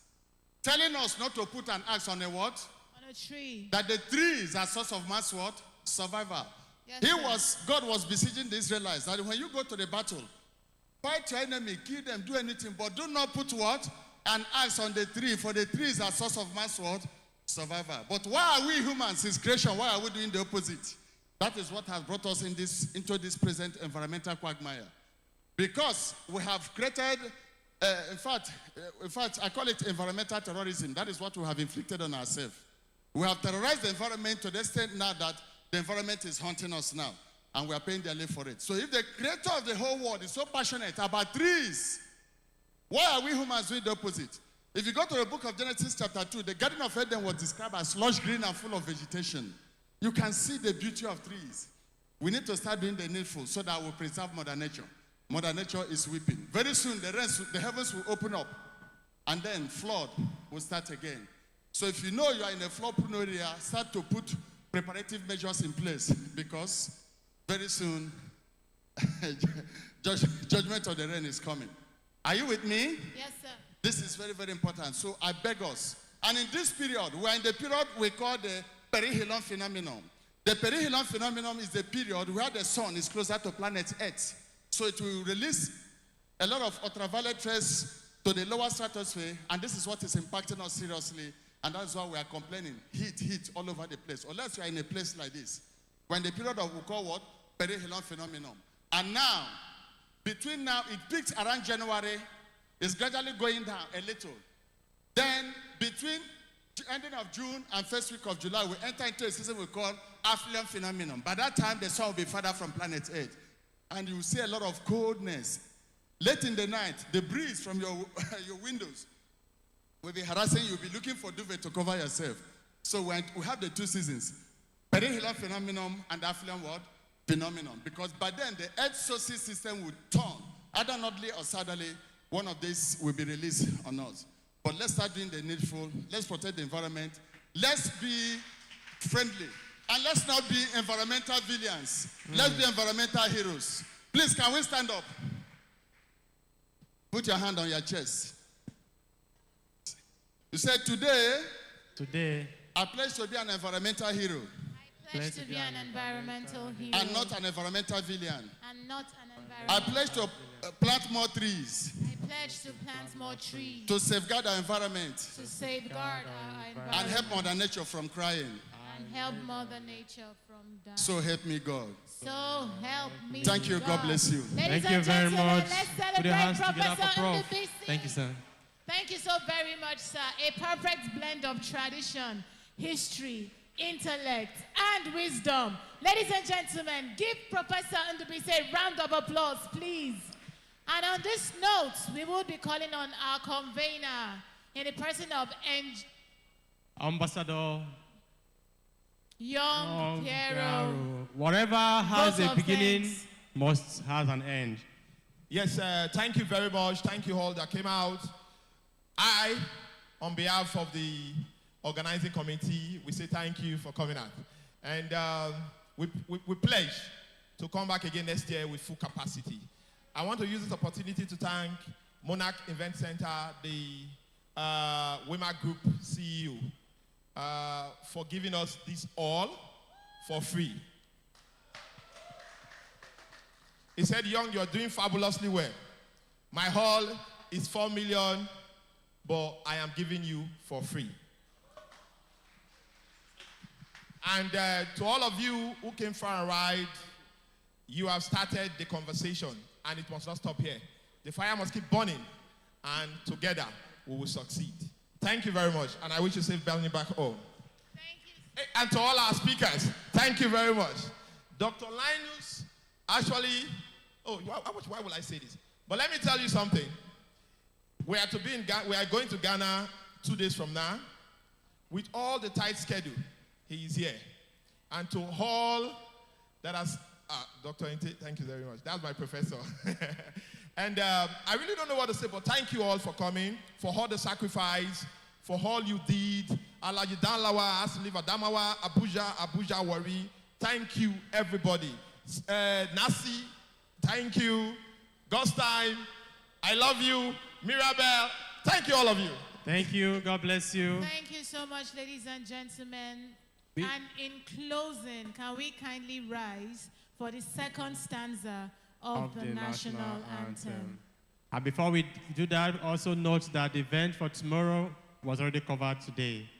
Thank you. So that you don't come here tomorrow knocking on the door, whereas we've completed the event today. Thank you very much. Are we ready? Let's go. O God of creation, direct our noble course, guide our leaders right, help our youth the truth to know, in love and honesty to grow and live in just and true. Great lofty heights attain, to build a nation where peace and justice shall reign. Thank you, Ori. See you next year. Thank God you all. bless Safe you. trip. Congratulations to those that want free leadership training with Dr. Linus, and also to those. Please kindly note before you go that my emotional direction has changed to Prof's daughter. He has come to the stage to approve it. So Dr. Oge, our professional relationship friends.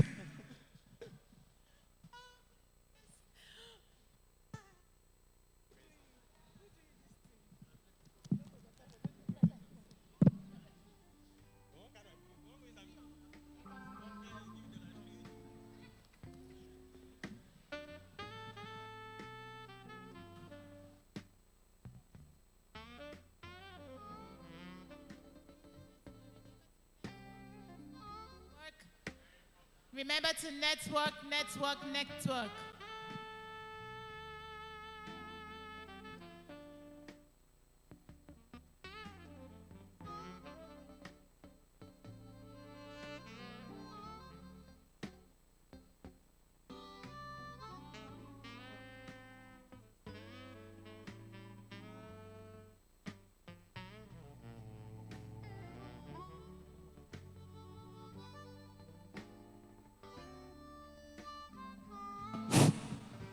Doc said we shouldn't do this, and we're doing it again. Yes, for those that want to sign up for the Jet Age Special Recognition Certificate, you can get to the volunteer stand.